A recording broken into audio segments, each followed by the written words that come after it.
I'm Mike Scott in the Nissan of St. Charles newsroom. Nissan of St. Charles, home of the Lifetime Advantage warranty. After 735 days of Democrat obstruction, Illinois now has a state budget. The House joining the Senate to override Governor Rauner's veto of the budget and tax increase approved over the weekend.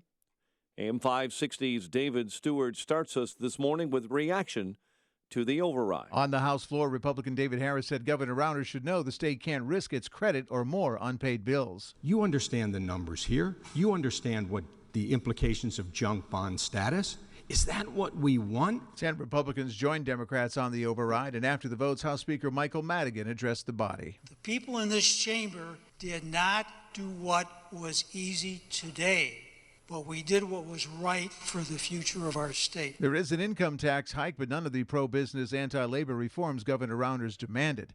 David Stewart, NBC News Radio, Chicago. Governor Rauner says the 32% income tax increase is just more of the same from Mike Madigan and Democrats blasting the speaker after yesterday's vote to override, saying the hike proves how desperately the state needs real reform and term limits. The Democrats, who all want to be Illinois governor next fall, say the $5 billion income tax increase is not the end of tax hikes on residents of the state. Candidates J.B. Pritzker, Dan Biss, Chris Kennedy, and Amaya Pawar were among the candidates for governor, saying they want to see more from the legislature, including sharply higher taxes on top producers in the state, even in spite of a faltering economy. Illinois Capitol Police are not saying if a woman they took into custody at the State House is the same person who threw white powder at Governor Rauner's office ahead of that override vote. Someone tossing powder at the governor's door forced an hour-and-a-half-long lockdown at the State House. Top bond rating house Moody's says the state may still face a credit downgrade. Moody's analyst Ted Hampton says it's not clear if the budget will do anything to fix underfunded pensions and whittle down a large pile of unpaid bills.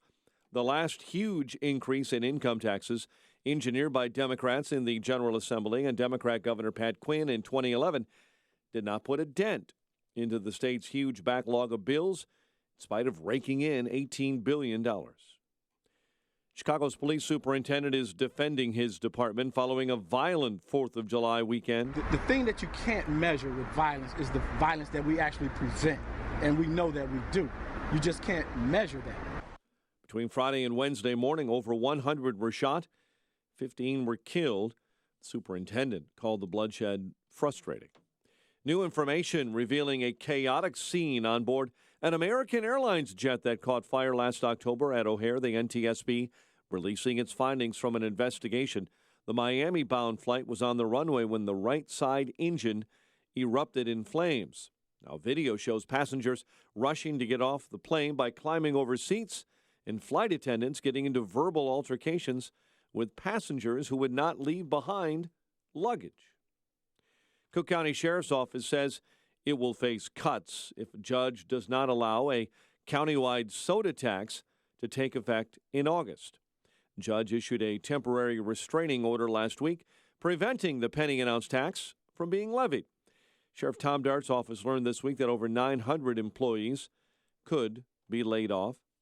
A Waukegan woman is accused of stabbing a man to death on the 4th of July. Tina Prim has been charged with second-degree murder in the stabbing death of Raymond Parker. Cubs third baseman Chris Bryant will not be going to the All-Star game next week in Miami, finishing second to the Dodgers' Justin Turner in the MLB final vote for the last All-Star roster spot. Cubs are the first World Series champion with no All-Stars that made it in the previous year. Ryan Braun's 2-run home run ignited a 7-run third. Brewers blast the Cubs 11-2. White Sox open up a 3-game series with the Rockies in Colorado tonight. The news service of CC's. Now at CC's, bring the party home this summer with 3 medium, 1-topping pizzas to go for just $4 each. Only at CC's. At participating locations for a limited time. Purchase minimum of 3 pizzas. 5:07. A check of traffic and weather on the way next. on AM 560. According to the forecast, it's going to be a long, hot summer. Russian collusion, James Comey, obstruction of justice, impeachment, White House leaks, Jeff Sessions, climate change, Islamic terrorism, Vladimir Putin. Join AM 560's Joe Walsh for a very special event on Tuesday, August 22nd. It's the Summer of Trump, live at the Bolingbrook Golf Club, hosted by Joe Walsh and featuring Hugh Hewitt and Guy Benson. Tickets are available now at 560theanswer.com/summer. That's 560theanswer.com/summer. Balance of Nature's fruits and veggies. It's absolutely amazing that the combination of these capsules improves your health. It does tell you the value of food and nutrition. I actually can feel a difference. I really can. I love the product. It's wonderful. I can't live without it. It's really helping me. Every time I take it, my body says, thank you. This is the first winter that I went through that I didn't get a cold. I love my fruits and veggies. I'm a line dancer, and I just turned 78, and it has made a big difference in my stamina and just my overall well-being, and I have so enjoyed them. I just love taking them and what they do for me. Take Dr. Howard's Health Challenge and find out how to get 2 free sets of fruits and veggies. We'll even ship them to you free. Call now for details. Call 1-800-2468-751. That's 1-800-2468-751. Or go online to balanceofnature.com. Use promo code Chicago. Message and data rates may apply. Does forgetting your password make your blood boil? If technology is supposed to make life easier, then why is it so difficult to log into apps and websites? We're about to simplify your life now by giving you free access to Dashlane, the award-winning app that remembers and protects all of your passwords, making it easy to securely access all of your accounts. Get Dashlane free for life on your favorite device right now by texting PASS to 543-543. Dashlane makes life online blissfully simple, safe, and secure. Trusted by over 7 million users and 6,000 companies. Top-rated in functionality, security, and ease of use. Honored with over 70,000 5-star ratings. Dashlane, where passwords are never lost, never forgotten, and always secure. Unlock free access to Dashlane for life on your favorite device right now by texting PASS to 543-543. After texting, please enjoy a sigh of relief. That's PASS to 543-543. 5:09. Let's check the roads in the Alarm Detection Systems Traffic Center. In for Jim, here's Alverde. Good morning, Mike. On the inbound Stevenson at Harlem, we have an accident. It's a pickup truck in the ditch. IDOT is on the scene. And inbound down the Bishop Fort, things are jammed up between 111th and the Ryan. Overnight road work is being picked up. In the meantime, it's still single lane on to the Ryan, so some delays there. No delays, though, on the Eatons. It's 19 either way from Lake Cook to the Kennedy Junction. Kennedy and Eisenhower are wide open, and the Ryan is 15 either way from 95th to downtown. Traffic's the service of Cabela's. Head to Cabela's summer clearance going on now. Protect your family on your next picnic in the backyard or day at the lake with 40% off all in-stock screen shelters and canopies. From clothing and footwear to fishing and shooting gear, there's savings for everybody at Cabela's summer clearance. Traffic answers when you need them most. I'm Al Verdi on AM 560, The Answer. Chicago's Morning Answers starts next. Your official Chicagoland weather forecast from the aircomfort.com Weather Center, providing the right climate for business since 1935. The latest this morning with meteorologist Kevin Snyder. Today, clouds and sun, high 84. Tonight, partly cloudy with a shower in a few spots early in the evening, then becoming less humid late at night, low of 60. Tomorrow, mostly sunny, high 80, and a moonlit night, low 62. I'm Kevin Snyder on AM 560, The Answer. 74 at O'Hare, 79 along Chicago's lakefront and at Midway this morning.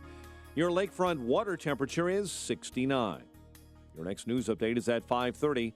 Chicago's Morning Answer with Dan and Amy continues next on AM 560, The Answer. This hourly segment is brought to you by Secure Retirement Radio with host Raj Shah. Sunday mornings at 7 on AM 560, The Answer. This is Chicago's Morning Answer with Dan Proft and Amy Jacobson on AM 560, The Answer.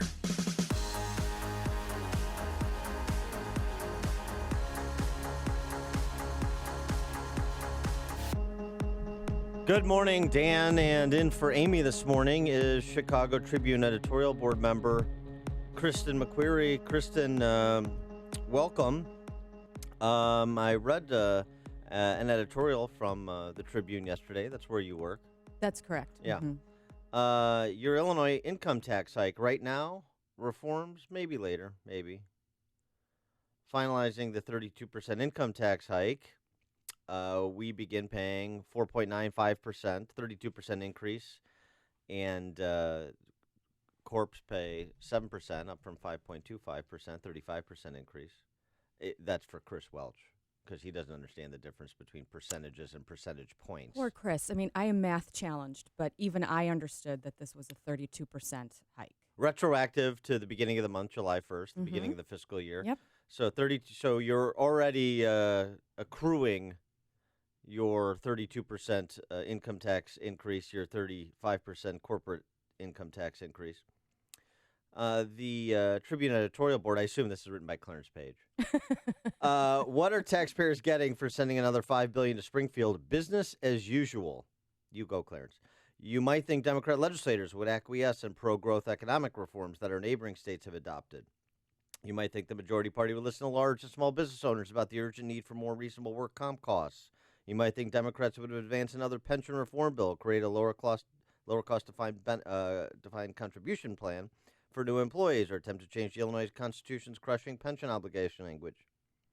You might think they would have agreed on a property tax freeze. You might think all kinds of things about righting the ship of state that is Illinois, which is really not a state. It's more like a Kafka novel. And you'd be wrong on every count, says this editorial. Kristen McQuarrie. Kafka. Those are your words. No, that's me describing Yes. Illinois not being a state. Yes. It's a Kafka novel. That's my editorial comment Yes. to Clarence Page's editorial of the Tribune. This is, I assume, Page?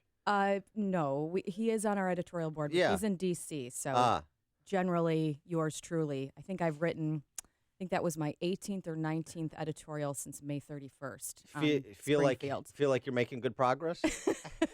We have a running joke at the editorial board that sometimes it only takes 1,000 editorials before you actually see change. So I've got a ways to go. Yeah.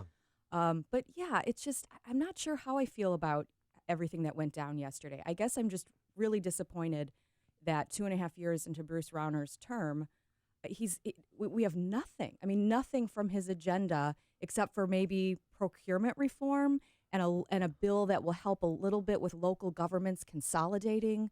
But basically, this budget and tax increase that they passed and that they overrode his veto for, it just sets us back to 2011. We're right there. It's the same budget, same spending. The money spigot is now open and flowing to all these programs that are unaccountable. There is some minor pension reform. There is new money for education if he signs this school funding bill. Yeah, and then you also rob the suburbs to bail out Chicago. No, everybody is held harmless on that bill.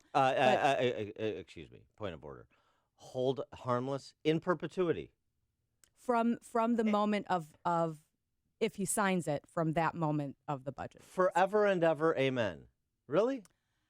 I support the bill, so we can debate that at another time if you want. The money. This is the same thing as the Chicago police talking about their pension fund.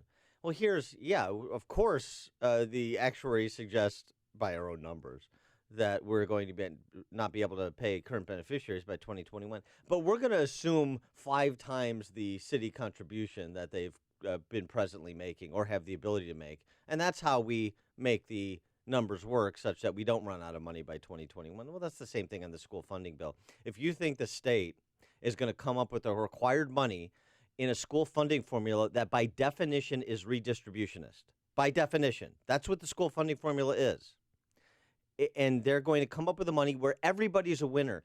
The English definition of the word redistribution is winners and losers, taken from some and given to others. That's what redistribution means. So you support the status quo where communities like Fort Heights, who have no property wealth, are taxing their residents at 34 cents, $34 of every $100 of assessed valuation, and getting terrible results from their school system. Excuse me. Before Jason Grotto did his kind of half-baked analysis on property taxes in Chicago, my papers did one on every region broken out by individual communities, and we're breaking it out by individual properties.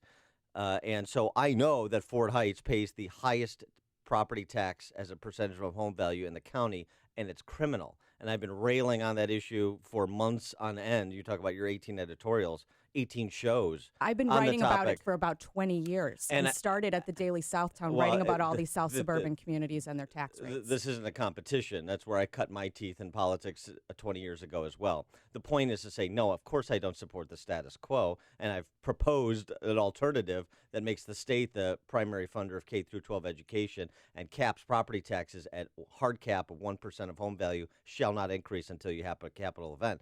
So, no, I don't support the status quo, but I don't support further robbing suburban communities to bail out Chicago once again, and then to send some money downstate, too, to generate some downstate support for redistribution among mainly Republicans. That's the status quo. Those are the schools that are suffering the most under the current formula. And we started talking about the budget. If you want to get back to talking about what happened in Springfield yesterday, what are taxpayers getting for the now an extra $5 billion that they're going to be sending to Springfield? Anything? Well, you just said it. Wait, we just did this 6 years ago. Gosh, if only there was a case study in what happens when you increase taxes by $5 billion, when you jack the individual up to 5%, which is effectively what this is, 4.95. Okay, 5/100ths of a rounding error. That's more. That doesn't even constitute an error in Illinois math. Have you told your butler yet he's going to have to take a pay cut because you're going to now be paying $5,000-6,000 extra dollars? I'm making him a Florida resident. Oh, okay, so he'll be fine. So what happened in 2011? We got over the course of the income tax at that level generated $30 billion. 31. Mm-hmm. And that's when we were the nation's leader in job creation. We had fully funded pensions. We weren't talking about school funding anymore because that had all been settled. We paid down all of our unpaid bills that we didn't owe anybody anything. And we had that AAA credit rating that states desire, right? Were those the results? No, they passed the tax hike in the middle of the night during a lame duck session right before new lawmakers were seated. They had done no reform. I think maybe at that point they had done a 2-tier for pensions, but that was it. There was no Medicaid reform. There were no spending cuts. They borrowed the next couple of years to make pension payments even under the tax hike. And the unfunded liabilities in the pension funds continued to climb, even with the state making statutorily required payments. So, yeah, and you're at what is it? 1 of every 4 general revenue fund dollars goes to pensions. Right. I think, and that's increasing. That's going to 1 of every 3 plus. Right. So yeah, Wall Street Journal opined on this the other day, saying all you have to do is look at other examples. I guess Illinois can look at the Illinois 2011.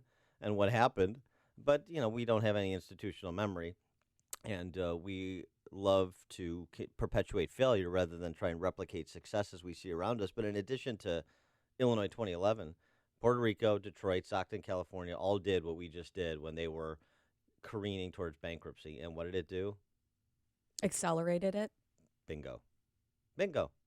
And yet, here's what you have to hear on the House floor from Republicans. We have to talk about Chicago Democrats. We can't get there until we deal with Republicans. Here's David Harris, this instant classic from Sunday's floor debate on the House. David Harris, 20-year incumbent from Arlington Heights, where you should have a conservative Republican reform leader, and instead you have a Madigan roll call vote.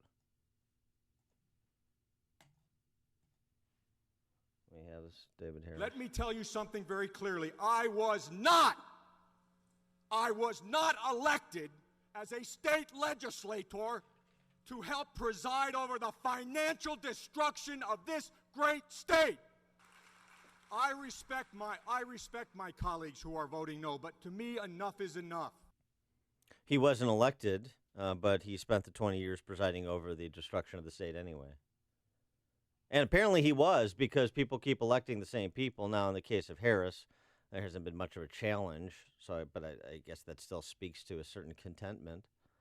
So, Do you put them all? Do you put all 15? And I think it dropped. Did it drop to 14 on the second override? On the override, it's 10, but all 15 are culpable. Do you equally culpable? I sort of have them in separate buckets in my mind, and I'm sure your callers will get me straight by the end of the show. But I do have some empathy for some of the downstate lawmakers, new Republicans like Reggie Phillips, like Terry Bryant, Murfreesboro, Charleston, who represent university towns. And I know you have a position on this, but if these are not, you couldn't call them even moderate Republicans in no way. I watched a debate on the House floor pretty regularly. They've been independent, thoughtful legislators. And so for them to be taking the risk of voting for a tax hike as a way to end the impasse, which has been so damaging to their communities, which were already suffering, I feel like I'm willing to give a couple of them some wiggle room. Not you, Dan. No, you can't, because what they did is sign the economic death warrant of Illinois. This is to stave off the budget impasse and save EIU, Eastern, or save this state. No, it's not. I don't think they made that argument, though. I don't think they even think that the tax hike is going to suddenly rescue their schools. I think the impasse of the budget and the fact that we haven't had a budget, higher ed has been hit because it's one of the areas of the budget where there's more discretion, and they have seen cuts in proration and this. I mean, when your community depends on Southern Illinois University and the school is at risk of not being accredited, I think I think it was a tough position in particular for those reps. And these are not, this, Reggie Phillips and Terry Bryant, these were candidates that AFSCME worked against. These are not your typical downstate Republicans who are. I agree. I mean, I put a lot of money into supporting Reggie Phillips in his last primary. You did. So I like Reggie. Small business owner, term limited himself. Yeah, he's out. He's gone. But it's just a catastrophically bad vote. It's just a catastrophically bad vote. It worsens everything he thinks he's improving by doing that. And you know what? I appreciate that they're well-intended, but people's intentions just don't matter to me anymore. Samuel Johnson said something about the road to hell being paved with those good intentions. It is outcomes. This state is so dismissive of outcomes. Everything is about inputs and people's intentions. And I got to tell you, I'm tired of it. All 15 Republicans, we've named them on this show, I'll name them again, should be gone. Every single one of them, including there's at least two, Reggie Phillips and Terry Bryant, the two you just mentioned, that I've spent a lot of money on through my PAC and my life as a private citizen supporting. But I'm sorry, I don't fall in love with politicians. They're not our betters. The whole Western civilization doesn't turn on Reggie Phillips and Terry Bryant continuing to be state legislators. There are other people in those communities that can serve in the General Assembly and do just as good and hopefully a better job per this vote. So support people until they indicate that you shouldn't support them anymore, because politicians are just the means to policy ends. And when they stop being the means to the policy ends they said they would advance if they were elected, then it's time to replace them. All 15 should be gone. Listen to Dan and Amy on your smartphone. Download the AM560 mobile app today at 560theanswer.com/mobile. Your weather today, not as hot. Clouds and sun, but just a high of 84. Tonight, a shower in spots early in the evening, and otherwise partly cloudy with a low of around 60. Let's get a check of the roads with Al Verde. Thanks, Amy. Dan, on the Edens, we have no delays. It's 19 in or out from Lake Cook to the Kennedy Junction. Kennedy inbound, still just 20 minutes. O'Hare to downtown. 10 in from Montrose or from the locals, and the express lanes might save you a couple minutes. They're both still pretty much wide open. Outbound, a 20-minute trip as well. Eisenhower is still just 29 either way from Thorndale to the post office. On the inbound Stevenson at Harlem, an earlier pickup that was in the ditch, that's been cleared out of there. Stevenson either way is 34 from 355 to Lakeshore Drive. 55 northbound, that slows a little bit from Route 53 to Joliet Road. On the Dan Ryan inbound, tight from Canalport to the Circle, about 17 in from 95th to downtown. No outbound delays. 57 inbound is tight from 103rd to the Ryan. Bishop Ford inbound from 115th to the Ryan. We're picking up some overnight road work, and all lanes are open now. I'm Al Verdi in the Alarm Detection System Traffic Center. Upstream-ideas.com, premium content that complements what we do on this show. Long-form interviews on our Against the Current series. Kristen McQuarrie has been a guest on the Against the Current series previously, as well as Man on the Street, Follow the Logic segments, 2-minute warnings about bad actors in Illinois politics. That will be an endless series. Dollars and cents about how those bad actors and a handful of good ones are spending your money or are attempting to, as well as podcasts of our Illinois Rising program, which has been providing wall-to-wall discussion about Illinois' descent into territory status. You can check it out all at upstream-ideas.com. Message and data rates may apply. Please don't text while driving. Did you know your organization's logo can do far more than you think? Your logo carried my clothes to the gym. Your logo kept my coffee warm all morning.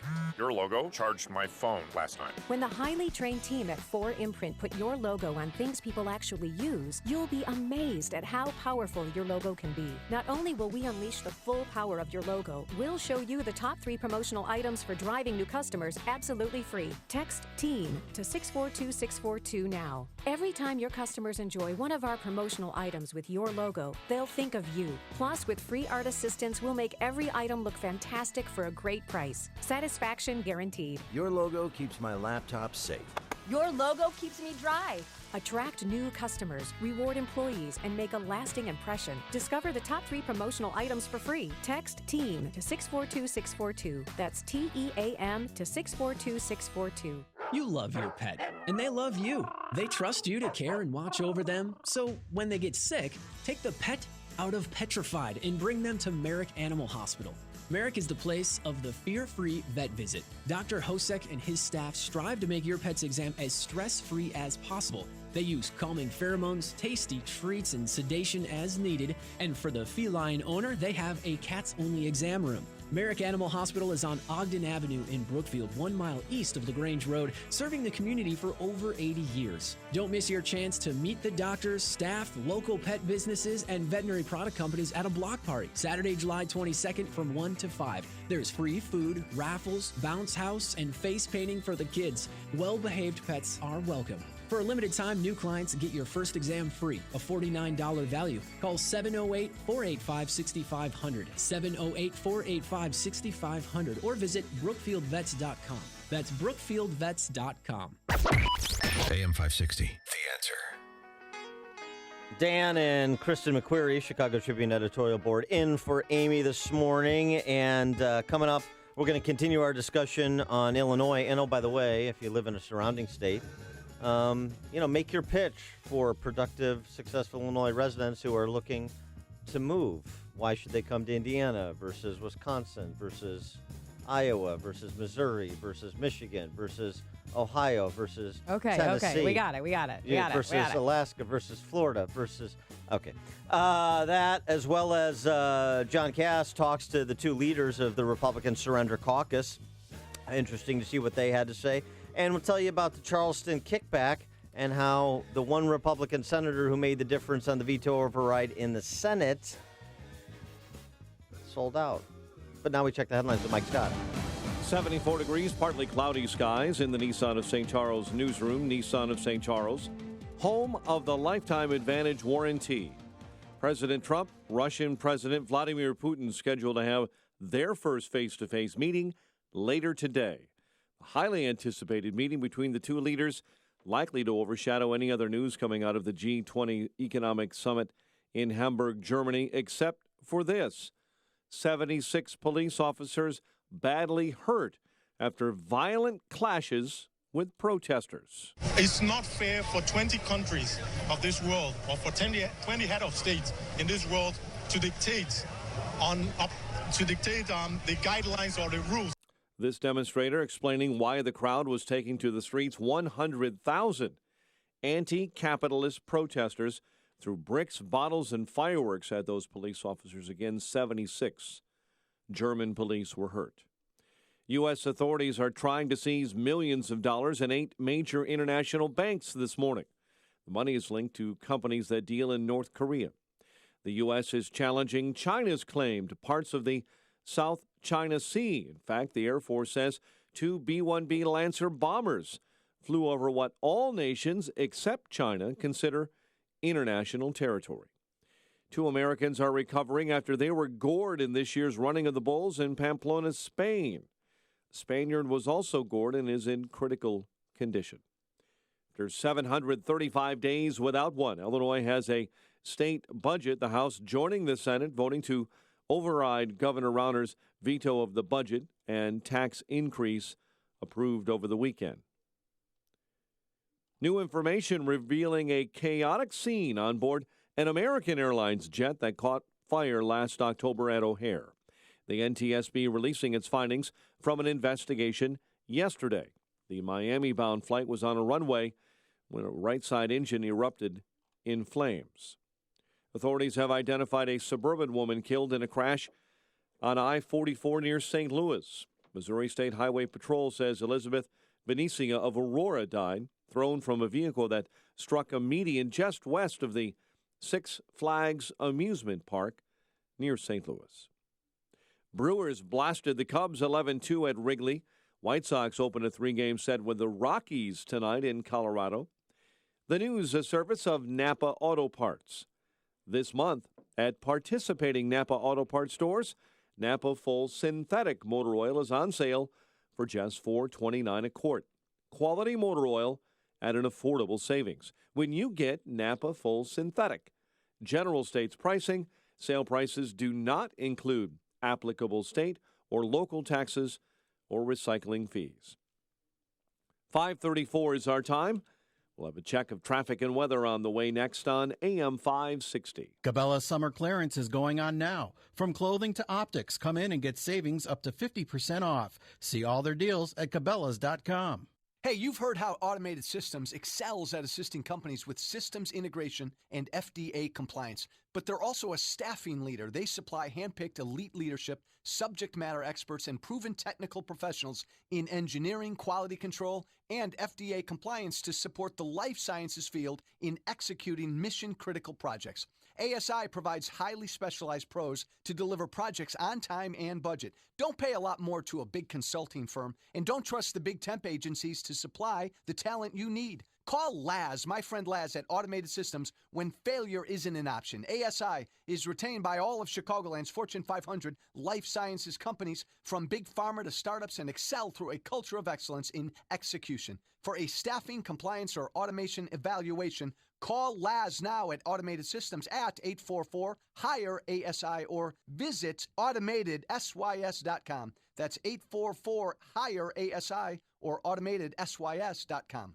Acme Home Insurance. Yes, I'd like to make a claim. What are you wanting to claim, sir? My air conditioner broke down. Sorry, but your home insurance doesn't cover air conditioner breakdowns. So what do you cover? Home damage from things like earthquakes, volcanoes, a zombie apocalypse. A zombie apocalypse? But that'll never happen. But if it did, you'd be covered, sir. But not my air conditioner? I'm afraid not. But his air conditioner could have been covered with a home warranty from American Home Shield, plus major components of 20 other home systems and appliances, like his electrical system, plumbing, refrigerator, and more. For valuable free information, call 1-800-700-2119. Homeowners insurance can cover what might happen. Zombies are coming! But a home warranty helps cover what will happen. Now the dryer won't work. Be sure with the Shield. American Home Shield. For valuable free information, call 1-800-700-2119. That's 1-800-700-2119. 1-800-700-2119. 5:36. Let's get an update on the roads this morning in the Alarm Detection Systems Traffic Center.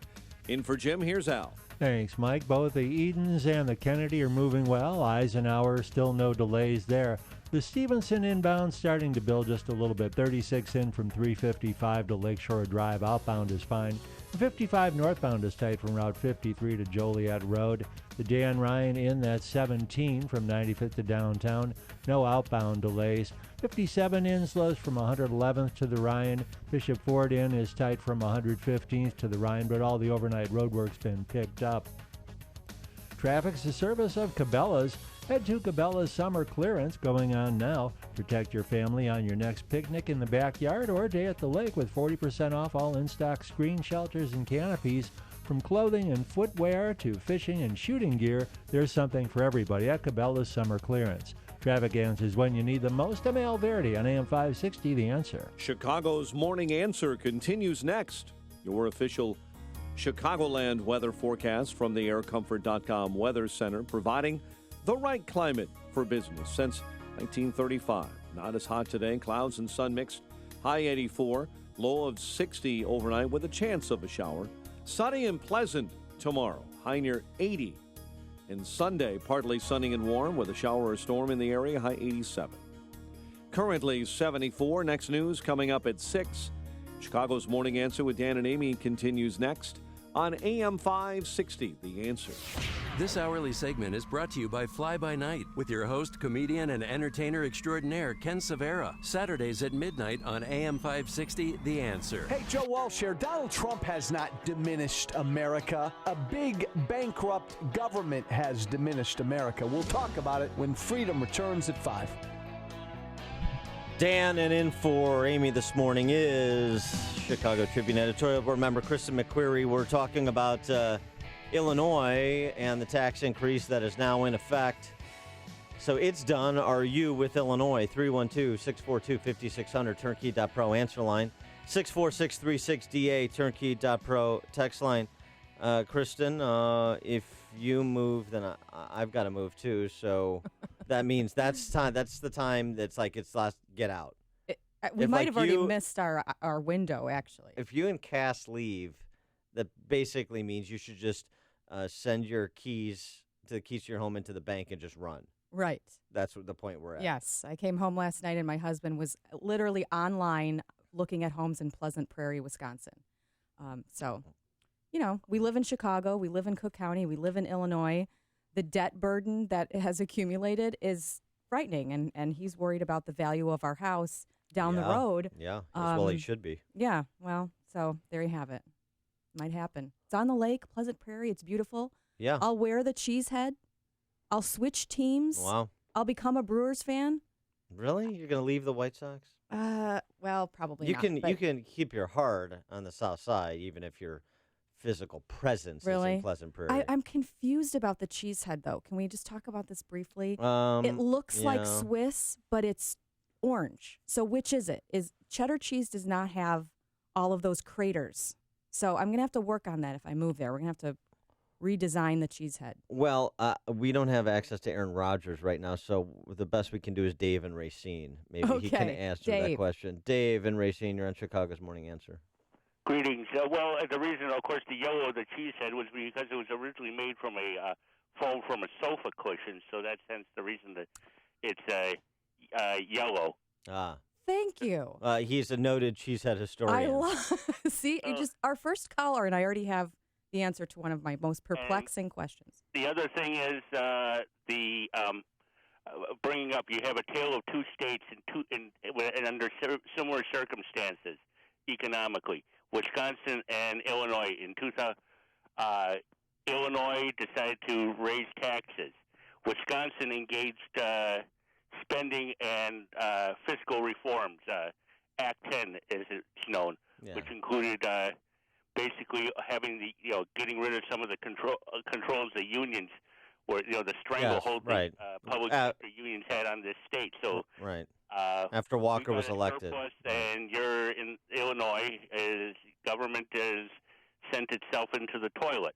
Yeah, thanks for the call, Dave. Yeah, I mean, it is really going back to the 2011 tax increase that Democrats passed that we talked about. And so this is just a redux of that. 6 years with Illinois, 6 years further down the rabbit hole. But Walker's elected. They go after spending and reform of state government straight away.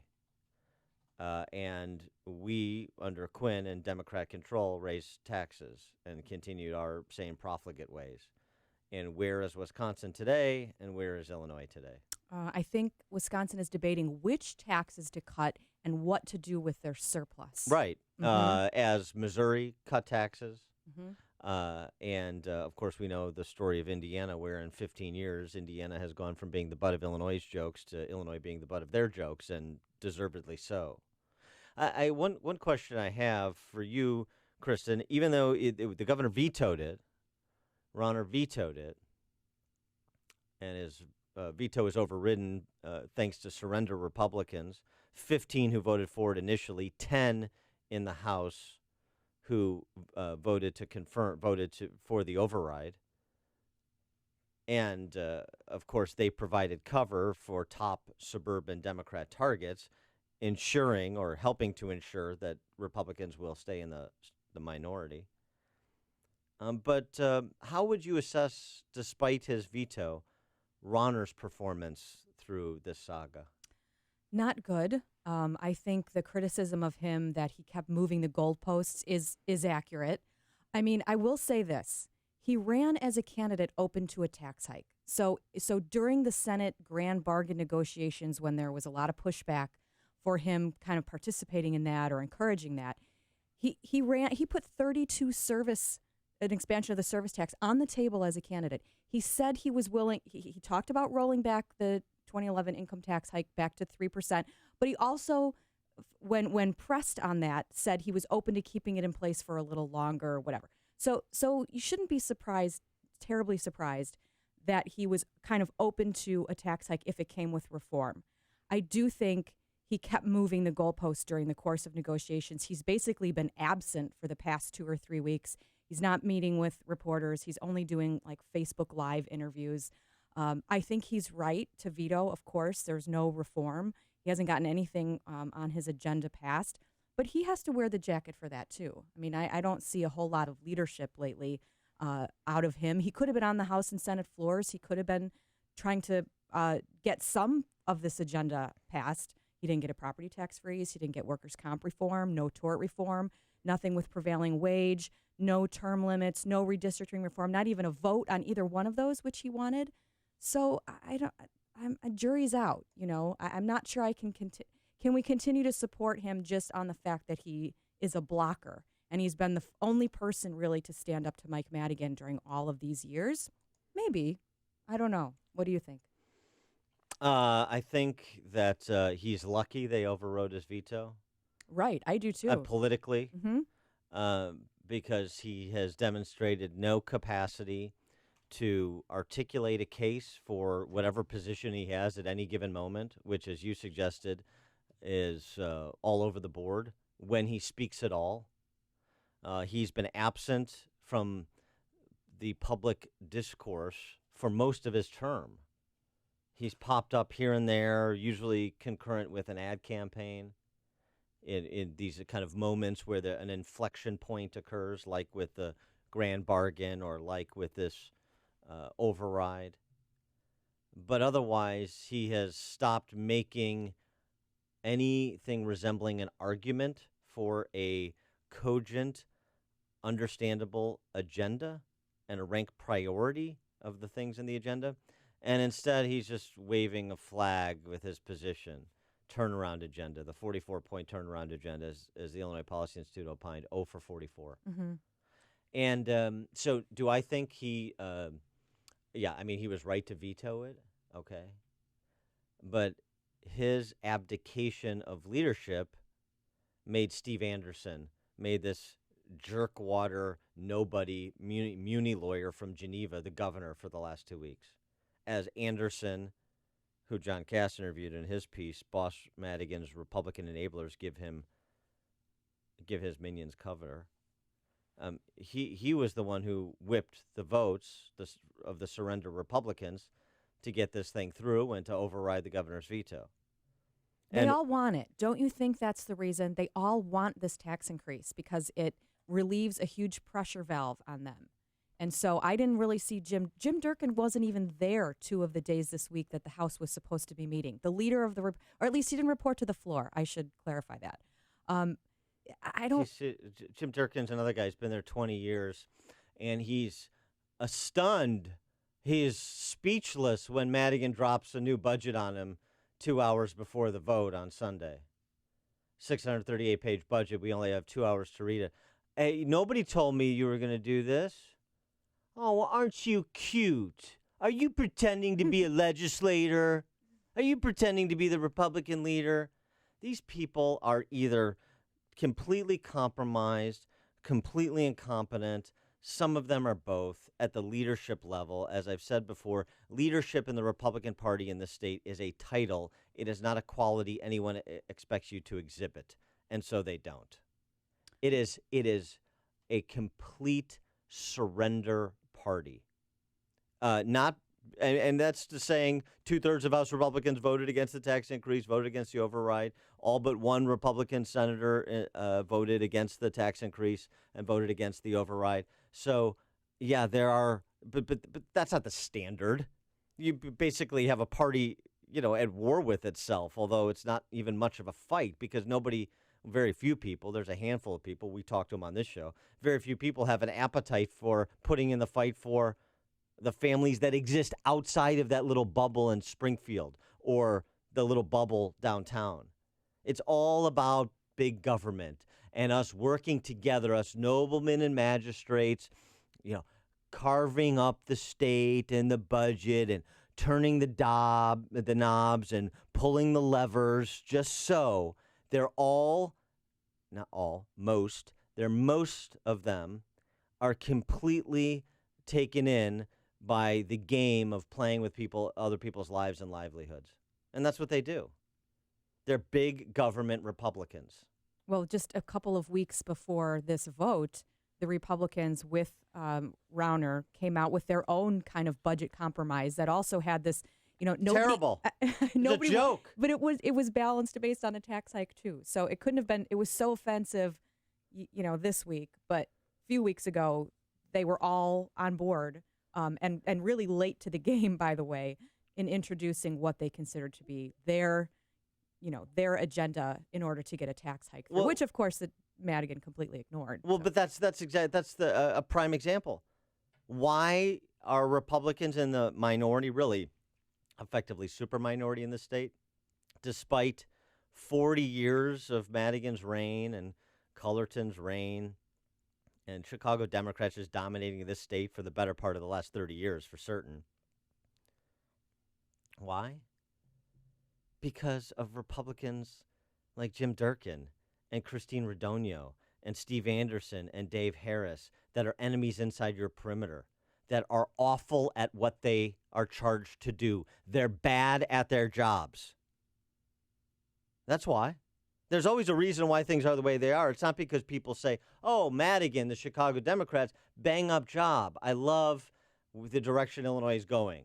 Nobody says that. No, but you do have really wide philosophical differences between Republicans and Democrats. I'm just going to give you one. During what? This, well, I know because you do need votes. You need bodies and you need votes. And there just aren't enough Republicans down there who think the way that you think. And I've told you that. Well, I've I know. mentioned this before. And they're dealing with Bernie Sanders Democrats. I mean, the Democrats, even when they were putting forth this budget, were complaining that it didn't go far enough because it didn't have free college education in it. You're not starting from my premise. My premise is, why is that the distribution of power at present? I would insert that part of it is the map, and I know you think the map can be overcome, but I've watched all these suburban Democrats walk in lockstep with Madigan, vote for tax hikes, and get reelected against really qualified, good Republicans. So, well, we'll see. I mean, that's been changing thanks to the work of my organization and a lot of other people that are affiliated in Illinois Policy Institute on the policy side. We've turned over 14 Republican seats in the last two cycles, talking about relatively safe Republican seats with a better Republican. Now, there's going to be some Republicans that turn out to be not so great after all, and they're going to need to be replaced. It's a bit of a heuristic exercise, but there's no accountability mechanism in the Republican Party otherwise. These philosophical differences don't matter much if the Republican Party doesn't have any unifying philosophy, any cogent, discernible brand, and it doesn't. Well, and that was the most cynical part of Republicans getting on board is that they gave cover to a lot of these suburban Democrats that I've been talking about, who talk out of both sides of their mouths, who supposedly, wanted the 2011 tax hike to roll back, then changed their minds, have voted for all of these out of balance budgets over and over and over again, including last year's, which was $7 billion out of balance before the Senate Democrats blocked it, and voted. And now they got to vote against the tax hike because Republicans climbed on board. And as Cass writes in his piece, Anderson and Harris whimpered about their bruised feelings for the heat they're taking, as well as, of course, their courage. Because courage is raising taxes. Courage is taking more of other people's money, blaming other people for your failures. That's courage in Illinois, because that's what it is. If you take more from somebody, you're saying you failed. That's what the Illinois political class is saying. Well, he said you failed me. He also said, Representative Anderson, that he was willing to take the slings and arrows in order to protect. Right. So that's courage. I just don't want you to understand the definitions in Illinois, this Orwellian state. Courage is blaming somebody else by taking more of their things. Cowardice is living within your means. Cowardice is saying, are we getting a return for the 2 times the national average in per pupil support we provide our colleges and universities, to talk about higher ed?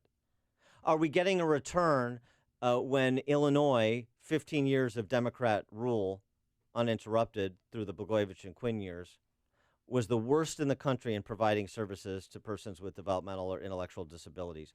And then they all want to preen about how committed they are to social services. They're liars. They're liars. They're thieves. They're plunderers. And that's courageous. And quietly living within your means and playing by the rules they set forth in this state, the Royals set forth, that's cowardice. Okay, I just want to make sure we got the terms right.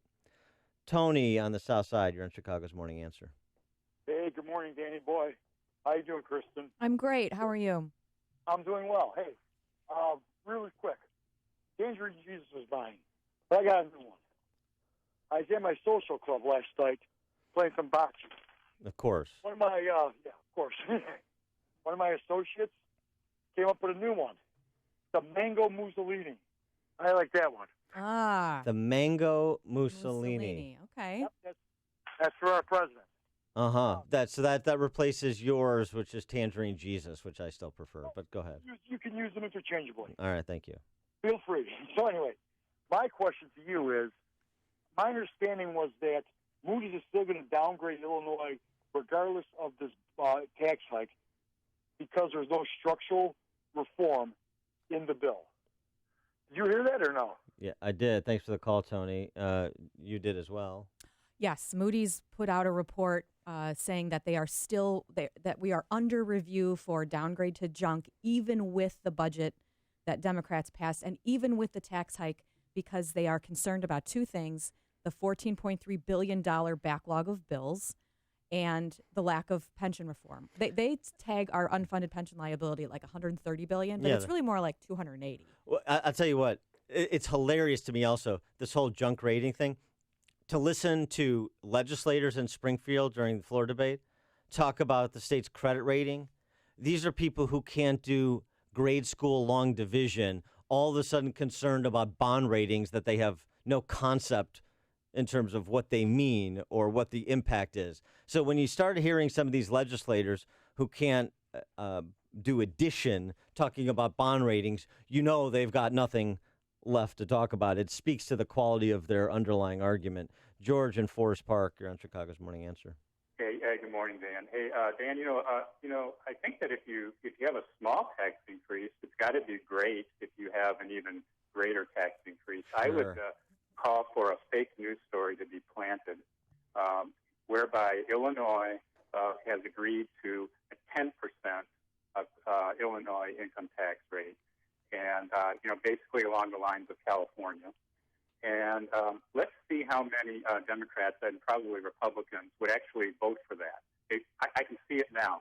They could say, oh, well, for this because, if everybody else is going to support it, this will help with our long-term problems, their deficit. And you would be amazed at the number of people that would probably support that. So I have a new name for Illinois. I think we ought to start calling this Cal-Illinois, and maybe we could become a part of California because that's apparently where we're headed. Thanks, Jordan. The stories you need to know to start your day. This is Chicago's Morning Answer on AM 560. The Answer. People been saying to your friend, get a different face, and posting on their feed, they're super ugly. The things they say to them online are cruel and they're not true. So tell your friend, I'll stand up for you. Don't worry, I know what to do. Know someone being bullied online? You can be a witness and make a difference by letting the world know it isn't cool and by letting your friend know you care. Learn more at eyewitnessbullying.org. Brought to you by the Ad Council. 5:57. An update on the roads in the Alarm Detection Systems Traffic Center with Al. Thanks, Mike. Right now on the Edens, we got no delays to speak of. 19 in or out from Lake Hook to the Kennedy Junction. Kennedy's still in good shape both directions. Express or locals are both moving fine inbound. Eisenhower in, that's 31 from Thorndale to the post office. Outbound is wide open. Now, we do have a report of a rollover crash at North Avenue. Then 55 northbound, that is jammed between Veterans Parkway and before Veterans Memorial Tollway. An accident, the right lane is blocked. It's a semi and a van involved there. Traffic is service of Napa Auto Parts. This month at participating Napa Auto Parts stores, the Napa Bucket for $3.99 is back. Not only will you get 20% off 3 or more items you can fit inside, but they'll also donate $1 to the Intrepid Fallen Heroes Fund with purchase. While supplies last, exclusions apply. Traffic answers when you need them most. I'm Al Verdi on AM 560, The Answer. 5:58. It is time to check the climate of your business with aircomfort.com, providing the right climate for business since 1935. Chicago's Morning Answer continues after a full update from Fox News and your official Chicagoland weather forecast with meteorologist Kevin Snyder. A mix of clouds and sun today with a high 84. Then we'll have a partly cloudy night. Shower in a few spots early on, then turning less humid. Low 60. Mostly sunny tomorrow, high 80. And a moonlit sky at night, low 62. A shower or thunderstorm Sunday, high 87. I'm Kevin Snyder on AM 560, The Answer. Currently 74. The news, a service of NTB. Get your 5-quart conventional oil change today, just $19.99. National Tire and Battery. That's all you need. 5:59 in the Nissan of St. Charles newsroom. Nissan of St. Charles, home of the Lifetime Advantage warranty. Illinois Governor Bruce Rauner says the 32% income tax increase, just more of the same from Illinois Democrats and Speaker Mike Madigan. Chicago Police Superintendent defending his department after a violent, long 4th of July holiday. Cook County Sheriff's Office faces cuts, they say, if a judge does not allow a countywide soda tax to take effect in August. Brewers blast the Cubs at Wrigley, while the White Sox open a set with Colorado. WIND Chicago News Time is 6 o'clock. Much to discuss. I'm Dave Anthony, Fox News. President Trump tweeted that several hours ago, writing he's looking forward to meetings with world leaders today. Of course, the big one is with Russia's president. Fox's Simon Owen is at the G20 summit live in Hamburg, Germany. Dave, Russian President Vladimir Putin's spokesman saying Putin and President Trump have met briefly already this morning, shaking hands and exchanging a few words about how they'll be seeing each other later. The main talks coming in a couple of hours. No word on what they plan to discuss, but it could include the crises in Syria and Ukraine, where the US and Russia disagree on how to resolve things. There's also the question of whether President Trump will raise allegations of Russian meddling in the 2016 presidential election. Dave? Simon, near the G20, anti-capitalist protesters by the tens of thousands. Some got violent, setting fires to cars, trash cans, wooden pallets. Others threw bottles at police. More than 100 officers have been injured in Hamburg. A judge who once blocked President Trump's travel ban for targeting a religion refuses to do it again. Fox's John Decker live at the White House. A federal district court judge has declined a request from Hawaii to clarify a ruling by the Supreme Court on the scope of the president's travel ban, telling lawyers for the state that they must seek such clarification with the Supreme Court. The ruling keeps in place President Trump's executive order banning travel to the U.S. for citizens from 6 majority Muslim countries deemed a terror threat. Last week, the Supreme Court allowed part of the travel ban to go into effect for foreign nationals who lack any so-called bona fide relationship with any person or entity in the U.S. Dave? John, a terror suspect once jailed at Guantanamo, where Omar Khadr pleaded guilty to killing a U.S. soldier in Afghanistan, is now getting a payday. Khadr's getting $8 million settlement from his native Canada, where he now lives, for alleged mistreatment while at Guantanamo. Fox News, fair and balanced. A good parking lot is essential to a good building and a good business. This is Kevin Berquist. My company is SKC Construction, home of GreatParkingLots.com. Great parking lots. The name says it all. We make your parking lot great. We are an industry leader in seal coating. You can trust our company to do the work for your company. We have the same traditional values as you. We use a process and application that makes sure you get a great job that lasts a long time. I guarantee you'll have a good experience. Go to our website, GreatParkingLots.com. Check it out, GreatParkingLots.com. Go to GreatParkingLots.com. Schedule a free inspection and get a quote to make your parking lot a great parking lot. Save the expense. Fix, don't replace. Contact SKC Construction now for commercial parking lot seal coating and maintenance. SKC Construction, home of GreatParkingLots.com. GreatParkingLots.com.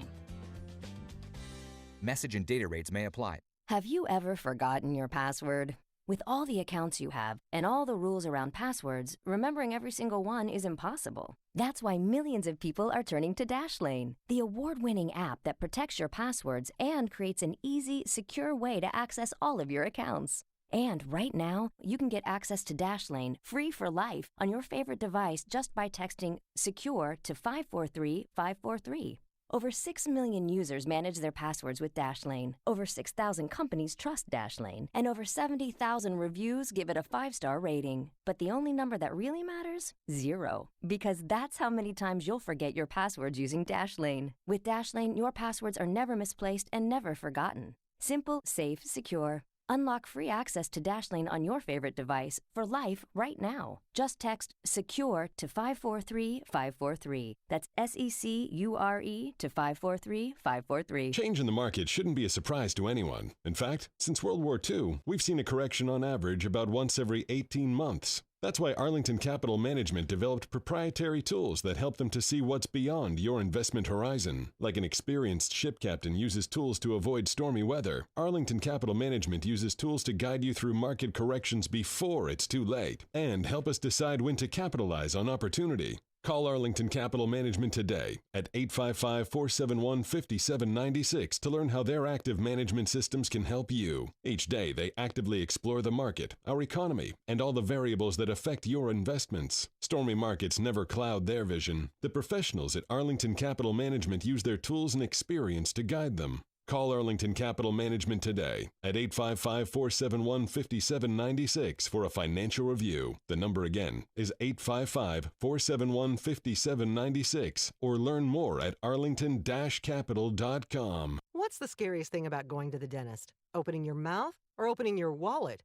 Because just a simple cleaning can cost $100, and things like root canals can cost you hundreds more.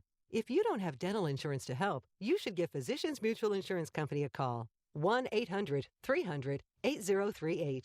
This isn't a discount plan or preventive-only coverage. This is real dental insurance that helps pay for checkups right away, so you can call today and get your teeth cleaned tomorrow. Plus, it helps cover the more expensive procedures you might need down the road. Fillings, crowns, bridges, even costly dentures. There's no deductible and no annual maximum. Your acceptance is guaranteed for one of these insurance policies, even if you're retired or on Medicare. There are no networks, so you can choose any dentist you'd like. That's right, any dentist you want. Call and we'll rush you a free information kit with all the details. 1-800-300-8038.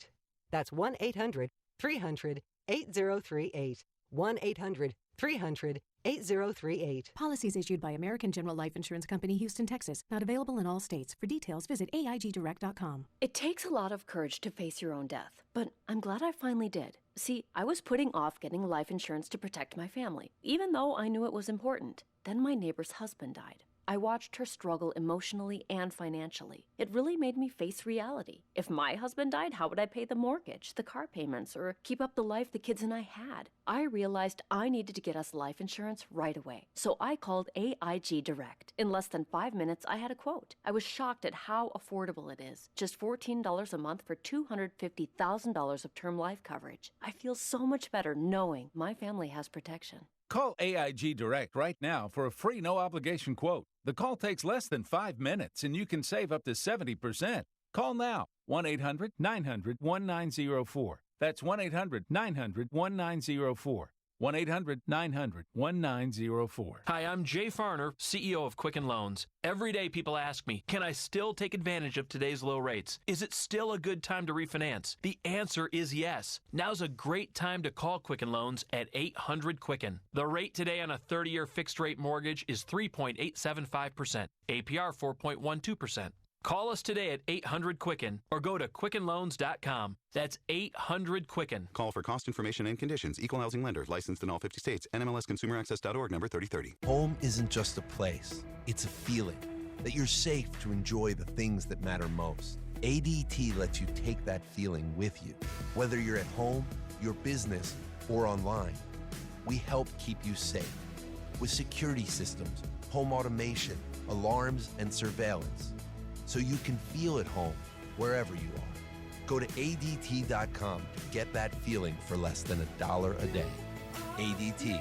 Home. Safe home. This hourly segment is brought to you by Fly By Night with your host, comedian, and entertainer extraordinaire, Ken Severa. Saturdays at midnight on AM 560, The Answer. This is Chicago's Morning Answer with Dan Proft and Amy Jacobson on AM 560. The Answer.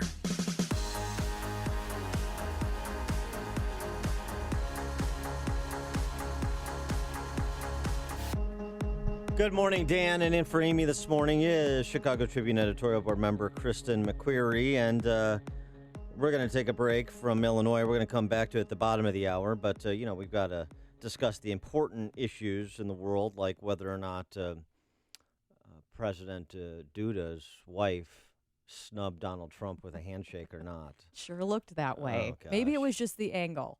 Yeah. Talk about the important speech that President Trump gave in Poland yesterday in advance of heading over to Hamburg for the G20 and for his first real Putin test. But first, Trump in Poland, again, I got to say, very much like his trip to the Middle East several weeks back, when he is contained by prepared remarks. Pretty good. Mm-hmm. Pretty good stuff. Take a listen. Trump extolling the Poles' history, including their support for America's fight for independence not long after our 241st birthday. The memories of those who perished in the Warsaw Uprising cry out across the decades, and few are clearer than the memories of those who died to build and defend the Jerusalem Avenue crossing. Those heroes remind us that the West was saved with the blood of patriots, that each generation must rise up and play their part in its defense.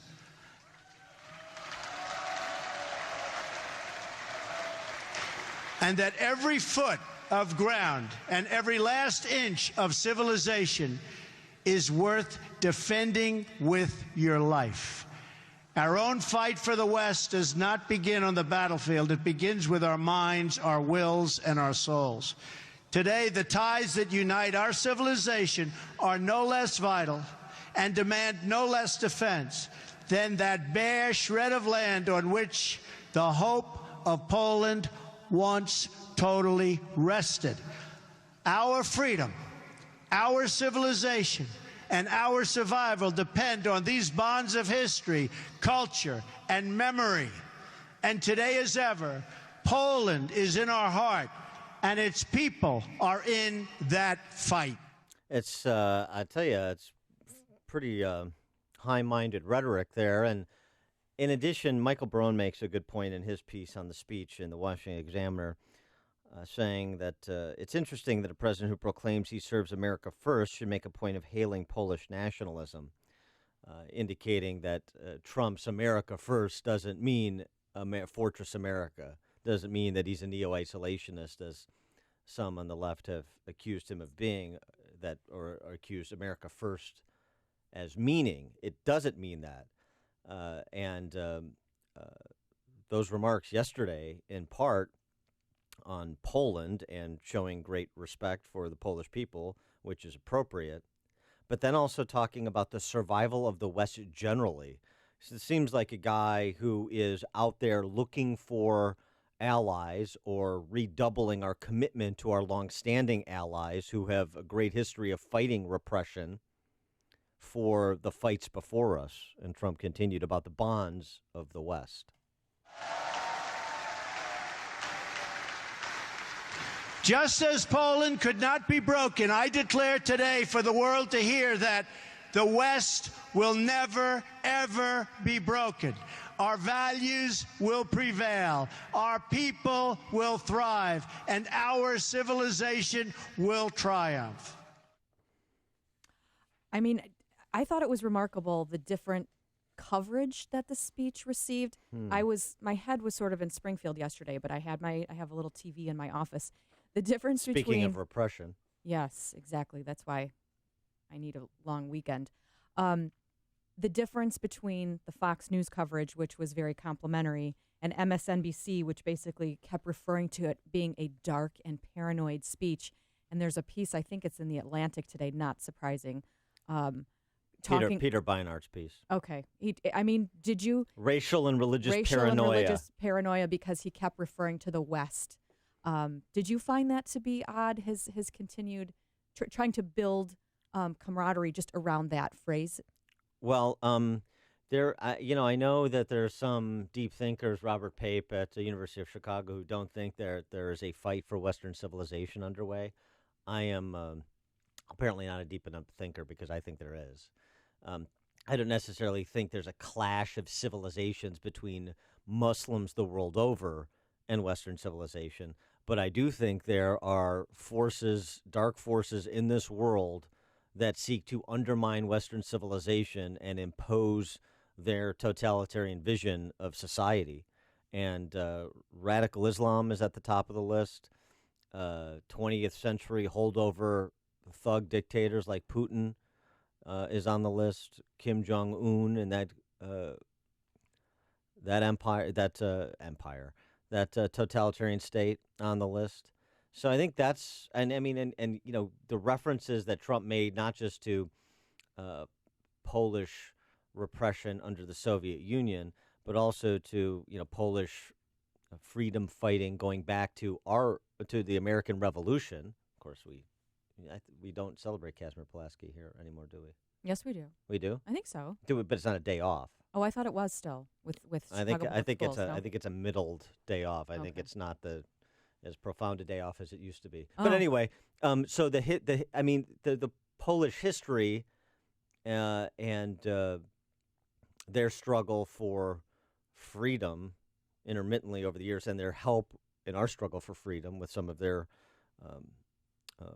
national heroes, frankly, is it seems to me like it was a good place to offer those remarks in advance of that G20 summit, particularly against the backdrop of kind of the feckless European leadership as exhibited by Angela Merkel that he's going to be subjected to in Hamburg. Mm-hmm.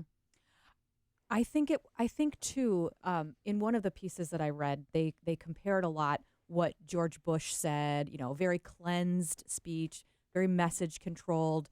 George Bush never referred to the West. This is Trump. I thought it was sort of a call to ISIS, and it will be interesting to see what he does. Does he have the sit down with Putin later today? Yes. Okay.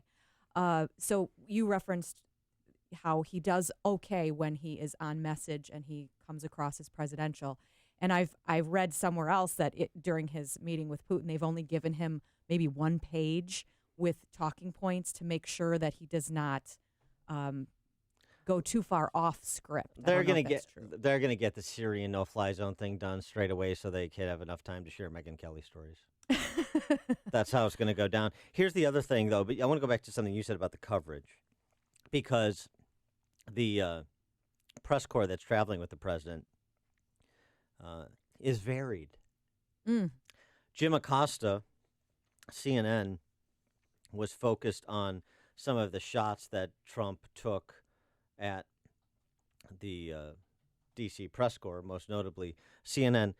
Listen to Jim Acosta, and maybe this is why people are starting to kind of lose the flavor for CNN. Listen to Jim Acosta's criticism of Trump in Poland and essentially ignoring the speech altogether. The president once again said that Barack Obama did nothing from August to November about Russian meddling. That is simply fake news. President Obama talked to Vladimir Putin at a G20 summit in September about all of this. To say otherwise is simply fake news. Barack Obama went farther, by the way, in that meeting with Vladimir Putin than President Trump is promising to do himself. He's not even promising to bring up election meddling in his bilateral with Vladimir Putin.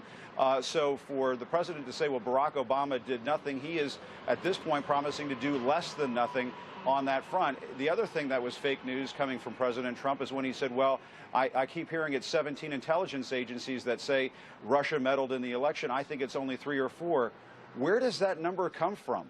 Where is this 3 or 4 number come from? My suspicion, Chris and Poppy, is that if we go to the administration and ask them for this question, I'm not so sure we're going to get an answer. And if we do get an answer, it'll probably be off camera. Yeah. Okay, Jim. Let's take each one of those things in turn. Number one, Obama and Putin. This is the Obama's famous hot mic moment with Medvedev. After the election, I can get some more stuff done. But he was taking a hard line with Putin. It's funny because Democrats in recent weeks, after more revelations have come out about what Obama and his administration knew and when they knew it and what they did about it, Obama has been criticized by the likes of Adam Schiff, Democrat ranking member of House Intel Committee who represents Area 51 and cooks up conspiracy theories. But you couldn't have a more partisan anti-Trump Democrat than Adam Schiff. He has been critical of Barack Obama for not doing enough with respect to Russian meddling. He met with Putin at the G20 summit in September. Big fracking deal, Acosta. And then what happened? Well, everything we know. What are you talking about? That's number one. That's number one. Number two, the 17 intelligence agencies, he keeps saying that's 3 or 4. Where does he get that number?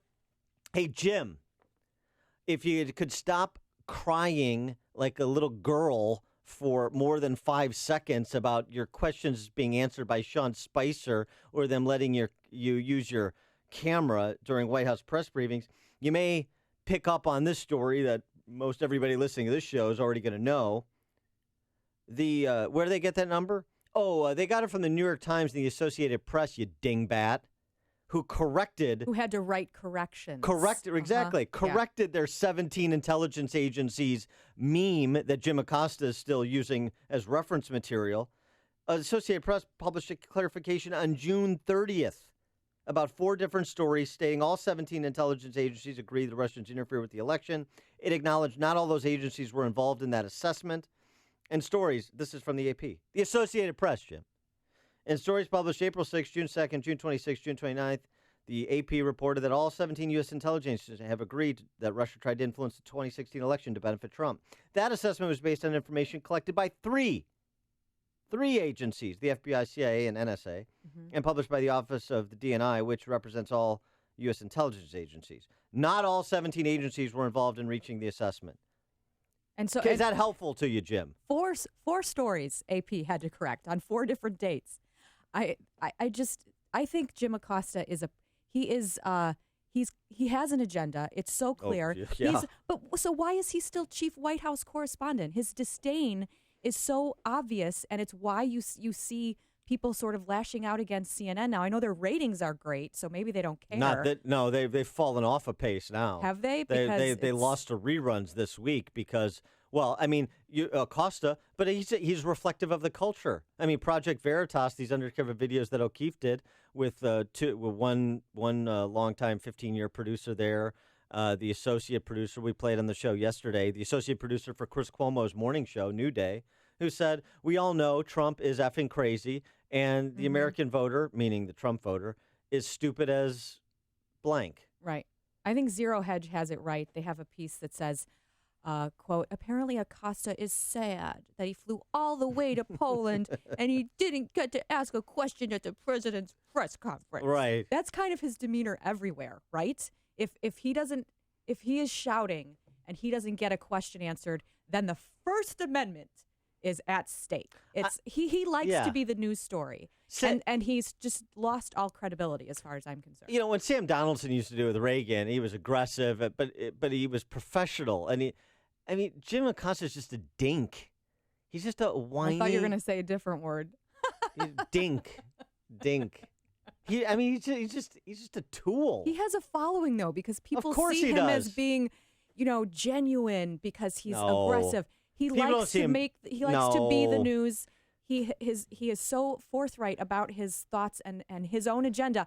And I'm sorry, that is just not how straight up news reporting is supposed to work. His following is just predicated on him being an antagonist to Trump. That's all it is. But, Jim Acosta's one big question per press briefing is going to change the world or undermine the Trump administration. I mean, it's comical. He's comical. He's sad. He's a caricature He of didn't himself. get his question answered. Ken and Lombard, you're in Chicago's Morning Answer. Yes, I was going to make a comment about the people internally within our country that seem to loathe and disdain the concept of Western civilization. The biggest question I have is, if you're ashamed of it, how come so many people from other countries, the majority of which have goodwill, want to come here? How come the flow of people is from there to here, not from there to those hot hellholes where these people live? It's like Illinois. If going down the path, continuing down the path of what we're doing is the right thing to do, how come the flow of people is out of Illinois and not into Illinois? Thanks for the call, Ken. Connect with Dan and Amy using the AM560 mobile app. Download it today at 560theanswer.com/mobile.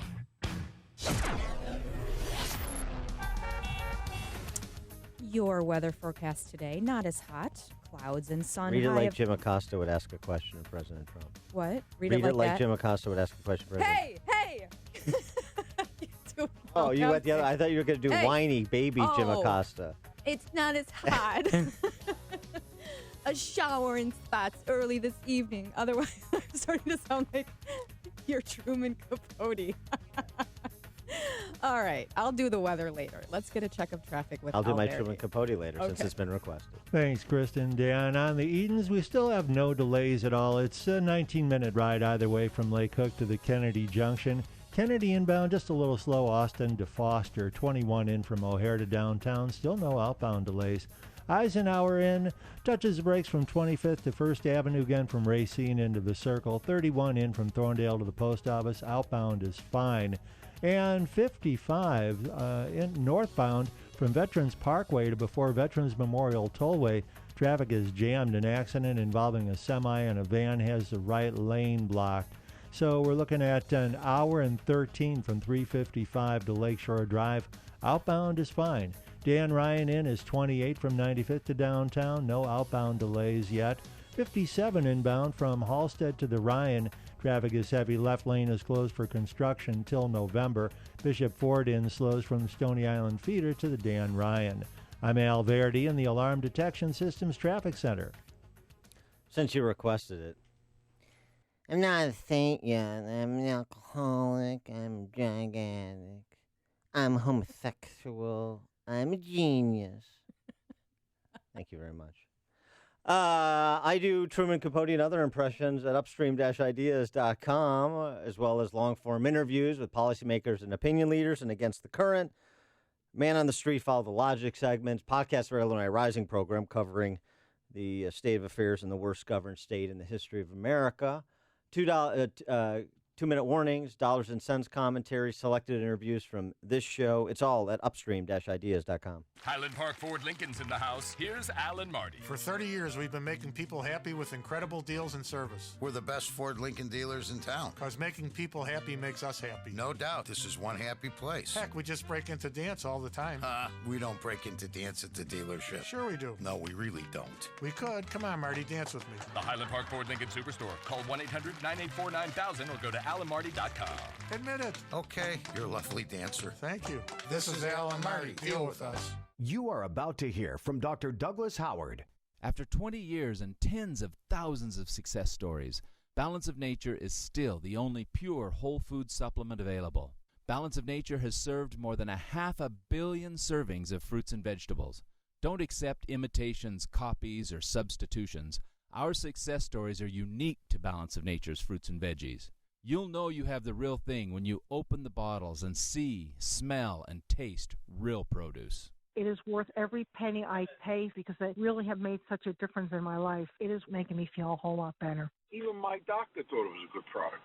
Take Dr. Howard's Health Challenge and find out how to get 2 free sets of fruits and veggies. We'll even ship them to you for free. Call now for details. Call 800-2468-751. That's 800-2468-751. Or go online to balanceofnature.com. Use promo code Chicago. Thinking of getting engaged to that special person in your life? Hi, it's Mike Gallagher. I've got the perfect place for you. Visit my friends at Roland's Jewelers, a family-owned jeweler in downtown Libertyville. Roland's Jewelers has a beautiful selection of engagement rings, and they're a direct diamond importer. That means wholesale prices on quality loose diamonds. Roland's is also the perfect place to shop for an anniversary or birthday gift. Roland's offers a large selection from designers like Hearts on Fire, Simon G., John Hardy, and Roberto Coin. Their knowledgeable and friendly staff can show you quality Swiss watches like Tag Heuer, Michel, and Longines. Roland's Jewelers is well known for excellent customer service. These guys are the best, including custom designs and jewelry repairs by their expert craftsmen. Let Roland's Jewelers in downtown Libertyville make all your special occasions memorable. Visit RolandsJewelers.com. It's ROLLANDS, RolandsJewelers.com, or call them 847-918-7300. Roland's, a family-owned jeweler you can trust.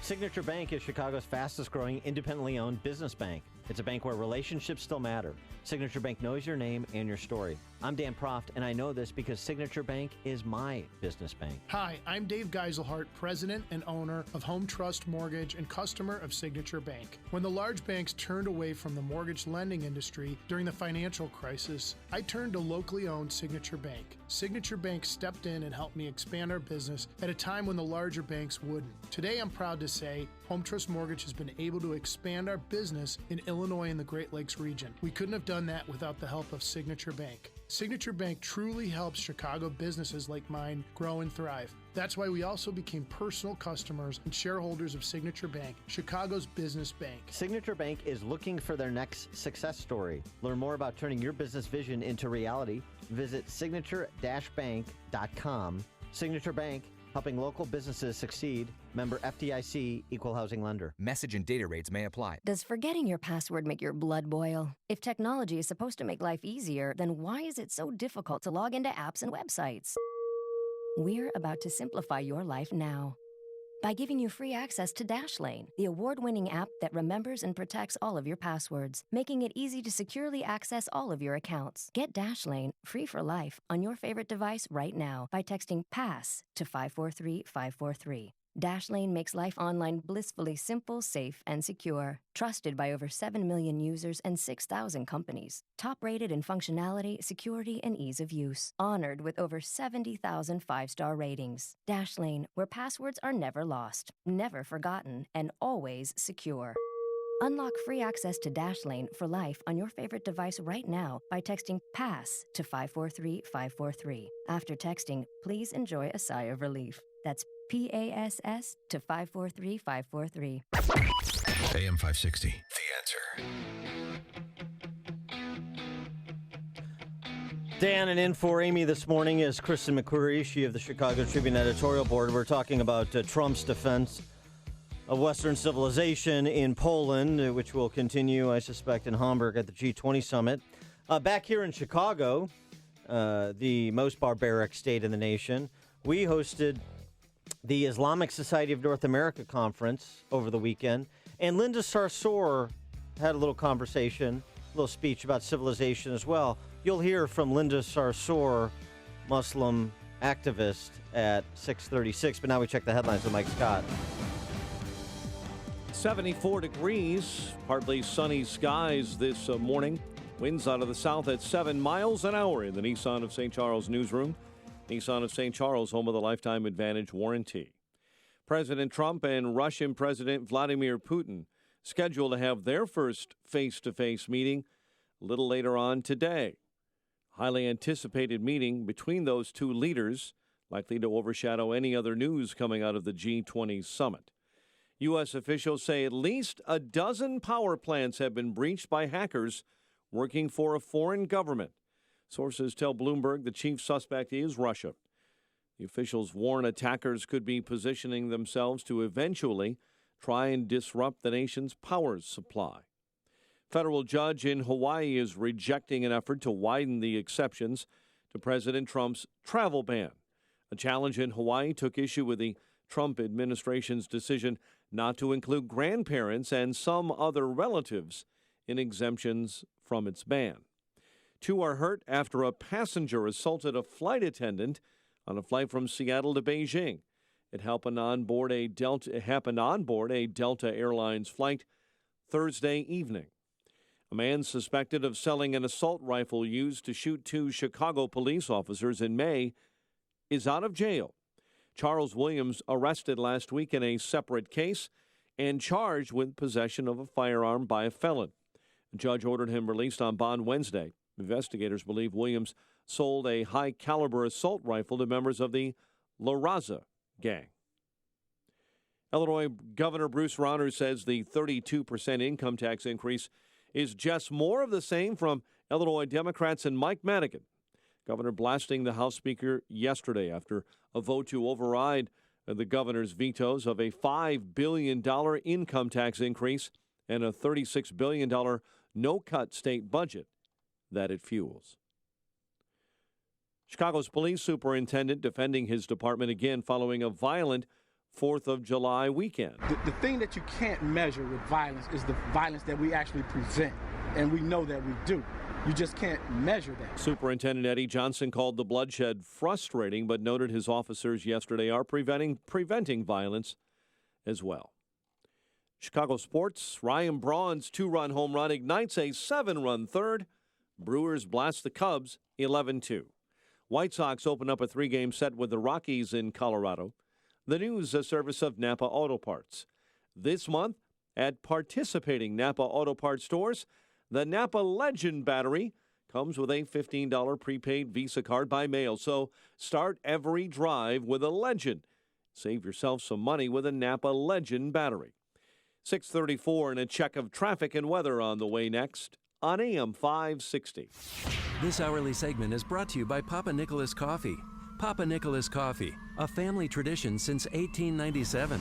If you have pain, listen up, Dennis Prager here. You don't need to live in pain. Let me repeat that. You don't have to live in pain. Chronic pain is the worst, whether it's from an accident or pain that just develops. So Chicagoland, you're in luck. Dr. Ken Candido is one of the nation's most respected and successful pain doctors. He's been voted one of Chicago's best pain doctors several times. Bottom line, he's the pain doctor you need. Dr. Candido of Chicago Anesthesia and Pain Specialists will help you get off pain medication and all of its side effects. How? By finding the source of your chronic pain and fixing it. This is Ken Candido of Chicago Anesthesia Pain Specialists. Let's make you pain-free. Call Dr. Ken Candido and make an appointment with a cutting-edge, respected, and successful pain physician. Go to mypainchicago.com. That's mypainchicago.com. Thousands have been helped with their chronic pain, and you can be the next one. Get the phone number and all the info you need at mypainchicago.com. What's the scariest thing about going to the dentist? Opening your mouth or opening your wallet? Because just a simple cleaning can cost $100, and things like root canals can cost you hundreds more. If you don't have dental insurance to help, you should give Physicians Mutual Insurance Company a call. 1-800-300-8038. This isn't a discount plan or preventive-only coverage. This is real dental insurance that helps pay for checkups right away, so you can call today and get your teeth cleaned tomorrow. Plus, it helps cover the more expensive procedures you might need down the road. Fillings, crowns, bridges, even costly dentures. There's no deductible and no annual maximum. Your acceptance is guaranteed for one of these insurance policies, even if you're retired or on Medicare. There are no networks, so you can choose any dentist you'd like. That's right, any dentist you want. Call and we'll rush you a free information kit with all the details. 1-800-300-8038. That's 1-800-300-8038. 1-800-300-8038. 6:36. Let's check the roads in the Alarm Detection Systems Traffic Center. In for Jim, here's Al. Thanks, Mike. A couple of problems to tell you about. On the northbound 55, we've got an accident at Veterans Memorial Tollway. Semi and van involved, got the right lane blocked. Right now it's an hour 25 minutes to get from 355 to Lakeshore Drive. And on the outbound Ryan in the express lanes, an accident at 63rd has the right lane blocked as one car facing the wrong way. No delays to report on either side of the Edens. The Kennedy inbound 24, O'Hare to downtown, 22 back out to the airport. Eisenhower in is 36 and 33 back out to Thorndale. And on 57, inbound slows a bit from Halstead to the Ryan. Traffic's a service of NTB. Get your 5-quart conventional oil change today, just $19.99 plus $3 disposal fee. For tires, oil service, and repairs, National Tire and Battery, that's all you need. Traffic answers when you need them most. I'm Al Verdi on AM 560, The Answer. Chicago's Morning Answer continues next. Your official Chicagoland weather forecast from the aircomfort.com Weather Center, providing the right climate for business since 1935. Not as hot today. Clouds and sun, 84 for a high temp and an evening low of 60 with a shower in spots. 73 right now. Next news at 7. Chicago's Morning Answer with Dan and Amy continues next on AM 560, The Answer. This hourly segment is brought to you by the Money Hour radio show, Saturday afternoons at 3 on AM 560, The Answer. Brought to you by Pearshell Financial Group. More of Chicago's Morning Answer with Dan and Amy comes your way now. And make sure to join me, Larry Elder, tonight at 7, only on AM 560, The Answer.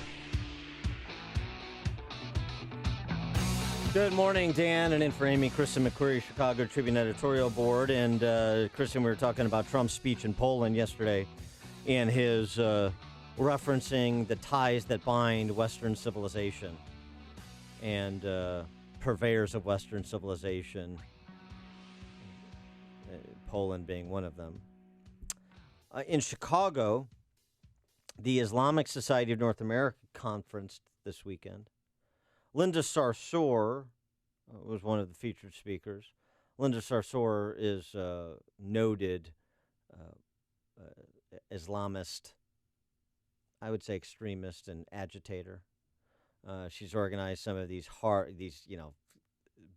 leftist women's marches and so forth. Mm-hmm. By the way, did you see the upcoming women's march is targeting the NRA? I saw that. Yeah. July 14th in Fairfax, Virginia, because I guess it was the NRA had something to do with the Scalise assassination attempt? Well, they're responsible for every act of gun violence, you know.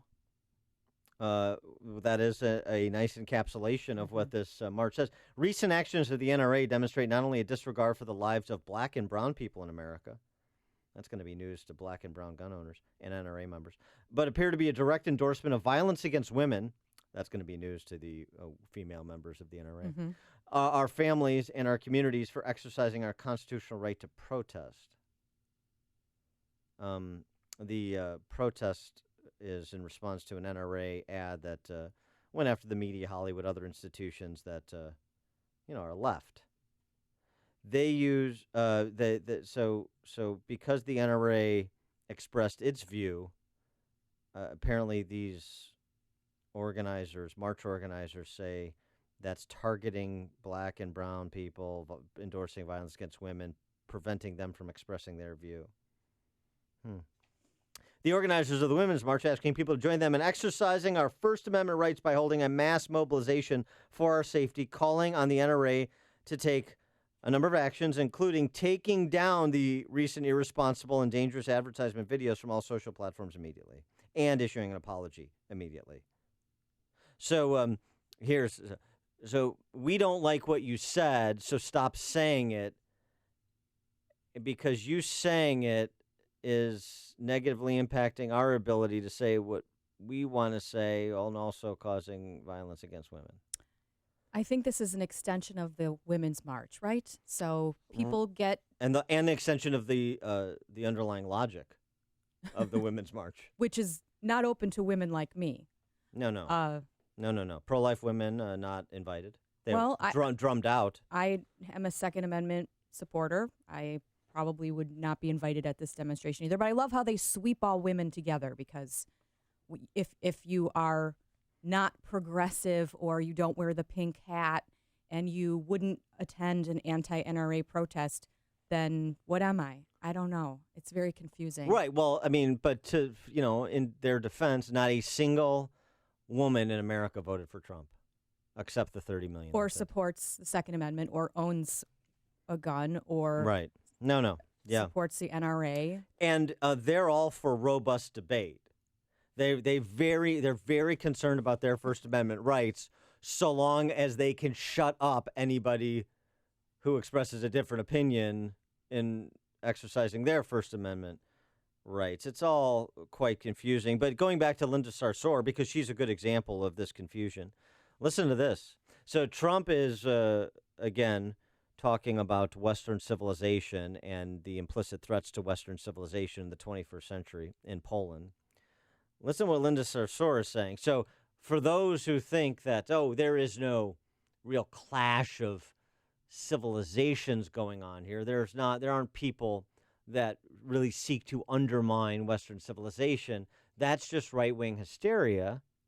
They're just people with different opinions, different life experiences that come from different ethnic and religious backgrounds, and suggesting that there's a struggle for a free society is, just part of your white patriarchal pathology or some such thing, right? That's a version of what you'll hear from the left. Okay, well, let's hear what Linda Sarsour has to say about America and America under President Donald Trump. And I hope that when we stand up to those who oppress our communities, that Allah accepts from us that as a form of jihad, that we are struggling against tyrants and rulers, not only abroad in the Middle East or in the other side of the world, but here in these United States of America, where you have fascists and white supremacists and Islamophobes reigning in the White House. So jihad against the fascists, white supremacists, and Islamophobes in the White House.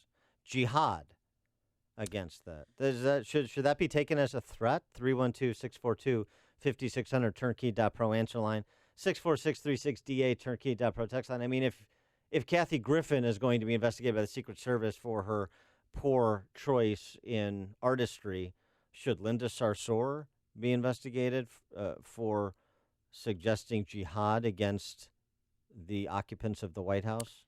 She claims that she has a long record of anti-violent protest, and that this is just, conservative hysteria at one word, and that word did not mean an actual act of violence, but just represents the struggle. That's her side of the story. What does jihad mean?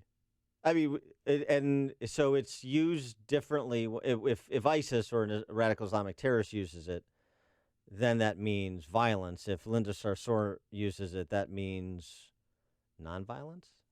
Well, 312-642-5600, turnkey.pro answer line. The context of just her activism, too, you can't ignore. I mean, this is somebody who has advocated, I think, like wiping Israel off the map. Yeah. Even the New York Post. Peacefully. Peacefully. Calls her New York City's queen of hate.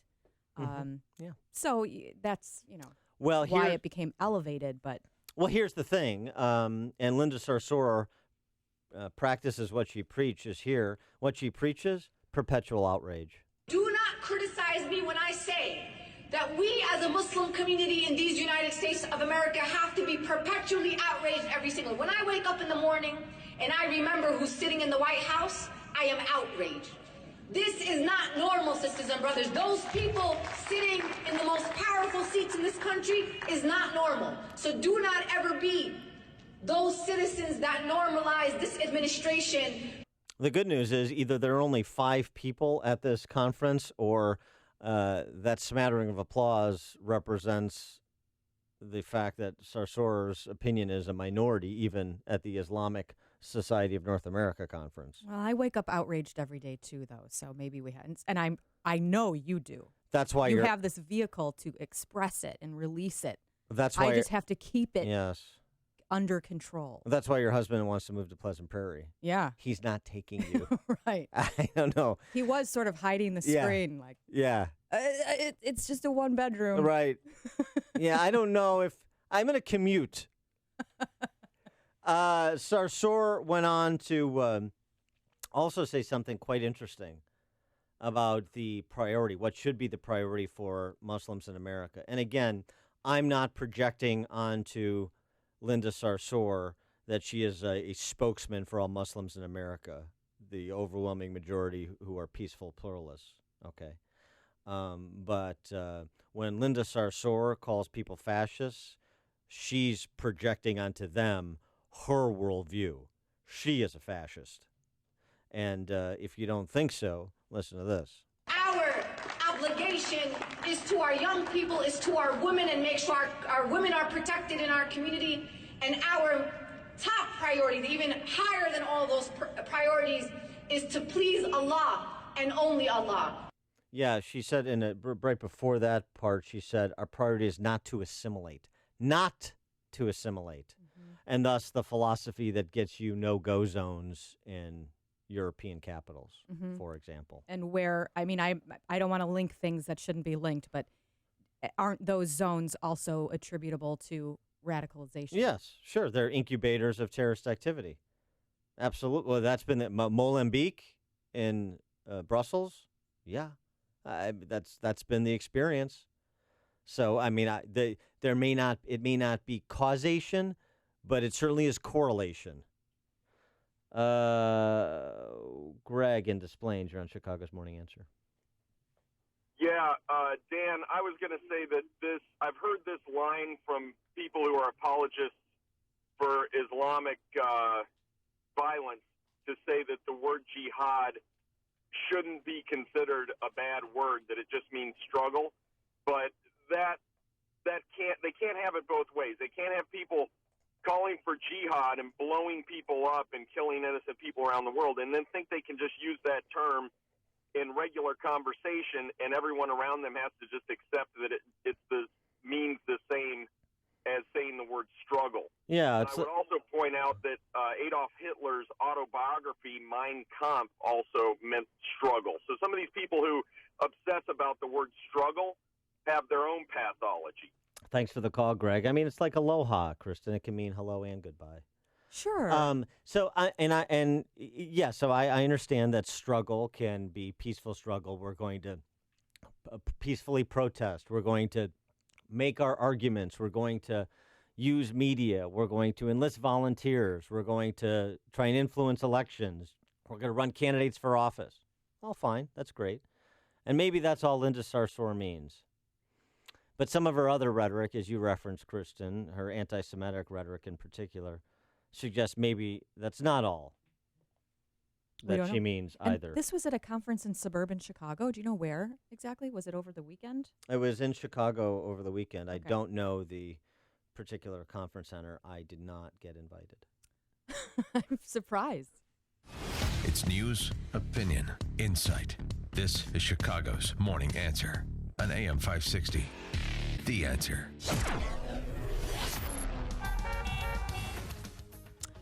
Your weather forecast today, not so hot. Clouds and sun, high of only 84. A shower tonight in spots early this evening, otherwise partly cloudy and a low of 60. Tomorrow, sunny and pleasant, high of 80. Let's get a check of the roads with Al Verde. Thanks, Kristen. 55 northbound approaching Weber to Veterans Memorial Tollway is still really backed up, but that earlier accident has cleared. But pay the price. It's an hour and a half in from 355 to Lakeshore Drive.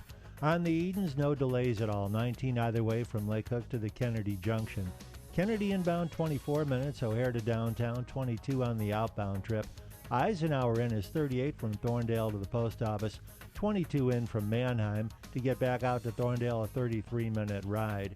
Then the Dan Ryan, that's 36 from 95th into downtown. No outbound delays. 57 inbound tight from Halstead to the Ryan, left lane closed for construction till November. On the Bishop Ford inbound, it slows from 103rd to the Ryan. Lakeshore Drive southbound at Grand, there's a report of an accident. Tri-State northbound from 82nd Toll Plaza to Archer, traffic's backed up. I'm Al Verdi in the Alarm Detection Systems Traffic Center. I'm Lou Dobbs. President Trump addresses the G20 summit, Microsoft cutting thousands of jobs, and mortgage interest rates are on the rise. Those stories next. Are you a responsible person who finds yourself growing deeper and deeper in credit card debt and you're not sure how to fix the problem? Then get ready for a toll-free number that will put you on a path to financial recovery. Trinity Debt Management is a non-profit organization that will consolidate your accounts into one easy-to-manage monthly payment, put a stop to late fees and over-limit charges, and reduce your interest rates by as much as 60%. You'll save thousands and become debt-free for keeps. It's not a loan. It's a smart way to relieve your stress, meet your obligations, and preserve your self-respect.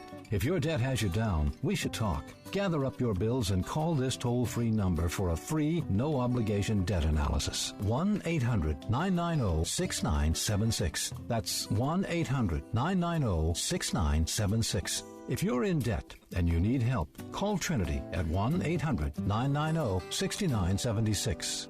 President Trump today meeting with heads of the International Monetary Fund, the World Bank, and the World Trade Organization, along with his counterparts from Japan, France, and other major nations at the G20 summit in Germany. Security is tight. As many as 100,000 protesters are expected. Microsoft planning to cut thousands of jobs, but the majority of those outside the U.S. is part of a company-wide reorganization announced earlier this week. Today's economic reports include new numbers on non-farm payroll growth and the Fed's July monetary report to Congress. Freddie Mac says long-term mortgage interest rates rose this week. The average 30-year fixed rate is now 3.96%. That's the highest level since mid-May. Please join me for Lou Dobbs tonight, 7 and 11 Eastern on the Fox Business Network. This is the Lou Dobbs Financial Report. Dan and Amy, we're pleased to be joined by Barry Sterner, president of Townstone Financial. Barry, thanks so much for joining us. Thanks for having me. So what about that? Interest rates down, home prices up. It's a hot market, but should potential home buyers, refinancers be cautious, or should they be bullish? Right now, with interest rates down, I think you have to take advantage of it. If you need to pay off some high credit card debt, if you have student loans, it's a great time to refinance your house. We're still in the high to mid threes on a 30-year. We're in the low 3% range for a 15-year fix. Great time to refinance, do a no closing costs, refinance, and take money out to pay off other bills. What is President Trump's presidency had an effect on mortgage rates? The Trump effect happens to be that, unfortunately, as you guys talk about all the time, nothing's getting done in Washington. Apprehension has filtered into the bond market, and a slowdown in the economy is kind of anticipated if we don't get tax reform, if nothing happens to Obamacare, and if we continue to have gridlock in Washington, D.C., the bond market saying, I don't think the economy is really going to be moving. Are they going to build all these roads and bridges and do all these great things that he said he was going to do? So were rates affected by exiting the Paris Accord? That's a really good question. I would say that they were affected in a positive manner when things happen, and anything happens overseas, when there's shootings, when there's bombings or whatever. People come and buy United States notes, bonds, things of that nature. They look for safety. And when they're unsure of what's going to happen in the world, such as the Paris Accord, there's never been another country that they've been able to have confidence in like they have in the U.S. dollar and the U.S. economy. He is Barry Sterner. Tell our friends in the listening audience how they can get your advice and counsel and services. Pick up on the conversation we are having here. Go to townstone.com or give me a call at 312-896-2110. That's 312-896-2110. Barry Sterner, president of Townstone Financial. Thanks so much for joining us. Appreciate it. Thanks for having me. All right, I know you're bombarded with MyPillow ads everywhere you turn, not only from me, but on TV, billboards, and in print. But the reason is simple. It's the best pillow available. You deserve a restful and relaxing summer, And the July radio deal using my name, Amy, in the promo code is the best deal available. It's the 50% discount on a MyPillow 4-pack, including 2 premium MyPillows and 2 Go Anywhere MyPillows for half the price. You can move the fill to give you the exact support you need regardless of sleep position. You'll sleep deep and won't wake up to a stiff neck or headache. And our good friend Mike Lindell manufactures them in America using only American labor. You can wash and dry them. They're hypoallergenic, and you get a 10-year warranty and a 60-day money-back guarantee. So get your 50% off the 4-pack by calling 800-489-0201. Use the promo code Amy or visit mypillow.com. That's 800-489-0201, promo code Amy. Balance of Nature's fruits and veggies. When I heard of Balance of Nature, and I said, because I had prayed, Lord, how am I going to get all this food into me that's so good to me? That's when I called. Now I know that I get my fruits and my vegetables into me, and I don't have to work so hard. I know that I am getting the proper things into my body. I do believe that if I didn't have this already in my body, my Balance of Nature, it wouldn't have gone so good for me. But because my body was healthy, that's what kept me going. Take Dr. Howard's Health Challenge and find out how to get 2 free sets of fruits and veggies. We'll even ship them to you free. Call 1-800-2468-751. That's 1-800-2468-751. Or go online to balanceofnature.com. Use promo code Chicago. A storm is on the horizon, and you need to keep the lights on no matter what. Your business relies on the power being on 24/7. It's the lifeblood of your data and computer systems. Weather-related outages from the power company are not acceptable. Your need for a source of power that's reliable 24/7, along with round-the-clock service that can dispatch technicians to your site immediately, is mission critical. Your business needs Charles Equipment Energy Systems on speed dial. These are the big boys, not residential or solar, but reliable industrial generators for emergency backup or events. When you need more than a 100-foot extension cord plugged into a small engine generator, call Charles Equipment Energy Systems. They keep the lights on with rental generators for job sites or power outages. The storm season is here. Plan ahead. Call now to prepare generators for sudden damage and potential power outages. Call 630-834-6000. That's 630-834-6000 or charlesequipment.com. charlesequipment.com. AM 560, The Answer. Dan and Kristen McQuarrie in for Amy. And Kristen, I don't know who's going to break this to Linda Sarsour, who we were just speaking of. Perkaza, a group of about 700,000 members, ethnic Malay Muslims in Malaysia, said it agreed with calls this week by Muhammadiyah, Indonesia's second largest Muslim group, to boycott Starbucks because of its pro-gay rights stand. Oh, boy. Oh, no. What are they going to write on the cups now? Yeah, I don't think they're doing the Race Together cups in Indonesia and Malaysia. I think they're going to have to double down on security there. Yeah, that's going to be a real difficult conversation at the next Man-Hating Shrew March that Linda Sarsour organizes, because, you know, she preaches tolerance and standing up for women's rights and of course, other marginalized populations, the left's language. How do you square the circle with that there, Ms. It's going to be Sarsour? tricky. That's a lot of gymnastics for her on that one. Yeah, difficult conversation.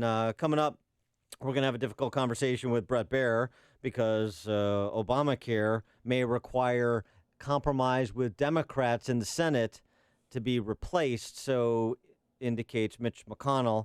We'll ask Bret Baier about it at 7:07, but now we turn to the headlines with Mike Scott. Dan, here are the stories we're watching right now. A Madigan tax, more of the same from Springfield. WIND Chicago News Time, 7 o'clock.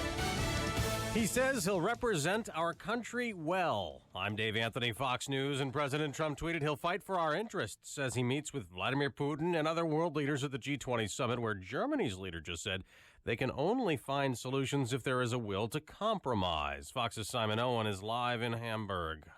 Dave, President Trump sitting down shortly with Russian President Vladimir Putin, saying there is much to discuss. It's their first meeting since President Trump took office. In the build-up, the president has been critical of Russia, accusing it of destabilizing Ukraine and calling on President Putin to stop supporting Syria and Iran. He said Russia should join the community of responsible nations. Video has emerged of the two leaders meeting briefly this morning, both smiling as they shook hands. Dave? Simon, a New York City man who isn't aware that the president lives at the White House now and is in Germany today went to Trump Tower last night in New York, armed with knives, wearing a bulletproof vest, claiming to be a U.S. senator who wanted to see the president and Ivanka Trump. He's now getting a mental evaluation. Another disturbance on a plane. Fox's Tanya J. Powers details it live. A Delta Airlines flight attendant is recovering after being attacked by a first-class passenger last night. This happened about 45 minutes into Flight 129 from Seattle to Beijing.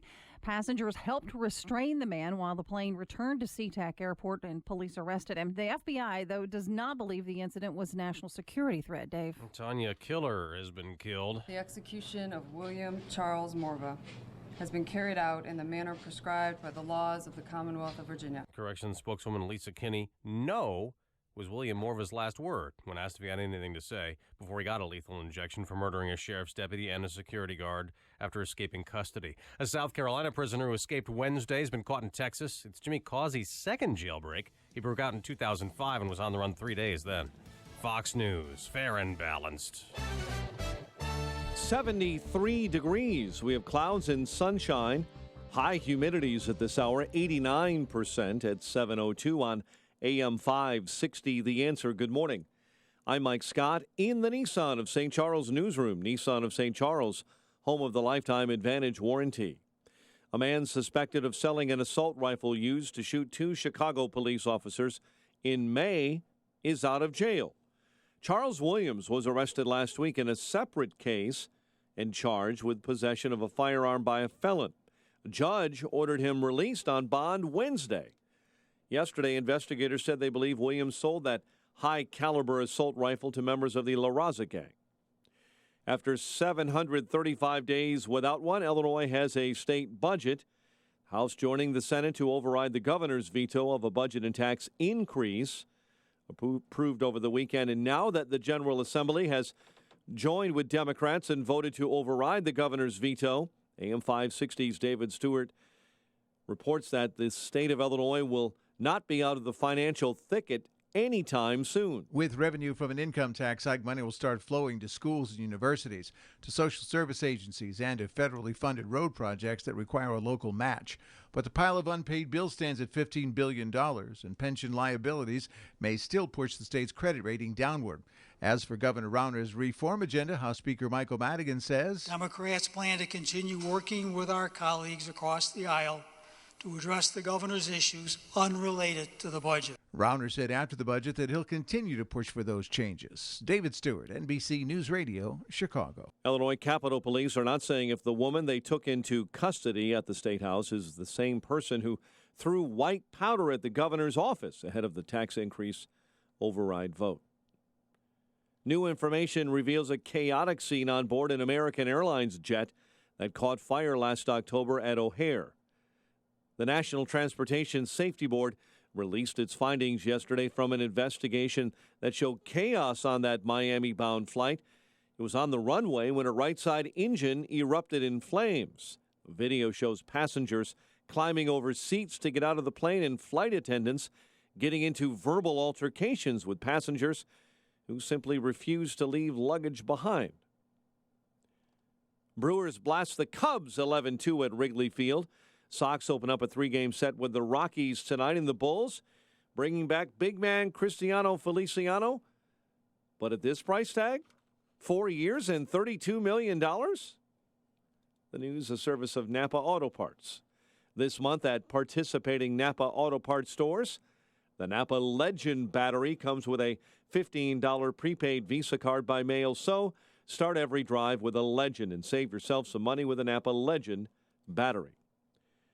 7:04, it is time to check the climate of your business with aircomfort.com, providing the right climate for business since 1935. A check of traffic and weather on the way next on AM 560. When smart businesses need to grow their team, they do it on the site proven to deliver, Indeed.com. According to an independent study, Indeed delivers 5 times more hires than any other job site, more hires than the rest combined. And right now we're giving new users a $50 credit to post a sponsored job, boosting your listing in relevant search results. Claim your $50 credit at Indeed.com/credit. Indeed, the world's #1 job site. Terms, conditions, and quality standards apply.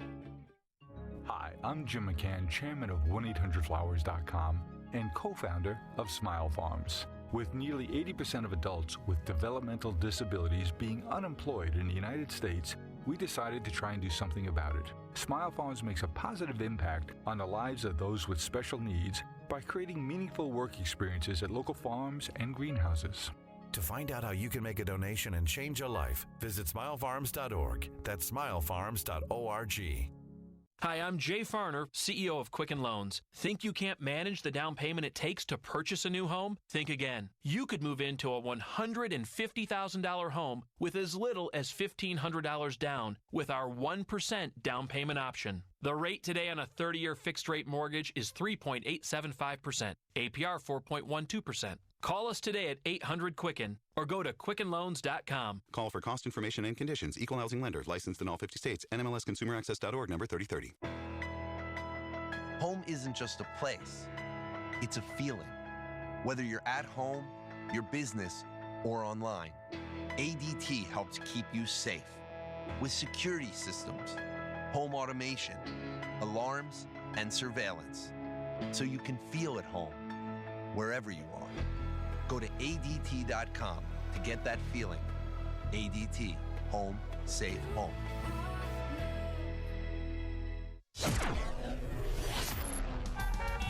7:07. Let's get an update on the roads in the Alarm Detection Systems Traffic Center. In for Jim, here's Al. Hey, Mike, on the Edens, things are in good shape. 19 either way, Lake Cook to the Kennedy Junction. Kennedy inbound 25-minute trip. O'Hare to downtown, 24 on the return trip.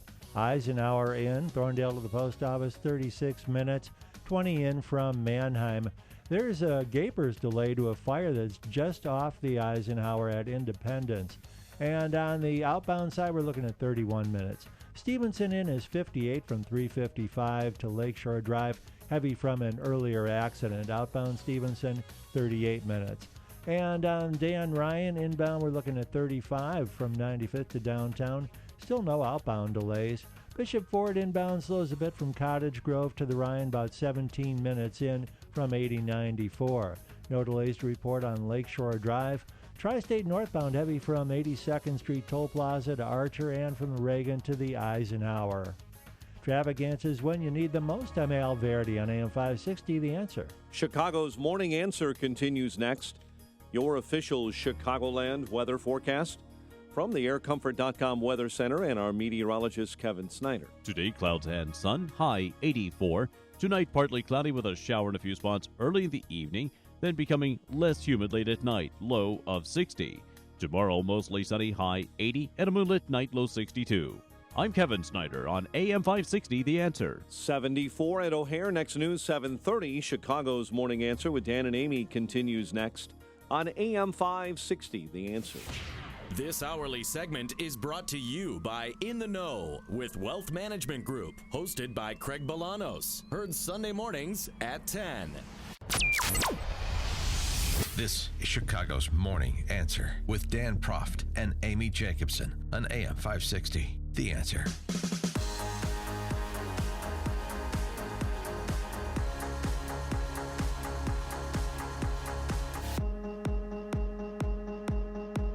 Good morning, Dan, and in for Amy this morning, Chicago Tribune editorial board member and future resident of Pleasant Prairie, Wisconsin, Kristen McQuarrie.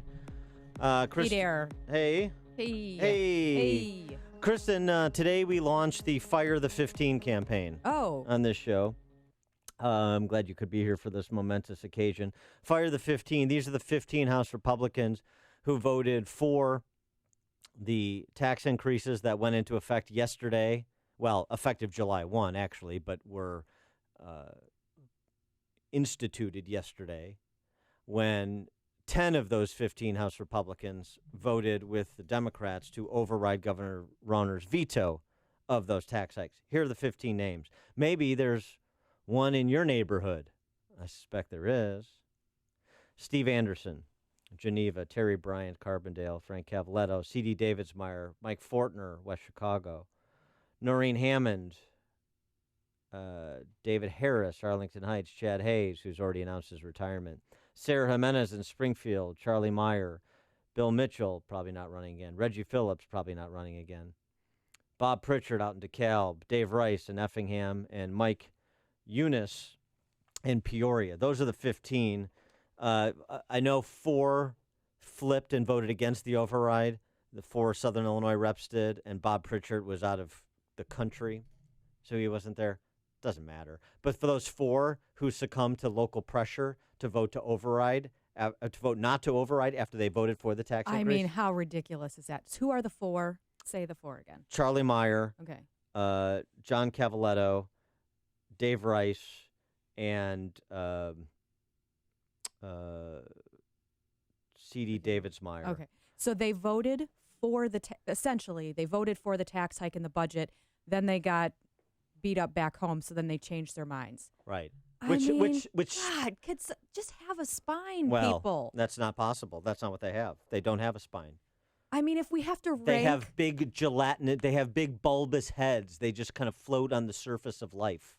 I have more respect for, and I'll go to bat for her again, someone like Terry Bryant. She's of Murfreesboro, by the way, not Carbondale. Wow, yeah. Same, who voted for the tax hike, voted for the budget, knows she will probably be primaried for it. It was, admitted it was kind of a torturous vote, but felt that it was so the budget impasse was so damaging to her community that she felt like she was really in a vice. At least she voted for it. She voted for the spending. She voted for the budget. She didn't change her mind. She is getting beat up back home. But to me, in terms of all the levels of spinelessness, the people who've switched their votes, and then the Democrats the suburban Democrats in particular, who have advanced unbalanced budgets for years, who have been blaming Bruce Rauner for all the problems of the past 2.5 years when they've overseen this slow financial meltdown of the state for a decade. Some of them voted for the budget, but not the tax hike. So now they can run around their districts and pretend like they are a friend of the taxpayer, when in fact they're the problem. To me, that's the most spineless. If we're ranking, if we're doing an org lot of chart. competition. I know. But Illinois Policy Institute captured some great floor video. Steve Anderson, who's this Muni lawyer, state rep from Geneva, who was the de facto governor because of Bruce Rauner's abdication for the last 3 weeks, and organized the Republicans who surrendered. I've talked about in the show, the iconic photo of him will be iconic. If it's not yet, it will be. Him raising his hands in victory after the tax hike passed the House. Leader. I mean, it's comedy to even use that title. Jim Durkin, the head of the House Republican caucus, just standing with his arms akimbo, looking befuddled, like what just happened. Way to be in charge, large and in charge. So that's one. Yesterday, Steve Anderson, Dave Harris, is this moralizing legislator from Arlington Heights, Mm-hmm. Dave Harris. He is a sometimes vote with the Democrats. He voted for the latest version that they advanced for a property tax freeze. He makes no secret about that. He's insufferable, he makes no secret about that either. So those two are caught shaking Mike Madigan's hands yesterday after the override. Mm-hmm. And Steve Anderson, there's an AP photo, too, that catches Anderson shaking Madigan's hands. Because yesterday, congratulations, Steve Anderson, Republican of Geneva, yesterday he became a made man in the Illinois Bipartisan Combine. That is so AP caught one of the photos, and then did the Policy Institute catch Illinois another Policy one? caught the video, too. I mean, that is just mind-boggling to me. Even if you're going to vote for the tax hike, to not understand the thumb that Mike Madigan has had on all of the policies that have not happened in this state. The fact that he controls everything. That is just it's that they wanted to have they wanted to kiss the ring. It just stings all the more. TC. Well, here's how it is: cut me in or cut it out. And so these Republicans wanted to get cut in. Like, by the way, State Senator Dale Ryder. Now he's not up in 2018. He's up in 2020. Otherwise, it would be fire the 16. But fire the 15 sounds better. So that works out. I'm not going to go along with your fire the 15. I have them in different buckets, and some of them I have some sympathy and empathy as to why they felt that doing whatever it took to end the budget impasse was the best worst scenario, because that's all we get in the state is what's the best worst. And that was the best worst. Actually, it wasn't the best worst. But Dale Ryder, the senator, he's a Republican from Mattoon. He's the one senator, and Mattoon, the only one that was required, the home of the original Burger King. Really? Huh. Yeah. Didn't know that. He the only one, only Republican who voted for the tax hike, voted for the override in the Senate, and he was the necessary vote. And just like the Republicans in the House, his vote yes provided the opportunity for a Democrat target, a pickup opportunity for Republicans in the suburbs, Tom Cullerton in eastern DuPage County, provided the opportunity for him to vote no and pretend like he's actually against tax increases and he's actually for reform, and to make it more difficult then to run a quality Republican candidate to beat him, because he's got this vote that he can bandy about and feign that he's not part of the Democrat power structure in this state. So, hey, hat tip Dale Ryder. The Charleston kickback. You remember the Cornhusker kickback for Obamacare? Senator Ben Nelson? Well, we've got Senator Dale Ryder and the Charleston kickback, because that's where he's from, and that's where Eastern Illinois is. And Chicago Democrats gave Ryder a $4.8 million earmark to build an air conditioning system at an Eastern Illinois University lecture hall as consideration for voting for the tax hike. That's not as porky to me as some of the other pork and some of the other little nuggets that were inserted into the last-minute budget deal. I think the amendment that the speaker filed at the last minute included all kinds of little goodies. They've gotten a lot better about hiding pork. Now it's in more infrastructure programs, capital programs. Okay. I mean, it's just about selling their souls for 30 pieces of silver, which is what these people did.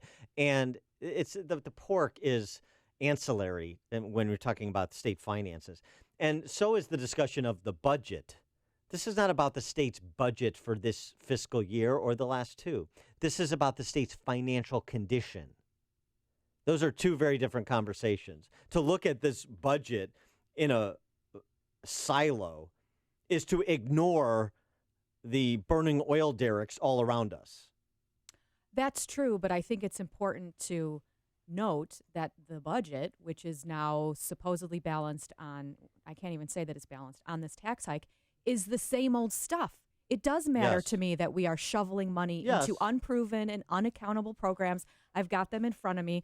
We're back to spending money, $400,000 on an anti-bullying program. State fairs. I'm sorry. I know that the state fair is important. County fairs are important to the agriculture community. We are broke. And this budget shovels all the same money into those unproven and unaccountable programs. I do think it matters. We are right back to where we have always been. There is no true reform in this budget. They restored funding that had been cut for things like prostate cancer awareness, sudden infant death syndrome awareness programs, violence prevention task force. These sound good. They are a waste of money. And this is a budget that's full of that kind of stuff. Matters. It matters to me. So what is the more depressing conversation? Why I'm staying in Illinois or why I'm leaving Illinois? 312-642-5600, turnkey.pro answer line. 64636DA, turnkey.pro text line. And which conversation are you having? And love to hear from listeners outside of the corporate boundaries of Illinois, soon to be redesignated a territory, about their experiences. Maybe they're Illinois expats. Maybe they're just paying attention to what's going on in Illinois.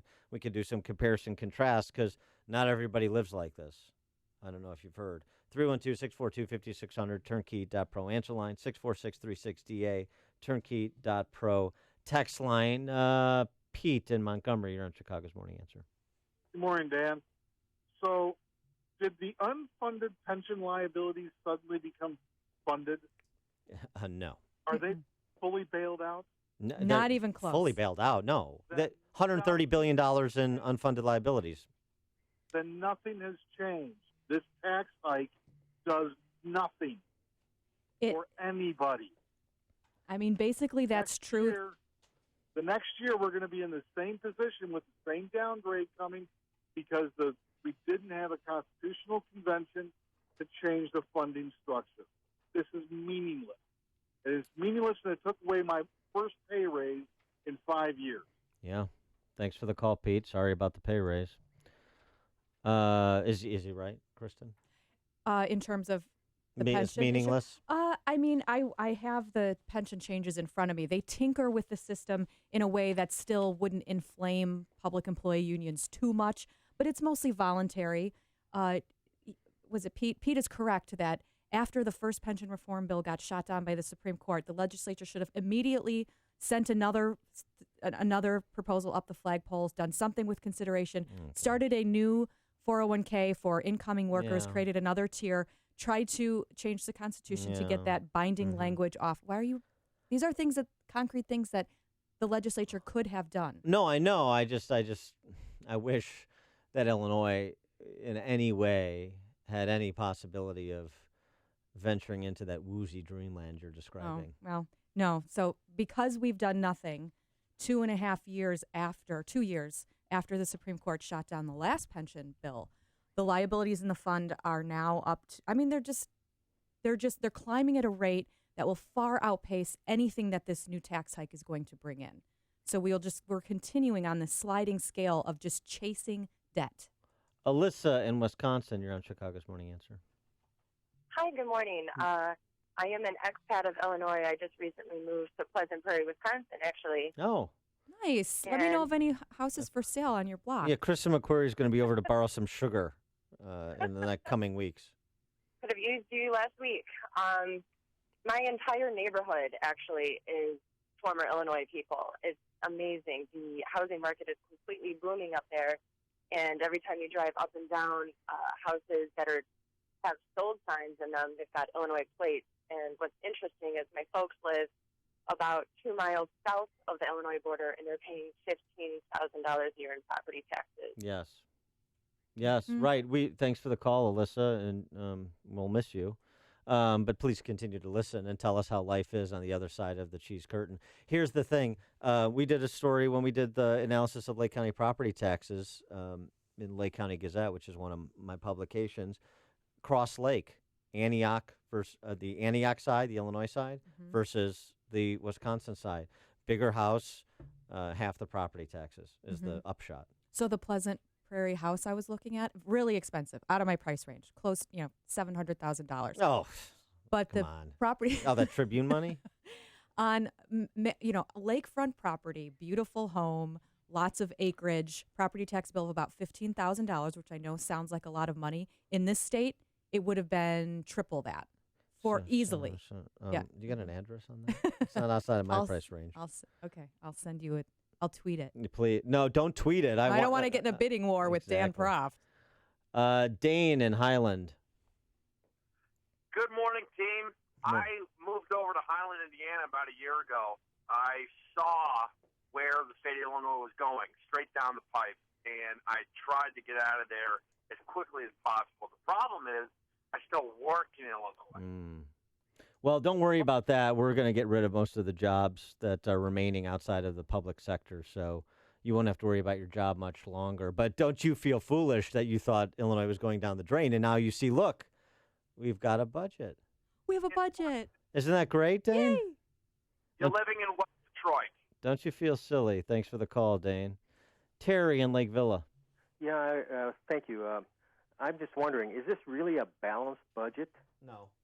Not really. You will hear the Democrats say that it is, and on paper it is, but it is predicated on all kinds of things happening down the road. Remember when Rauner kept getting criticized for introducing budget proposals that depended on the legislature taking action. Well, they did the same thing. This budget, by the way, the paper should be flash paper like a bookie.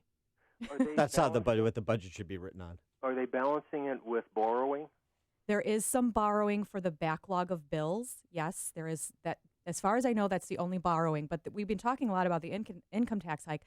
But there is also sales tax hike, service tax on laundry, dry cleaning, and there might be something else. So they have a couple taxes in there, borrowing.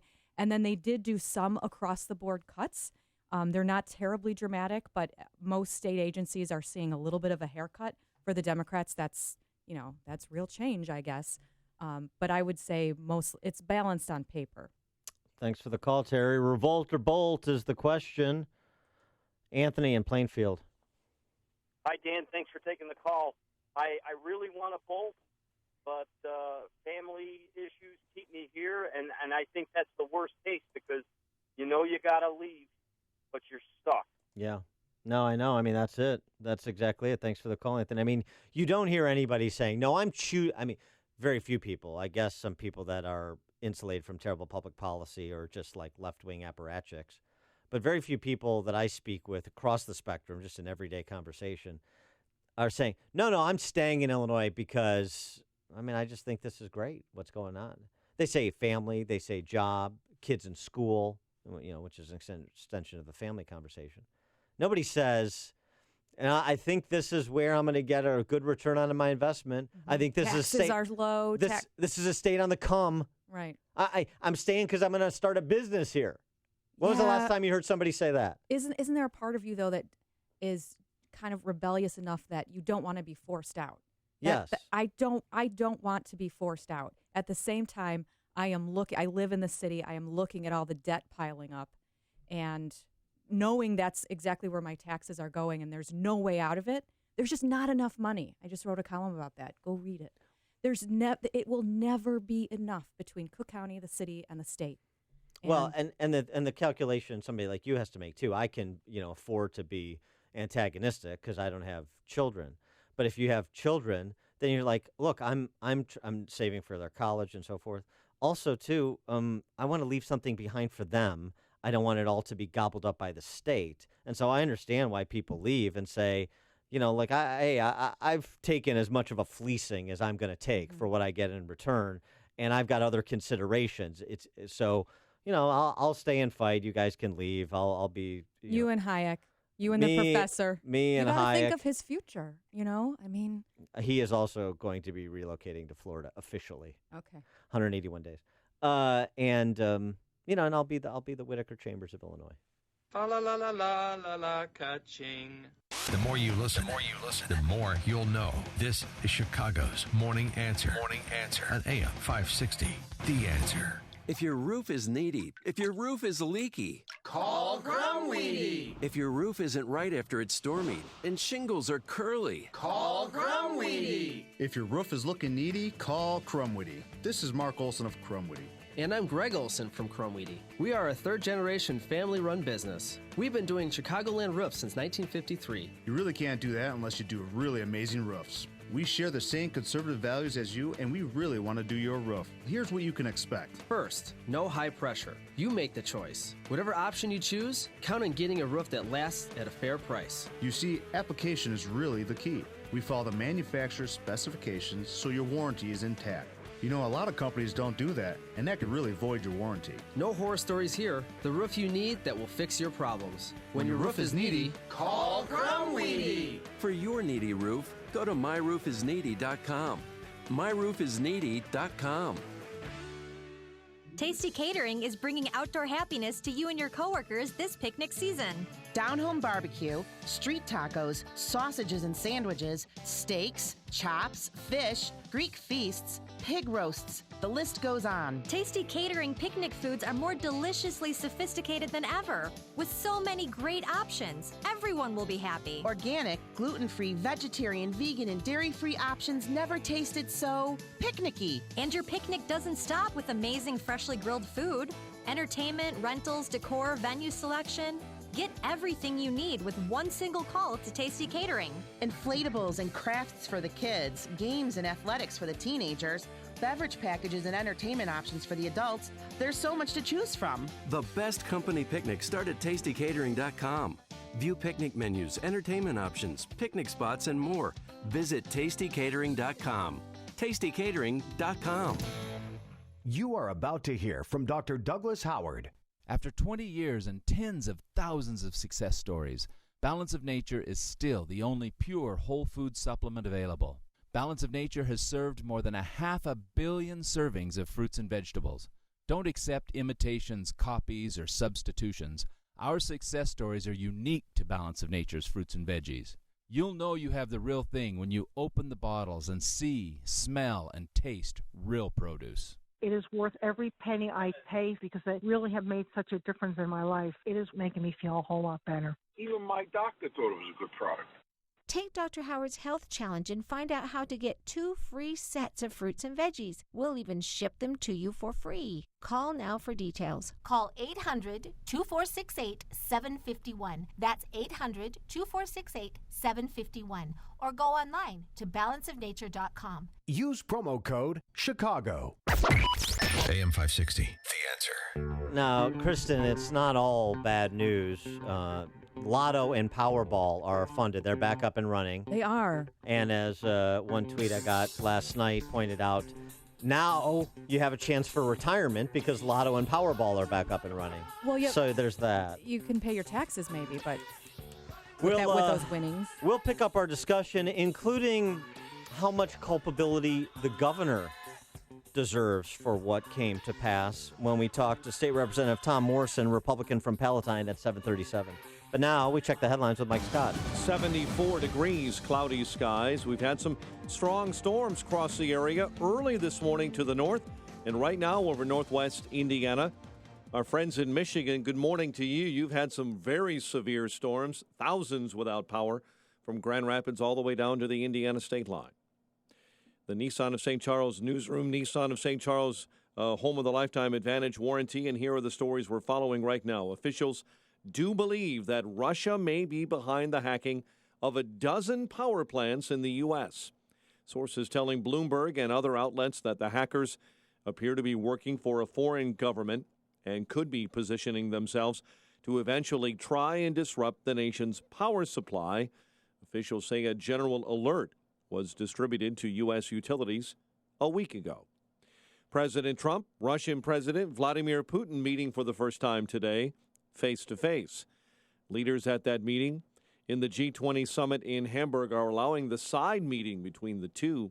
Former ambassador to Russia Michael McFaul says the president, Vladimir Putin of Russia, comes into today's meeting with President Trump very prepared. He's going to come in with a game plan, and my suspicion is his game plan is going to be pretty simple. Donald, maybe he won't say Donald, but he'll say President Trump. You and I, we can do great things together if you and I work together because we think the same thing. Trade and climate change, the major topics at the two-day summit. McFaul telling NBC's Today Show this morning Putin will look for common ground with Trump outside of the leaders of the 19 other countries. The company that makes the popular protein bar Cliff is recalling 3 bars because of worries about nut allergies. Company is recalling its Cliff Builders chocolate mint bar and 2 of their kids' flavors, Cliff Kids Z-Bar Protein Chocolate Mint and Chocolate Chip. After 735 days without one, Illinois now does have a state budget that includes a 32% income tax increase. It's more of the same from Mike Madigan and Democrats, the governor blasting the House Speaker after yesterday's vote to override Governor Bruce Rauner's vetoes of that income tax increase and $36 billion no-cut state budget. Brewers blasted the Cubs 11-2 at Wrigley Field, while the White Sox open up a 3-game set with the Rockies in Colorado tonight. The news, a service of Napa Auto Parts. This month, at participating Napa Auto Parts stores, the Napa Legend battery comes with a $15 prepaid Visa card by mail. So start every drive with a Legend and save yourself some money with a Napa Legend battery. 7:34 and a check of traffic and weather on the way next on AM 560. Cabela's summer clearance is going on now. From clothing to optics, come in and get savings up to 50% off. See all their deals at Cabela's.com. July is Patriotism Month at Schrank's Smoking Gun. In honor of Independence Day, everyone who purchases a firearm in July at Schrank's will automatically be registered to win a really cool Charter Arms Old Glory 38 Special Revolver. It's designed just like Old Glory, our beautiful American flag. During July, you can also save on select ammo with Schrank's Buy 3, Get 1 free deal. You already know that Schrank's has Lake County's largest selection of new, used, and consignment pistols, rifles, shotguns, and ammo, plus full gunsmith services. And you know that Schrank's has a great selection of your favorite cigars. Don't forget, you'll avoid Cook County taxes by purchasing your firearms from Schrank's. They're the firearms store generations of customers trust. Don't miss your chance to win the Charter Arms Old Glory 38 Special Revolver. Visit SmokeTheletterN.gun.org or call 847-662-4034. Schrank's Smoking Gun in Waukegan, your family-owned gun store since 1964. Yes, indeed, summertime. Another hot one. Wait, gonna be a little bit cooler today. Back to hot, gonna be windy. Maybe a thunderstorm mixed in for good measure. Up and down and up and down. The climate is always changing. Your company's heating and cooling system really gets a workout in Chicagoland. Be ready for anything this summer. Call Air Comfort and get your business's cooling system tuned up and running at peak performance. You see, the Air Comfort problem solvers can find small problems before they become big problems. Plus, proper maintenance will keep your system from wasting energy and money. Air Comfort will make sure your equipment is clean and obstacle-free. And if your chiller is about to or has stopped working, they can install temporary solutions to keep you cool while the long-term fixes are put in place. The key to keep your climate from changing is preventative maintenance, and Air Comfort can help. Schedule a comprehensive assessment of your mechanical system today. Call 708-345-1900 or visit aircomfort.com. Air Comfort, providing the right climate for business since 1935. 737. Let's check the roads in the Alarm Detection Systems Traffic Center. In for Jim, here's Al. Thanks, Mike. The Edens is in great shape both directions. Kennedy inbound 25, O'Hare to downtown, about the same back out to the airport. Eisenhower in 32 minutes, Thorndale to the post office 34 outbound. Stevenson is 41 into Lakeshore Drive, 36 back out to 355. Dan Ryan is heavy 35 in from 95th to downtown, no outbound delays.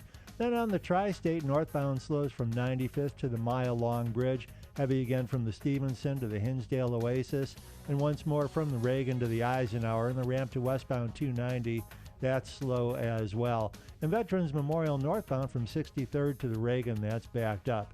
Traffic's a service of Anime Midwest. Anime fans are celebrating Anime Midwest this July 7th in Rosemont. 15,000 fans will come together in anime costumes to have a great time. Tickets available at animemidwest.com. Traffic answers when you need the most. I'm Al Verdi on AM 560, The Answer. Chicago's Morning Answer continues next. Your official Chicagoland weather forecast from the aircomfort.com Weather Center. Providing the right climate for business since 1935. Not as hot today. Clouds and sun mix. High 84. Shower in spots expected overnight. Otherwise partly cloudy and a low of 60. Currently 75. Next news coming up at 8. Chicago's Morning Answer with Dan and Amy continues next on AM 560, The Answer. This hourly segment is brought to you by Empowered Investing, the show dedicated to investors. Heard Saturdays at noon right here on AM 560, The Answer. If you're talking about it, I'll be talking about it. Dennis Prager here. Join me this morning at 11 right here on AM 560, The Answer. Good morning, Dan, and in for Amy, Kristen McQuarrie, Chicago Tribune Ed Board. And Kristen, the veto override, even though it is punishing on Illinois families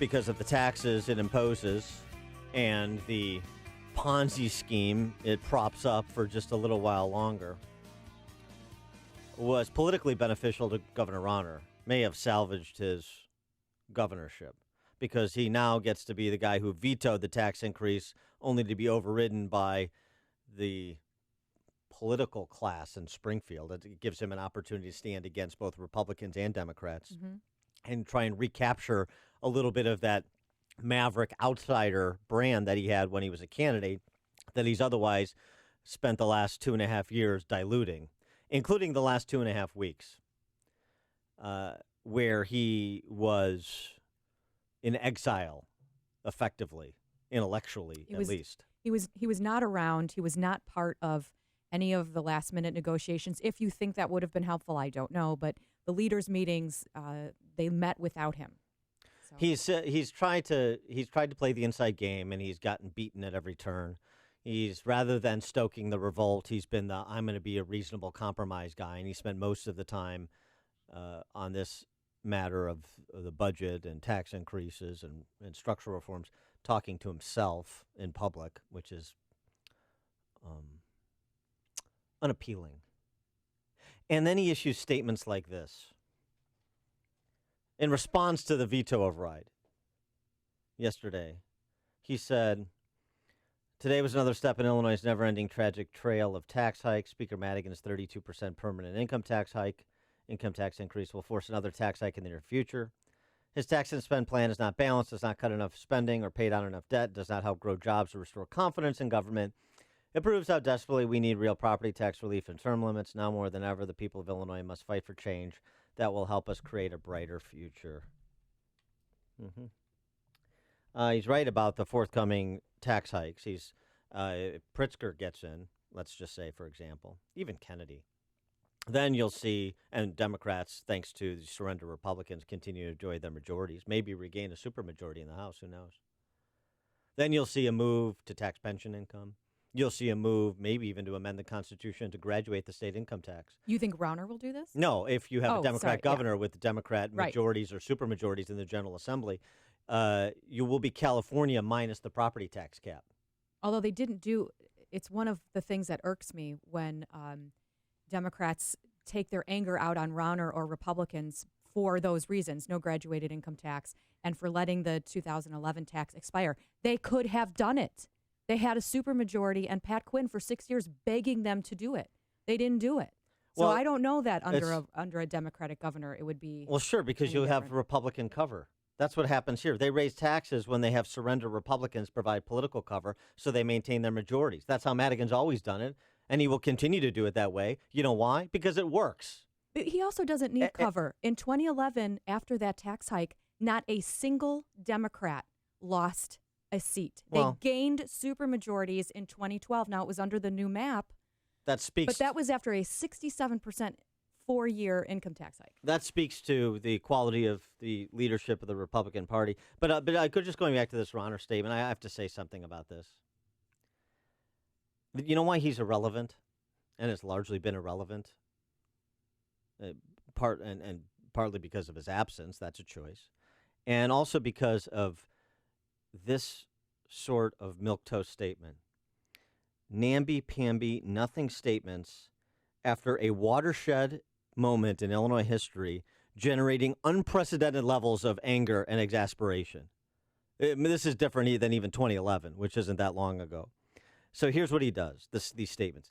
Dice up Madigan, garnish with the tired bromides, add a dollop of Ursop's optimism at the end, and serve this tasteless Rauner rice cake to ruin the appetites of a ravenous electorate. He doesn't feed the revolt. He starves it.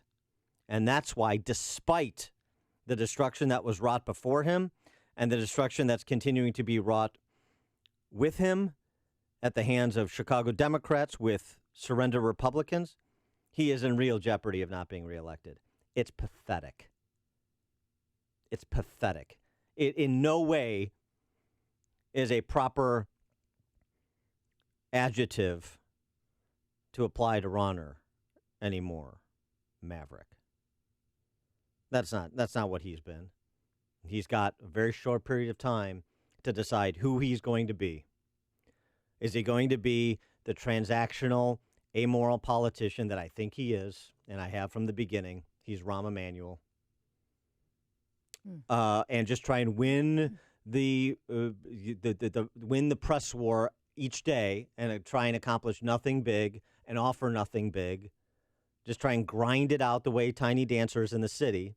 And Tiny Dancer's got a much more favorable field of play than does the governor. Or is he going to take something resembling a risk and speak with moral clarity and make arguments for the next year and a half about the future of the state. To me, that's the choice before him. He has made the former choice for the past 2.5 years. If he doesn't make the latter choice for the next 18 months, he's done. I agree with the latter part of your commentary, but I don't think you are really taking into consideration what he is up against. Oh, I'm taking it into full consideration. I'm taking it into full consideration. As soon as he came in, they blocked him at every move. They didn't pick up any of his bills. He did file bills to do a lot of this on his agenda. Kristen, just stop. 15 House Republicans and Dale Ryder in the Senate. If he is providing the leadership, galvanizing the party, and thus galvanizing the electorate to rebel against the political royals in Springfield, the Chicago Democrats, starting with Madigan, then you don't have the fifth column action that occurred in the special session. So don't you think that this is less about his leadership and stoking the rebellion than it is he wanted the tax hike? It helps him. It relieves a huge pressure valve for him. He gets a budget. He could not have been reelected absolutely if he did not have a budget. He at least has that now. I don't think he ran as a candidate who was not opposed to a tax hike. So I don't think he was. But I think you're expecting something of him that was never going to happen. I disagree that he couldn't win if he didn't do a terrible deal or a terrible deal didn't get done. Completely disagree with that. But if what you say is possible, that he actually wanted this, then that makes it even worse, doesn't it? For more on this, we're pleased to be joined by our friend, State Representative Tom Morris, Republican from Palatine. Tom, thanks for joining us. Thanks, Dan. Thanks, Kristen. So I've launched the Fire the 15 campaign today. Those 15 of your colleagues that voted for this tax hike, and 10 of whom voted to override the governor's veto of it. How do you react to that? How do you react? All around, it's a bad situation. And what I can do, what I have tried to do, is listen to what my constituents are saying. Look, I ran in 2010, which was a watershed year for reform-minded Republicans. As a small business owner, the frustrations that I felt trying to make a payroll, compete in a increasingly hostile environment, is what motivated me to run, and that's. I've tried to maintain that level of passion and commitment to reform as long as the people have continued to reelect me. I've got colleagues in my caucus that have different districts. They have significantly higher percentages of public employees who are fighting for their own self-preservation.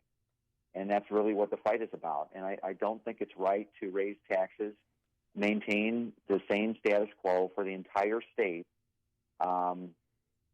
When we saw what happened in 2011, it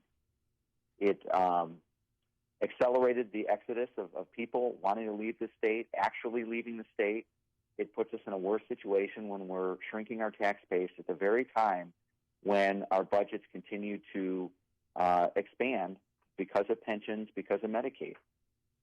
So, Representative, what do you think to the idea that the governor didn't really exert a lot of influence in trying to corral those 15 members? What did you see from the inside? Look, I'm not an insider. I'll just put that right out there. I'm not an insider in my caucus. I'm not an insider with the governor. So I can't speak to that.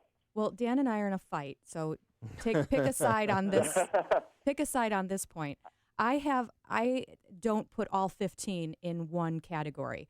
I have empathy for people like Terry Bryant and Reggie Phillips, who are generally fiscally conservative and vote with you and others, but we're in a really, really tough situation in this particular vote in just trying to end the impasse. Do you agree with that? I agree with that. I mean, here's the thing. If you're, David Harris said, because of these growing unpaid bills, we paid $800 million in interest. That's a true statement. Now, I started to see where this was going 2 years ago, that there was not the appetite for the real reforms necessary that might justify an income tax increase. You know, if there was relief elsewhere on our property taxes, on, you know, they were talking about adding a sales tax on services.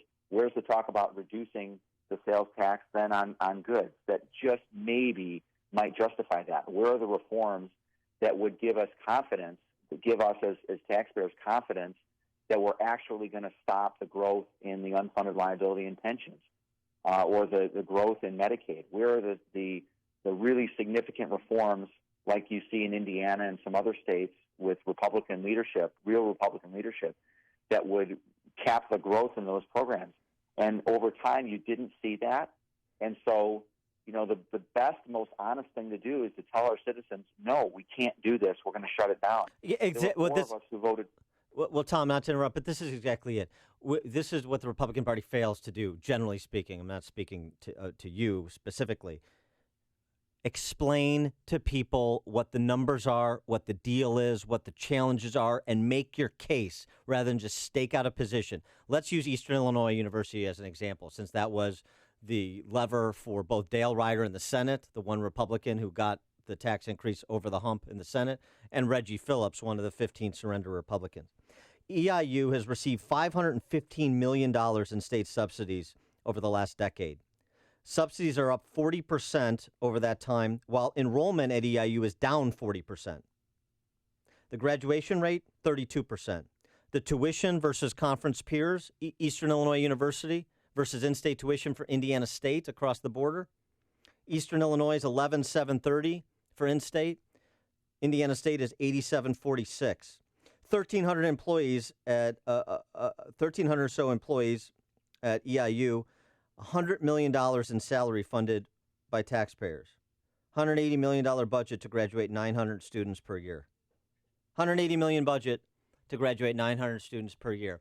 It seems to me that if you made the case, even in those districts, people would say, you know what, that's a setup that doesn't make any frackin' sense to me. And EIU is just one example, and higher ed is just one example. This entire state is a big scam because we just talk about inputs and everybody's intentions. We don't talk about how the actual systems or institutions operate, what they achieve, and at what price.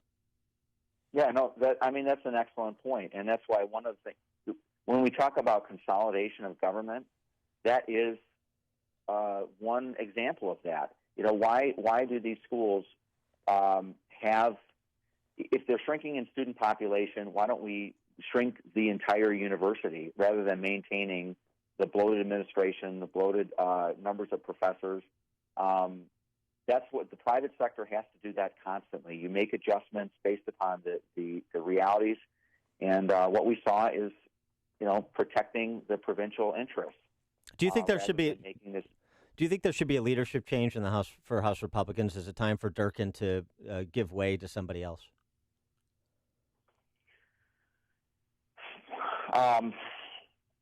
Look, I don't know who would rise up to do that. I'm not prepared to do that.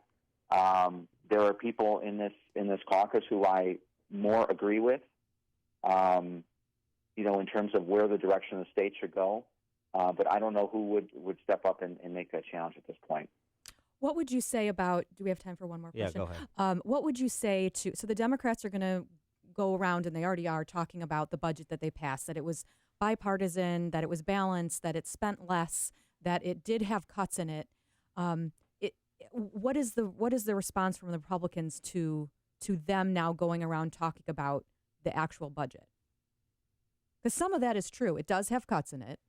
What would you say to that? I mean, we are essentially maintaining the status quo. What this does not do, it doesn't touch the $15 billion in unpaid bills. It does not do nearly enough to address the unfunded pension liability. And so, when my constituents write to me and say, what's different? How I said on the floor yesterday, yeah, it's true. We do need a budget for predictability, but the solution here was predictable. We ran out of the taxpayers' money, and so we're going to go back to the well. And, as far as the bipartisan nature of it, it does make our messaging a lot more difficult. There's no question about that. No question about that, indeed. He is State Representative Tom Morrison, Republican from Palatine. We're decrying the 15, but there are some people down there that are principled and transparent and thoughtful, and Tom Morrison is one of them. Tom, appreciate you joining us as always. Thanks. Thank you. And he joined us on the turnkey.pro answer line. Before you see it on TV, share it on Facebook, or read about it in the paper. Hear it here first. This is Chicago's Morning Answer on AM 560. The Answer. Thinking of getting engaged to that special person in your life? Hi, it's Mike Gallagher. I've got the perfect place for you. Visit my friends at Roland's Jewelers, a family-owned jeweler in downtown Libertyville. Roland's Jewelers has a beautiful selection of engagement rings, and they're a direct diamond importer. That means wholesale prices on quality loose diamonds. Roland's is also the perfect place to shop for an anniversary or birthday gift. Roland's offers a large selection from designers like Hearts on Fire, Simon G., John Hardy, and Roberto Coin. Their knowledgeable and friendly staff can show you quality Swiss watches like Tag Heuer, Michel, and Longines. Roland's Jewelers is well known for excellent customer service. These guys are the best, including custom designs and jewelry repairs by their expert craftsmen. Let Roland's Jewelers in downtown Libertyville make all your special occasions memorable. Visit RolandsJewelers.com. It's ROLLANDS, RolandsJewelers.com, or call them 847-918-7300. Roland's, a family-owned jeweler you can trust. When smart businesses need to grow their team, they do it on the site proven to deliver, Indeed.com. According to an independent study, Indeed delivers 5 times more hires than any other job site, more hires than the rest combined. And right now we're giving new users a $50 credit to post a sponsored job, boosting your listing in relevant search results. Claim your $50 credit at Indeed.com/credit. Indeed, the world's #1 job site. Terms, conditions, and quality standards apply.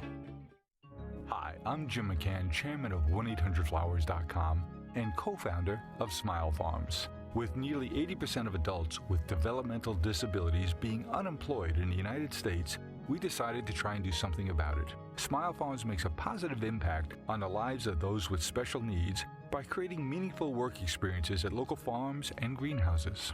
To find out how you can make a donation and change a life, visit smilefarms.org. That's smilefarms.org.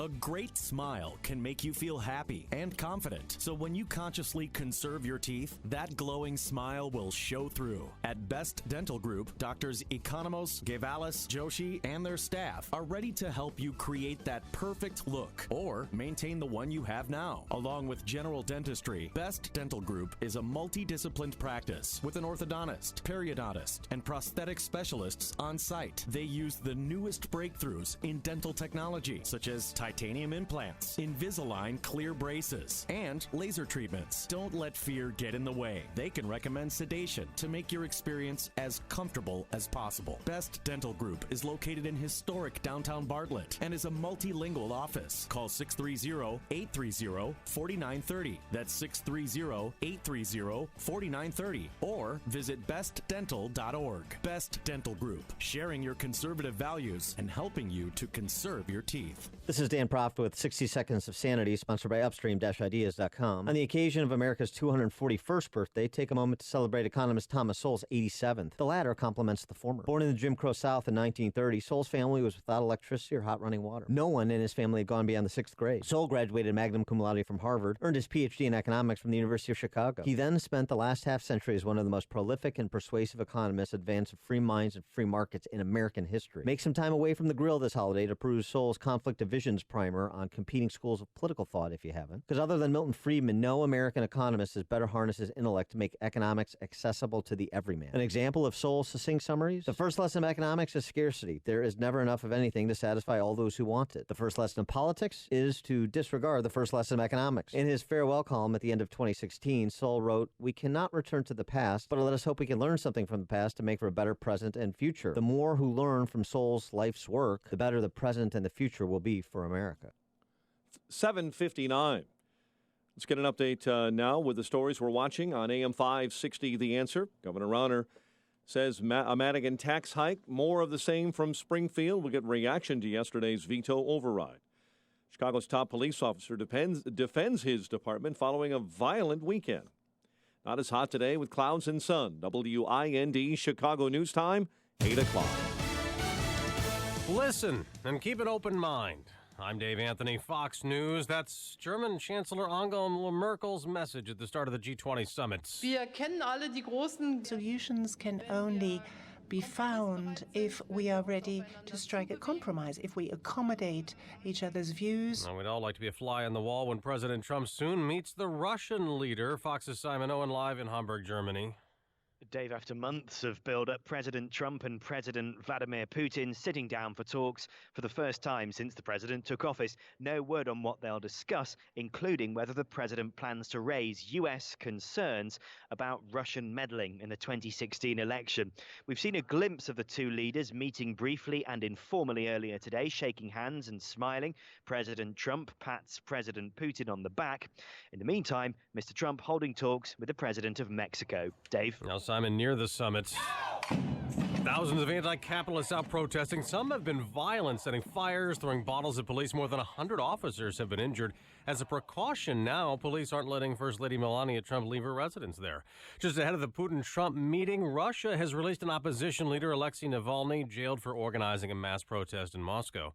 An update on the economy is just out, showing a big surge in hiring. Fox's Ginny Casola has the numbers live. Dave, more new jobs were created than expected in June, 222,000. The unemployment rate rose to 4.4%, though that reflects more people working and looking for work. The number of people in the workforce, the labor participation rate, increased slightly to 62.8%.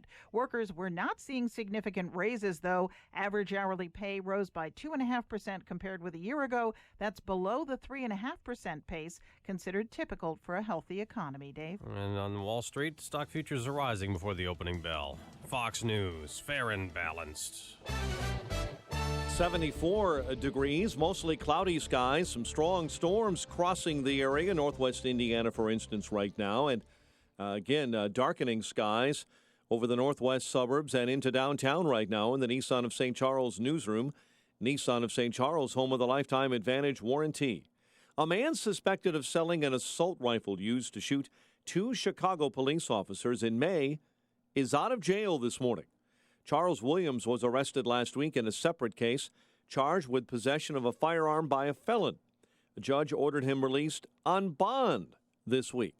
Investigators believe Williams sold a high-caliber assault rifle to members of the La Raza gang. Now that the General Assembly has voted to override Governor Rauner's budget veto, AM 560's David Stewart reports Illinois is not nearly out of the financial thicket. With revenue from an income tax hike, money will start flowing to schools and universities, to social service agencies, and to federally funded road projects that require a local match. But the pile of unpaid bills stands at $15 billion, and pension liabilities may still push the state's credit rating downward.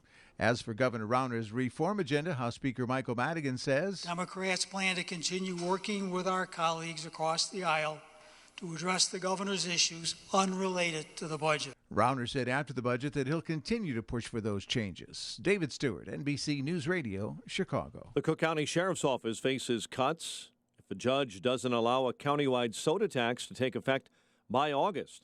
Sheriff Tom Dart is saying that he learned this week that over 900 employees could be laid off. Judge issued a temporary restraining order last week preventing the penny per ounce tax from being levied. Brewers over the Cubs 11-2 at Wrigley Field. White Sox open up a 3-game set with the Rockies in Colorado tonight ahead of the All-Star break. 8:03 is our time. It's time for the AM 560 Business Beat. From the Fox Business Network, a service of Turnkey.pro, here's Ginny Casola. From the Fox Business Network, Warren Buffett's Berkshire Hathaway is making a major investment in power transmission. It is buying bankrupt Energy Future Holdings, which includes Encore Energy of Texas. Berkshire is paying $9 billion. 3 well-known retail brands are now considered at high risk of default. Credit Sites, the research firm, says Sears, J.Crew, and Bon-Ton stores could be in serious financial trouble within a year. Apple's new products are starting to generate more interest. Investment firm Raymond James surveyed 500 consumers last month. It says those surveyed are interested in the HomePod smart speaker, which debuts later this year. There's also increasing demand for the Apple Watch and AirPods, Apple's wireless headphones. This morning, the Labor Department is releasing its June employment report. With the Fox Business Report, I'm Ginny Cosola. 8:05 and a check of traffic and weather on the way next on AM 560. Are you or a family member suffering from addiction or substance abuse? If you or someone you love is struggling with addiction, don't know where to go, or have relapsed, Haymarket Center can help. Haymarket Center wants you and your family to know that addiction is a treatable medical condition. With more than 30 comprehensive programs, Haymarket Center has successfully provided addiction solutions for tens of thousands of individuals and their families since 1975. Haymarket Center's comprehensive approach is at the heart of what they do. They address the whole person, including their substance abuse, mental health, and medical care. Their family-based treatment plan allows families to be part of the treatment program so everyone can be part of the recovery. Treatment does work. There can be a solution. Recovery is possible. Haymarket Center's message to you: hope starts here. Call Haymarket Center now for an assessment at 312-CAN-HELP. 312-CAN-HELP, or visit hcenter.org. That's hcenter.org. Hi, I'm Jay Farner, CEO of Quicken Loans. Every day people ask me, can I still take advantage of today's low rates? Is it still a good time to refinance? The answer is yes. Now's a great time to call Quicken Loans at 800-QUICKEN. The rate today on a 30-year fixed-rate mortgage is 3.875%, APR 4.12%. Call us today at 800-QUICKEN or go to QuickenLoans.com. That's 800-QUICKEN. Call for cost information and conditions. Equal housing lender. Licensed in all 50 states. NMLSConsumerAccess.org, number 3030. Home isn't just a place. It's a feeling that you're safe to enjoy the things that matter most. ADT lets you take that feeling with you. Whether you're at home, your business, or online, we help keep you safe. With security systems, home automation, alarms, and surveillance, so you can feel at home wherever you are. Go to ADT.com to get that feeling for less than $1 a day. ADT. Home. Safe home. 8:07. Let's check the roads in the Alarm Detection Systems Traffic Center. In for Jim, here's Al. Thanks, Mike. On the Edens, inbound, no delays. Outbound, just a little slow from Pratt to Niles Center Road. Only 21 minutes from Montrose up to Lake Cook. The Kennedy inbound is an even half hour from O'Hare to downtown. 19 from Montrose and the locals. Express lanes will save you about 3 minutes. The Ohio feeder ramp is backed up a bit. Outbound on the Kennedy, 26-minute ride. Eisenhower in, Thorndale to the post office, 41. 23 in from Manheim, back out to Thorndale, 35-minute trip. Stevenson in is 49 minutes from 355 to Lakeshore Drive. Outbound, 36-minute ride. Dan Ryan is 34 in from 95th to downtown. No outbound delays. 57 to Bishop Ford look good. Lakeshore Drive southbound slows from 18th to the Stevenson. Northbound from Soldier Field to Balbo, it's backed up a little bit. And the Tri-State southbound is tight between Buckley and Rockland Road. Traffic answers when you need the most. I'm Al Verdi on AM 560, The Answer. Chicago's Morning Answer continues next. Your official Chicagoland weather forecast from the aircomfort.com Weather Center with our meteorologist, Kevin Snyder. A mix of clouds and sun today with a high 84. Then we'll have a partly cloudy night. Shower in a few spots early on, then turning less humid. Low 60. Mostly sunny tomorrow, high 80. And a moonlit sky at night, low 62. A shower or thunderstorm Sunday, high 87. I'm Kevin Snyder on AM 560, The Answer. We have darkening skies right now, 74 degrees. Next news, 8:30. Chicago's Morning Answer with Dan and Amy continues next on AM 560, The Answer. This hourly segment is brought to you by Turnkey IT, giving you the freedom to focus on your business while they handle the technical stuff. Turnkey IT. This is Chicago's Morning Answer with Dan Proft and Amy Jacobson on AM 560, The Answer.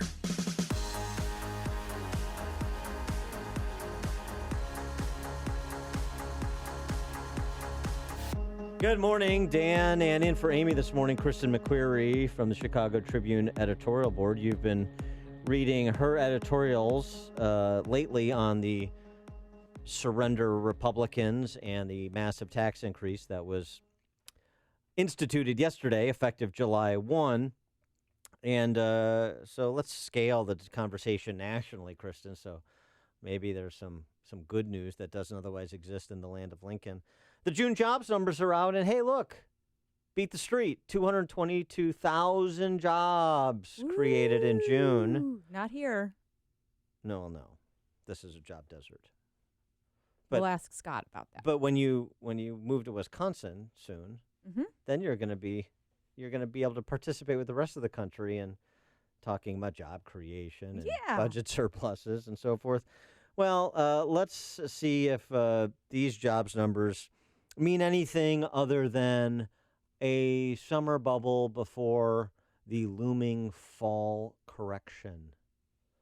And to help us understand that, we're pleased to have our friend Scott the Cow Guy, Scott Shalady, Fox Business contributor. Scott, excuse you. Yes.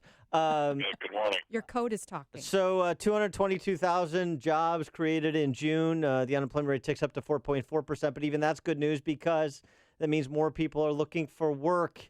It's finally happening. We're on the cusp of the 7 fat years, 21st century, right? No. I mean, here's the deal. This is going to look good to the street. People are going to talk about it and be excited. But at the end of the day, I'm not really that concerned about the jobs numbers as much as I am about growth, which would be the GDP number, and inflation. And we have no growth and we have no inflation. Until we have either one of those two, it's going to be hard for me to get excited. I mean, yes, we beat the street by 40-some-odd thousand jobs, and we had 2 revisions that added in 40-some-odd thousand jobs. So this report actually gave us almost 100,000 more jobs than we thought we had, yet average hourly earnings, what people make, went down. So where is all this competition for all these people that are getting put back to work? It's still not just adding up. So if we can't grow and our GDP is sub 2%, and we've got real earnings declining, are we really getting ourselves out of trouble here? Or, as you said, what's happening around the corner? Well, I want to get your take on a column that Andy Kessler wrote in the Wall Street Journal earlier this week.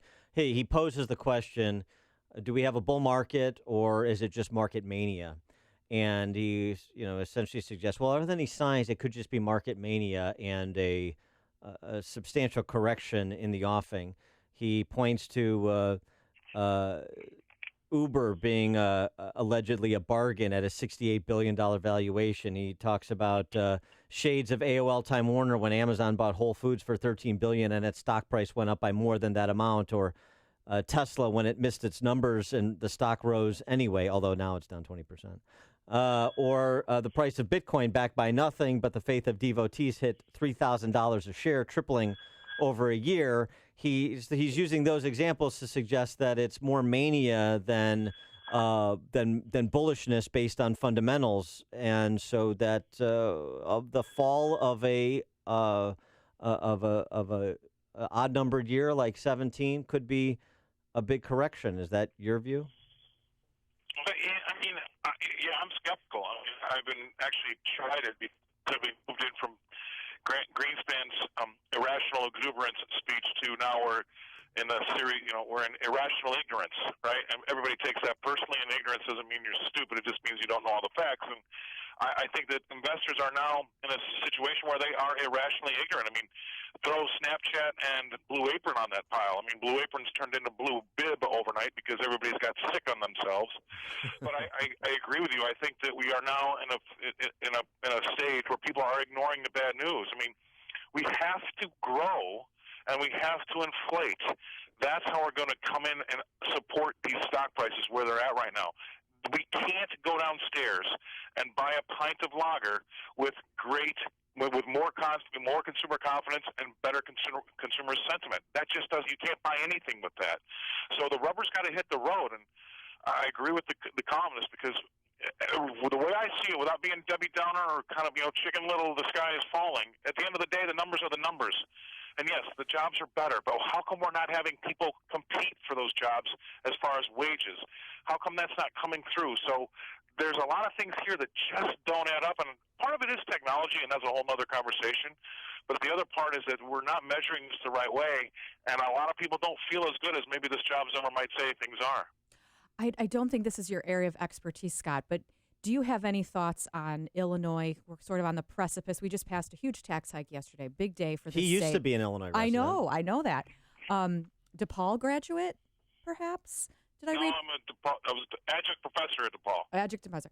So what are your thoughts on the fact that we still might be dropped to junk bond status? I mean, what is the rest of the country? Is that on their radar, and what are your thoughts on it? Well, my thoughts are just like, stadiums get renamed. Maybe Rauner can put his $47 billion in the whole of Illinois, and we can rename the state Rauner instead of Illinois. I mean, that's how desperate it is now. If the numbers are the numbers, we're bankrupt. I mean, it's over. I don't see a way out. And the more that we raise taxes on a smaller population that keeps crossing state lines with their hair on fire, who thinks in their right mind that that's really ever going to work out? I mean, there has to be kind of an Armageddon reform, right? We're not going to do this with a pen and a pencil and paper. That's what I'm afraid of, because, yeah, Chicago's a great city. I spent most of my entire life there. But at the end of the day, over the last 40 years, structurally, it's almost over. I mean, how can you really consider getting out of the holes, especially when it comes to pensions and what their expectations are? I mean, with our GDP at 2% or less, and some of these pensions thinking that they're going to grow at 5 to 9% a year, it just boggles my mind where these people are coming up with these ideas. So at the end of the day, structurally it's over, I would say, and I don't know how they're ever going to pull themselves out of it. And I guess I suppose they're looking towards the government, the federal government, to give them help, and that's probably the last pill that they can take. Yeah, well, and that's probably not going to generate a lot of enthusiasm on the Hill, because then everybody's going to get in line. Right, 100%. That's a bad example to set, of course, because we're not the only ones. We're first in line, but we're not the only ones. Could you give us what it might look like if we do hit junk? I mean, we keep hearing it'll be hard to borrow. We are, we're declaratively a risk. We can't pay off our debt. But what are some of the, from a finance perspective, what are some of the real problems if we do get dropped at least by one rating agency to junk? Yeah, I mean, well, number one, on my sentiment argument, I mean, the sentiment is a lot of times leads the way, and a lot of folks start running for the door when things get that bad. But what it really means is this: we're going to have to pay more for our loans, right? So we're not going to be able to sell our bonds as expensively as we thought. So we sell our bonds cheaper because we're going to have to pay more interest on the bonds to garner that that income. And as we continue to have to sell more bonds to take in more income to kind of take care of our house here, what happens is that as the rest of the country, unless it starts getting real good real fast, and interest rates generally start creeping higher, take a look at the 10-year. It's moved from 2.15% to 2.40% in the last week and a half here. As those things start to ratchet higher, we're going to continually have to borrow more and more and more to pay more and more and more, and that's a spiral. So the average person needs to know that when we go out there and float our bonds, and especially if they get rated junk, that means that the bonds get cheaper and our interest on those bonds we have to pay back is a lot more expensive. That is a death spiral that you can't get out of unless you show real true growth. And it's going to have to come from the federal level first, because we're just really not growing. So Illinois is going to have to come up with a rabbit out of the hat here kind of a thing. Or, like I said, it's structurally, if you just look at the numbers, almost insurmountable. Probably is insurmountable. Well, you did a nice job of reining on those good jobs numbers in June, Scott. Thanks a lot. I know. He is. Well, no, you got to tell people what the real deal is, not just parrot the phony baloney based on fleeting numbers. Scott Shalady, he is Fox Business contributor, and you can get him at Scott the Cow Guy on Twitter. Scott, thanks so much for joining us as always. Appreciate it. All right, try to have a good weekend. Thanks. He joined us on the Turnkey.Pro answer line. It's like a hot, steaming cup of information to start your day. It's Chicago's Morning Answer on AM 560. The Answer. Wow, that was uplifting. Today, not as hot as yesterday with clouds and sun, and according to Mike Scott, storms moving in the downtown Chicago area. High of 84 today.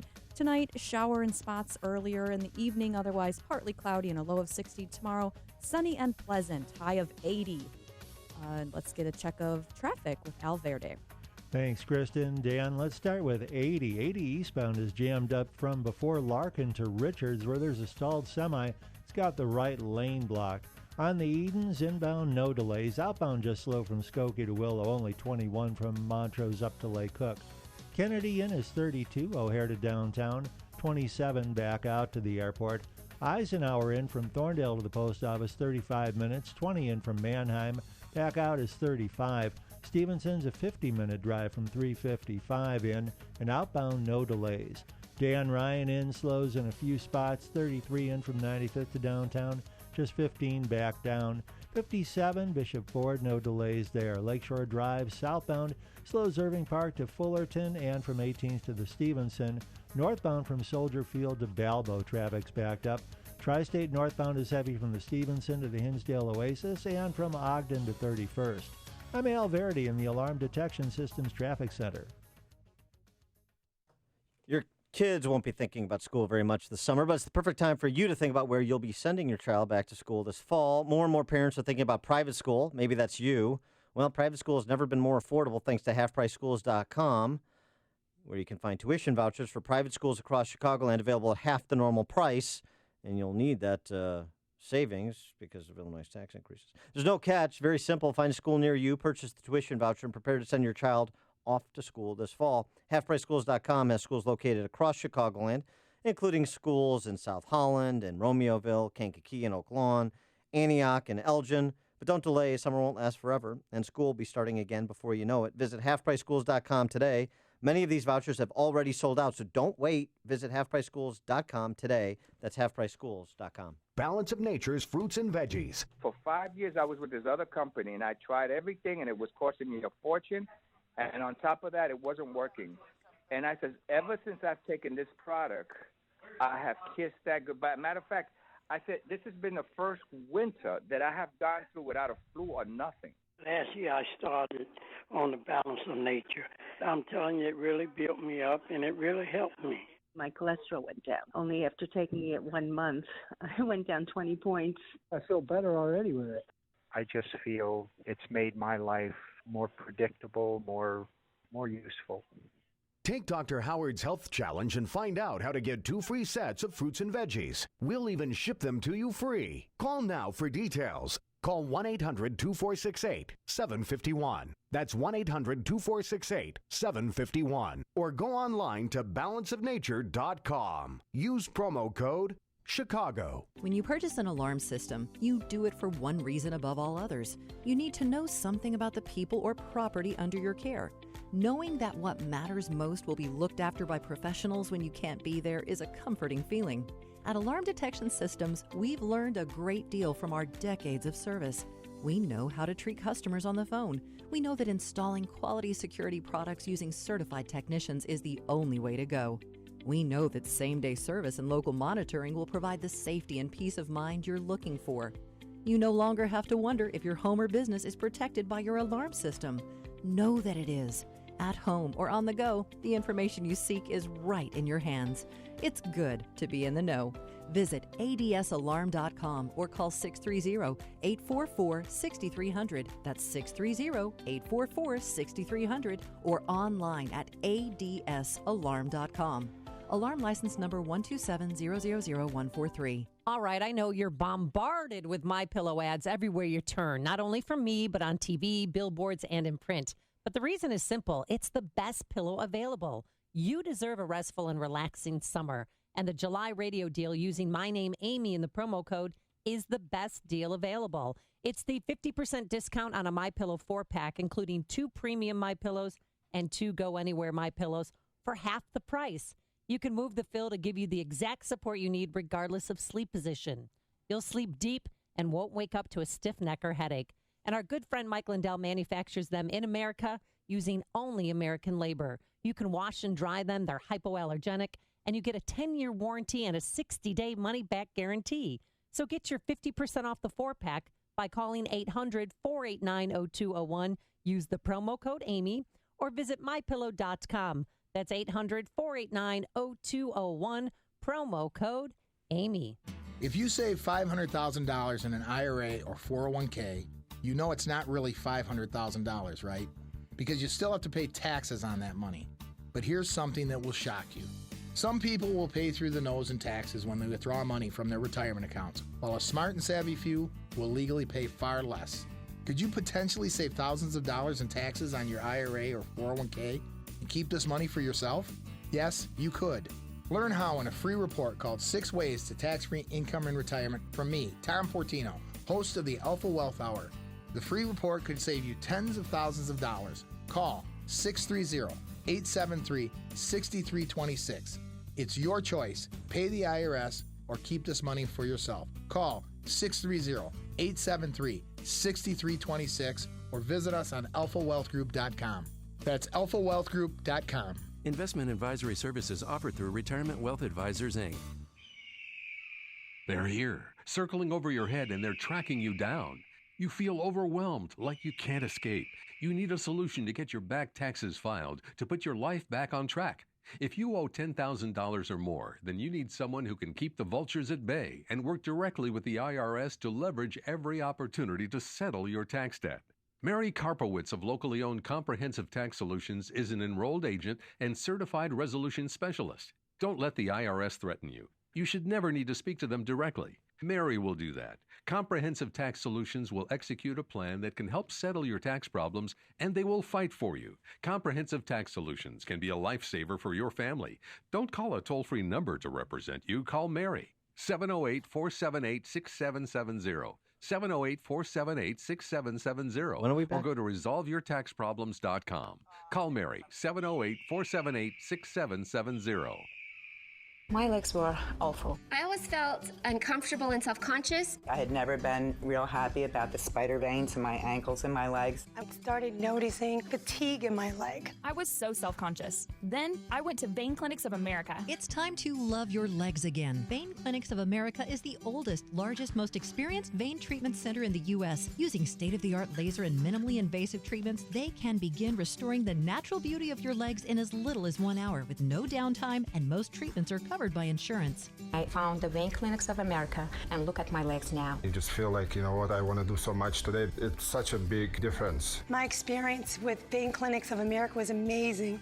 Make sure your legs look and feel their best for summer. Call now to schedule a free fast-track consultation to find out how you can finally get rid of those embarrassing varicose and spider veins. Call 800-402-0707. 800-402-0707. That's 800-402-0707. AM 560, The Answer. Dan and Kristen McQuarrie, Chicago Tribune Ed Board, in for Amy this morning. And I got to get to this Amish story for our friend the Amish texter, one of his brethren behind bars. But quickly, Rich and Niles, you're on Chicago's Morning Answer. Yeah, I voted for Rauner. I like Rauner. He did everything he could. He spent his own money. Yeah. And now he didn't know he was going to play smash mouth politics with the Democrats. So he's not going to win. What I would do if I were him, I would sell everything I own in Illinois. I would resign from the governorship, and I would move to Indiana and let Mike Madigan and the Democrats explain why things went to hell in Illinois. Okay, thanks for the call, Rich. We'll pass that on to the governor's office. I don't think he's going to resign after spending $100 million of his own money and counting. But, okay, I get the point. This story out of Bath County, Kentucky, Samuel Garrod, 56-year-old Amish man, created a salve made of chickweed, rosemary, beeswax, and olive oil. The label said it was to treat skin disorders such as dry skin, cuts, burns, draws, poison ivy. He handed out pamphlets touting the product's effectiveness as well. A Missouri resident filed a complaint. State Health Department demanded he remove the language. He changed the product's name to Healing Chickweed, which, interestingly, was the name of my high school band. Oh. It was a Foreigner cover band. Agents said the word healing was prohibited, so he renamed it Original Chickweed. Another of Garad's products, Tomar Gone, contains bloodroot and was claimed to be very good at removing tumors. The old folk remedy had been practiced for centuries, mostly to remove dead skin layers and so forth. But the FDA decided it was a danger to the public, demanded to inspect his manufacturing process, in other words, his home, because he's Amish. He resisted, and the FDA decided that since Garad made vague medical claims, his products were drugs and subject to the full weight of federal bureaucracy. Makes sense.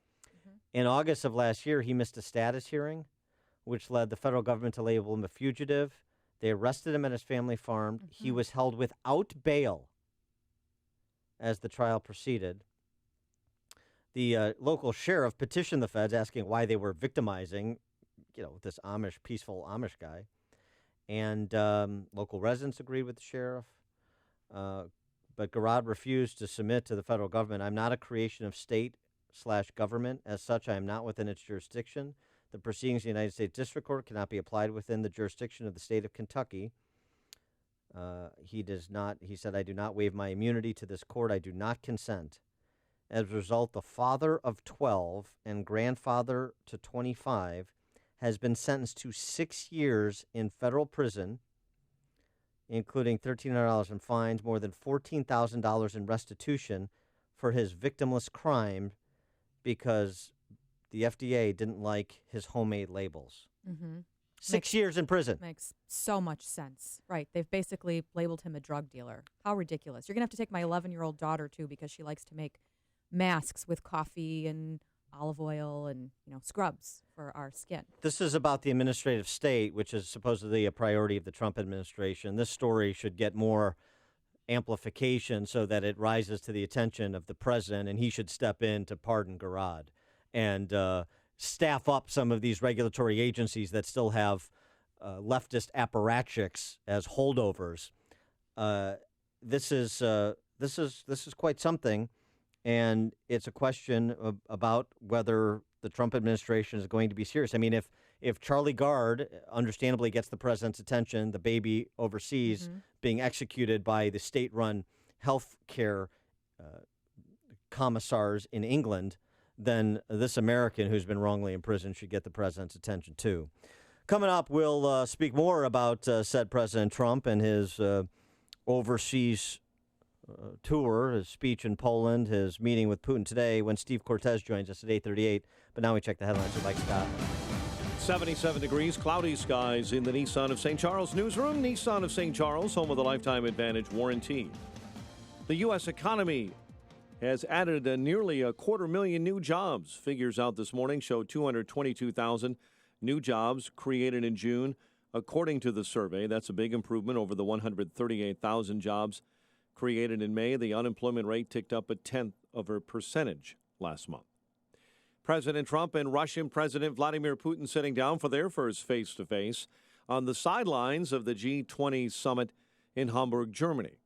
U.S. officials say a dozen power plants may have been hacked by people working for a foreign power. Sources tell Bloomberg News and other outlets that the chief suspect is Russia.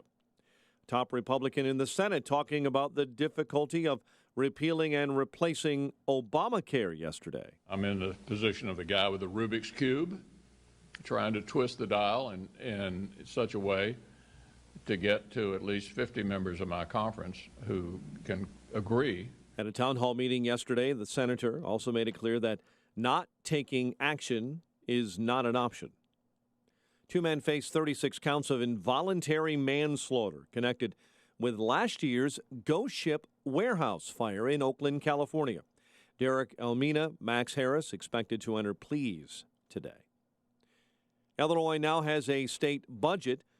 House joining the Senate and voting to override Governor Rauner's veto of the budget and tax increase approved over the weekend. A Waukegan woman is accused of stabbing a man to death on the 4th of July. Tina Prim has been charged with second-degree murder in the death of Raymond Parker.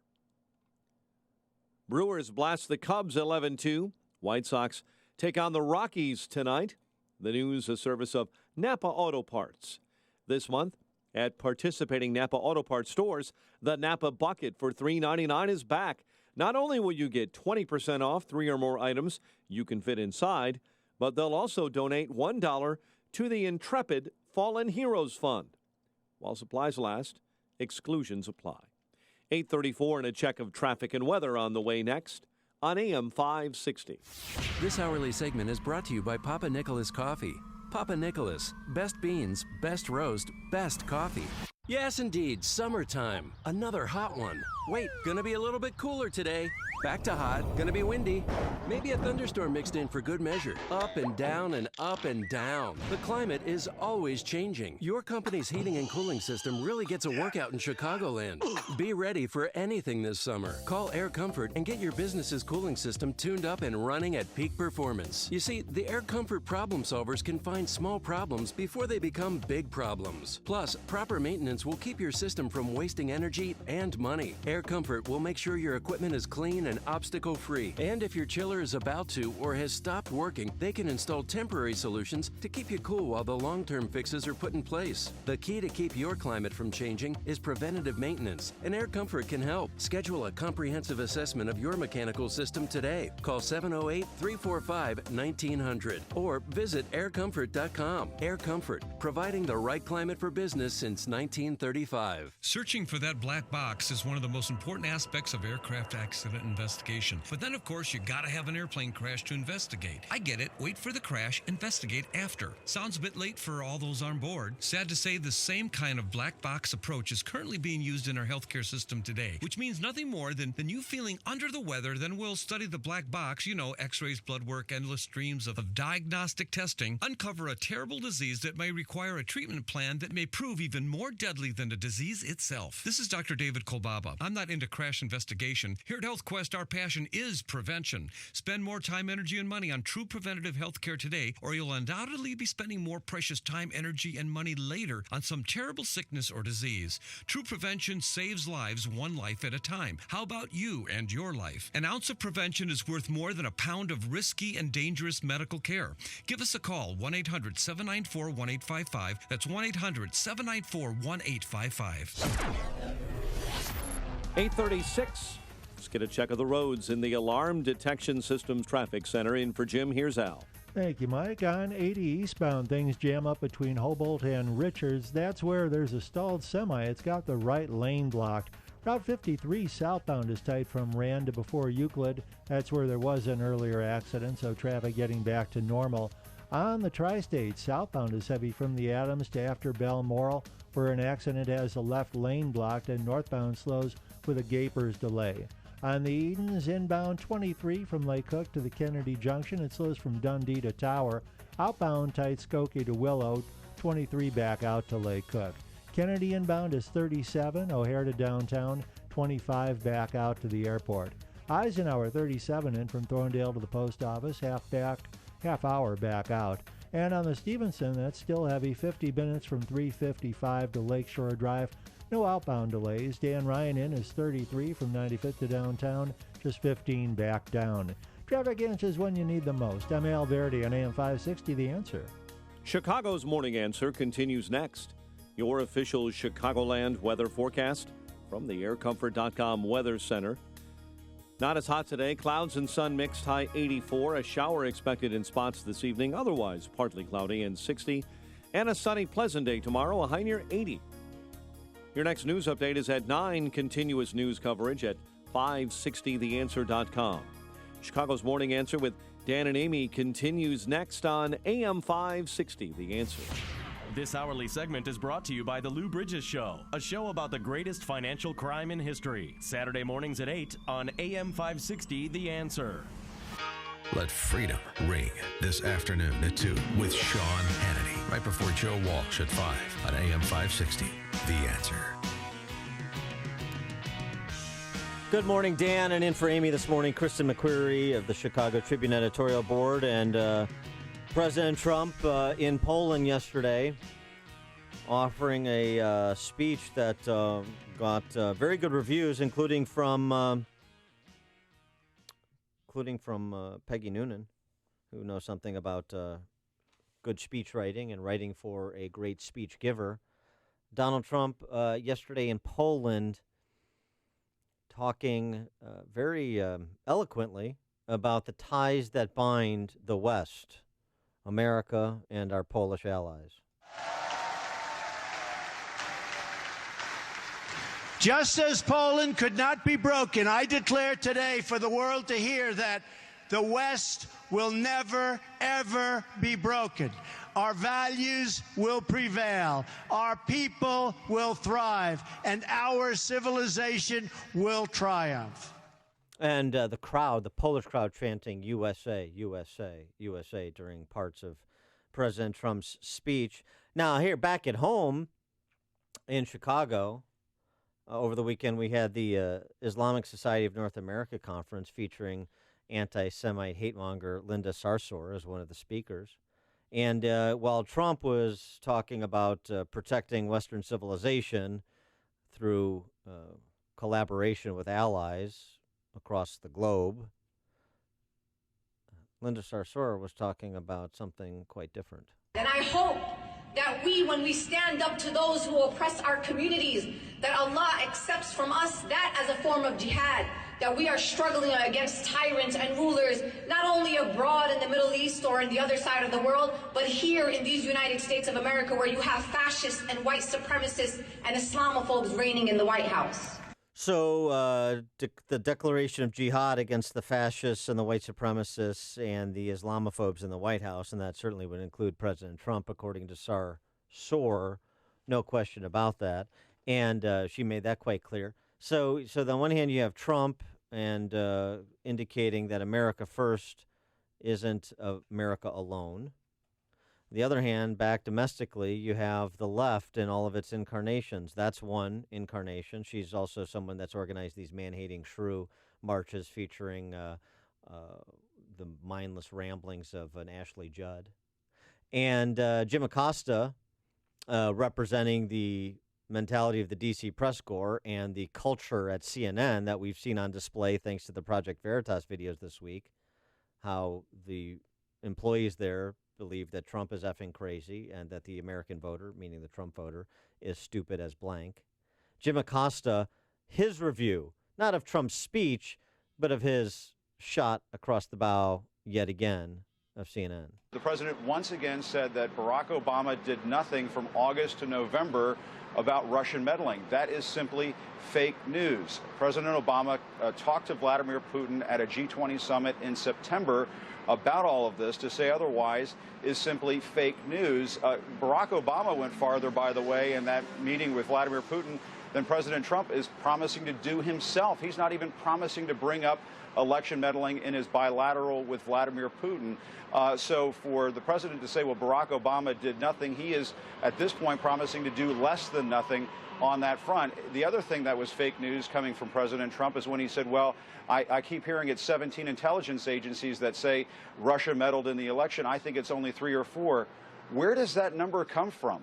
Where is this 3 or 4 number come from? My suspicion, Chris and Poppy, is that if we go to the administration and ask them for this question, I'm not so sure we're going to get an answer. And if we do get an answer, it'll probably be off camera.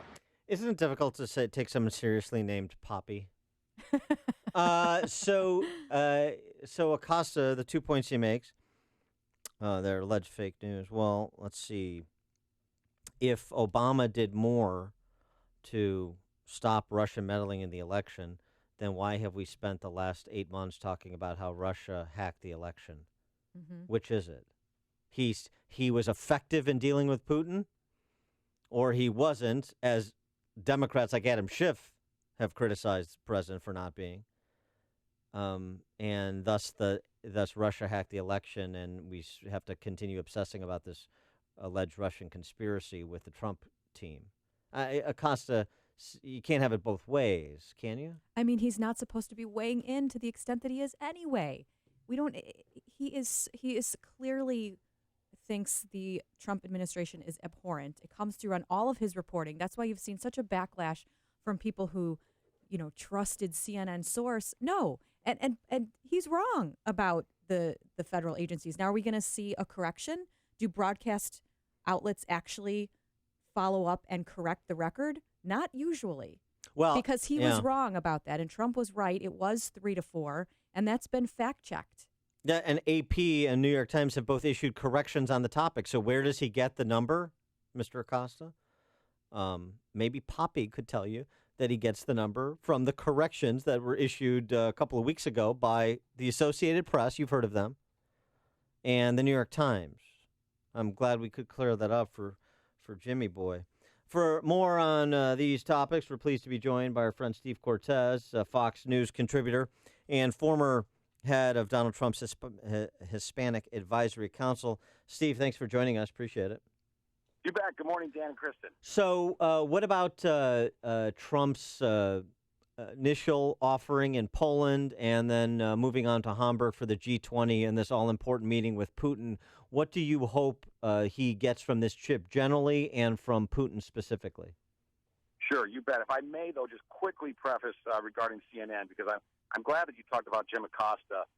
He is allegedly a reporter. He's supposed to be covering the White House. He's not a pundit. I'm a pundit on Fox News. I am biased, and I am as transparent about that as could be.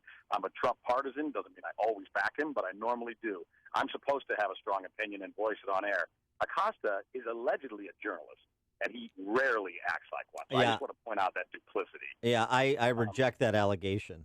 Yes. But getting back to your question, because I do think this is really important, the second overseas trip for the president. He gave a rousing speech yesterday in Warsaw. I thought it was incredibly inspiring. I think Peggy Noonan called it Reagan-esque, and I think it was. What we have seen in recent decades in our country, really since Reagan, is the elites of politics, of media, of academia, constantly demean and apologize for Western civilization. And what Donald Trump did, in the way I think only he can in this day and age, is he went there and he spoke plainly and forcefully in defense of Western civilization, which, as he pointed out in historical context, everywhere it is believed in, it results in the flourishing of humankind and prosperity. Everywhere competing ideologies, for example, the one that Miss Sarsour wants to see instituted in America, anywhere those ideologies are practiced, we see depravity and oppression. So I'm so glad that he, and I hope young people were listening to him and heard his stirring rendition and his really marching orders to, again, defend in every way. Sometimes that's defend in a literal sense on the battlefield. Most of the time it's more about ideas and policies and politics. He's not going to be nearly as welcomed, I suspect, or hasn't been so far in Germany. But here's, I think, the important thing for the meeting with Putin. I'm not naive at all, and I don't think President Trump is, that Putin is our bestie.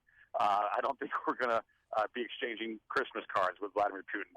But there are areas where we can cooperate, most of all radical Islamic terror and ISIS. So I think we focus on areas where we can cooperate and be very forceful where they are antagonistic to us. For example, if these reports are correct, that they are hacking and tampering with our nuclear facilities, with our nuclear power facilities, that's a massive issue. And I suspect Trump will bring that up in a very, very forceful way with Vladimir today. What do you think of, I know that I don't want to focus on optics over substance, but the optics will be important. And Putin is great at lying. He smiles through his lies. I thought he kind of wiped the floor with Megyn Kelly during their sit-down. What does Trump need to do? I've heard he only has like one sheet of a few talking points so that he doesn't go off message. Yesterday was a big day for Trump. Today might be bigger. What does he need to do to keep this on track? Right. It's a great question, and my suspicion is what we're going to see is he's going to tell us after the bilateral meeting, that here's where we think we can agree, and here's how we can cooperate. Here's where I was forceful, and perhaps it is the nuclear issue. Perhaps it's election tampering. Perhaps it's supporting Iran. By the way, he was extremely forceful in Warsaw, a few hundred miles away from Moscow. He spoke very directly, not just about Western civilization, but also warning Russia that you need to, if you want to become part of the community of responsible nations, I think that was the phrase he used, you need to stop supporting rogue states who wish us harm and wish the Western world harm, like Iran, like Syria. Stop meddling in the Ukraine. So strong words.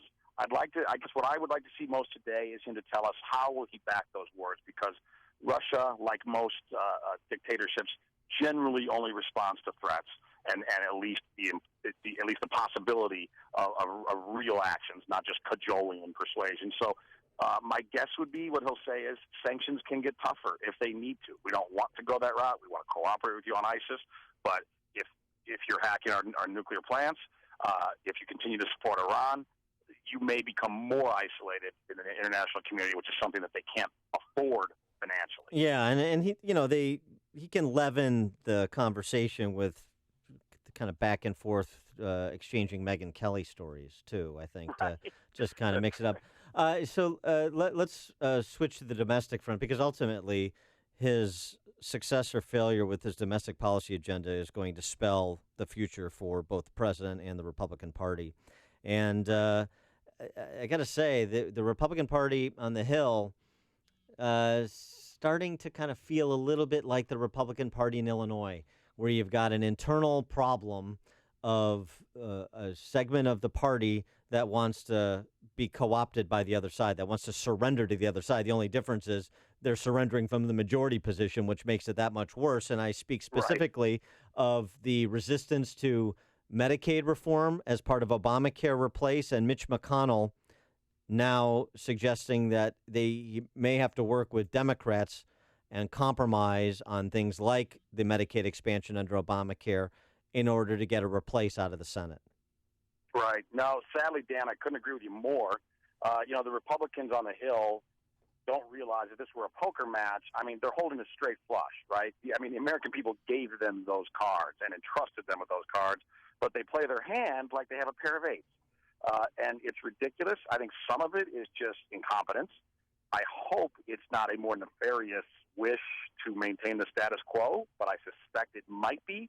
I think a lot of Republicans on the Hill like Washington the way it is. They wouldn't say that publicly, but I think privately, in their inner thoughts, and certainly they're showing some of that in their actions. The Americans, they gave us the keys to the car, and we haven't gotten it out of the garage on the Hill. We've got to get this car into gear and out on the highway. And if we don't, by the way, I think the consequences in 2018 electorally could be dire, and they should be at that point. Now, having said that, I am optimistic. It's really ugly to watch. It's frustrating. But I'm optimistic that they are going to come kicking and screaming along, that they will understand that the Trump electoral insurgency was just that. And we're not looking for small changes. We're not looking for tinkering around the edges. The American people are demanding a wholesale usurpation of the political order of the crony capitalist system that Washington has created for its own benefit, to the detriment of most of America. So I'm confident we're going to get there, but the process sure is frustrating. They shouldn't have taken a break for 4th of July, or they should have taken a day.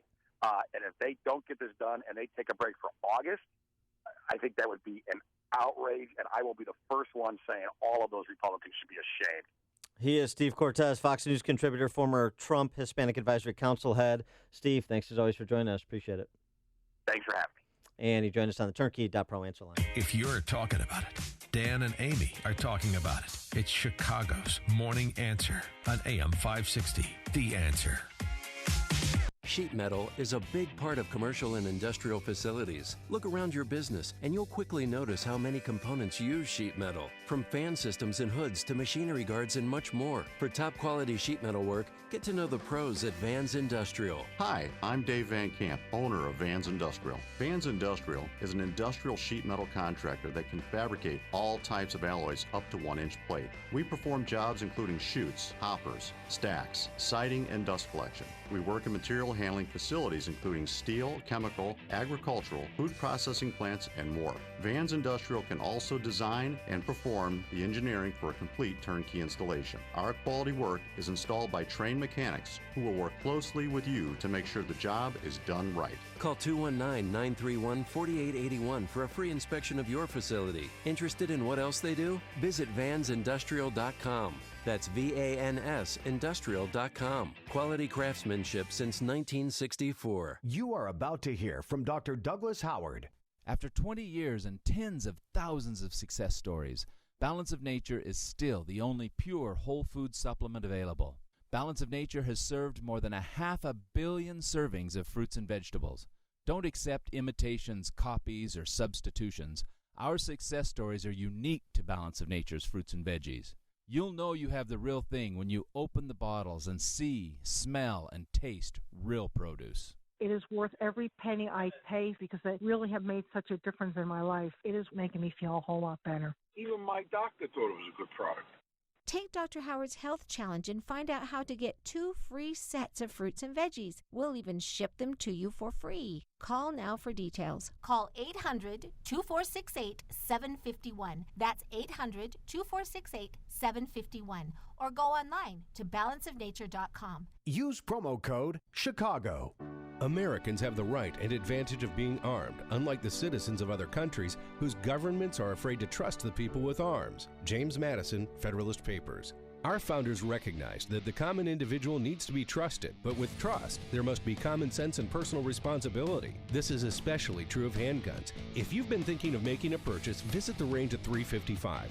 The Range at 355 is so much more than a state-of-the-art shooting range. It is a fully stocked showroom carrying a variety of firearms with brands like Smith & Wesson, Sig Sauer, HKs, and Glock. The Range at 355 offers Illinois concealed carry license training and a full curriculum of classes designed to teach you what you need to know to be a responsible gun owner and concealed carrier. Their professional team will train you like a pro.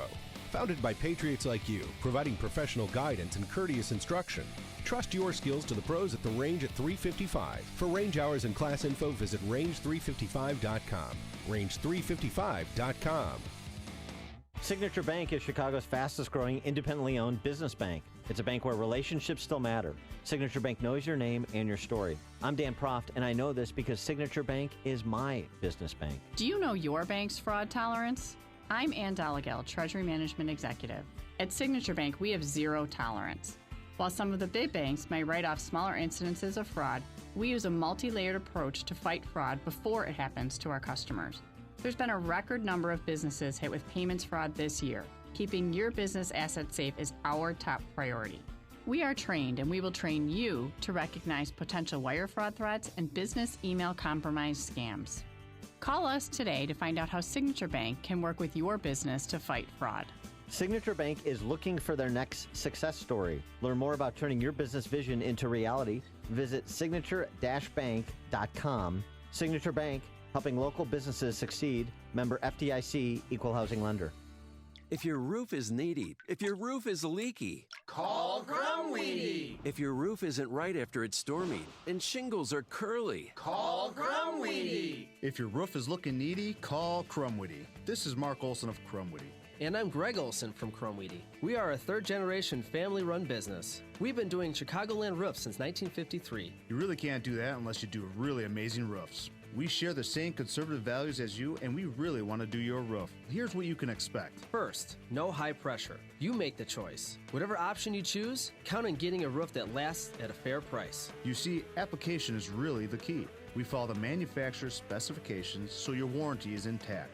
You know, a lot of companies don't do that, and that could really void your warranty. No horror stories here. The roof you need that will fix your problems. When your roof is needy, call Grumweedy. For your needy roof, go to myroofisneedy.com. myroofisneedy.com. Folks, when shopping for a home mortgage, how much is great service, low closing costs, and competitive interest rates worth to you? At Townstone Financial, it's priceless. Hi, Barry Sterner, founder of Townstone Financial. Let's hear about the Townstone experience from a VA client. I do have a very close personal friend. Him and his wife were both Army. They did a couple tours. They were denied their VA loan at the 11th hour. They got the carpet pulled from underneath them. So, you hear horror stories like that. With you guys going through the VA process, you guys really did most of the legwork. I mean, just a matter of getting my paperwork in order and making sure you guys had the right documents so that you could push it through, make it happen, and get us the keys to our new home. Remember, nobody values your home mortgage business more than Townstone. I guarantee it, and I own the company. So call me now, Barry Sterner, at 312-896-2110. That's 312-896-2110. Or go to townstone.com. That's TOWNSTONE.com. Townstone Financials, Indiana, Michigan, Wisconsin, Florida, Illinois, mortgage license C 6629 and NMLS 136639, equal housing lender. AM 560, The Answer. Dan and Kristen McQuarrie in for Amy this morning. And Kristen, I find this in the Chicago Tribune. Condom night at Lincoln Park Zoo. That was last night. It's Adults Night Out special. They distributed condoms at Lincoln Park Zoo to be conscious of family planning in an effort to help wildlife.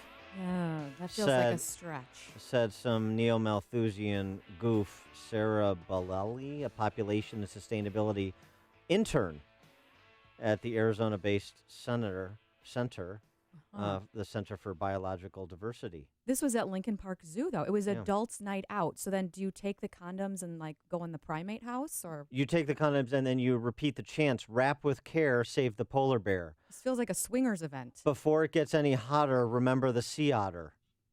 Oh, my goodness. I'm not kidding. I know, but I'm not really, kidding. there's nothing else that we can spend zoo taxpayer money on than decorative condoms for adult night out. Two things. This is for people who don't know what the frack they're talking about, but the good news is this means less Chicagoans repopulating. So that's good news. Thanks so much for joining us, Kristen McQuarrie. Dan Proft, Kristen McQuarrie, signing off, turning it over to the news.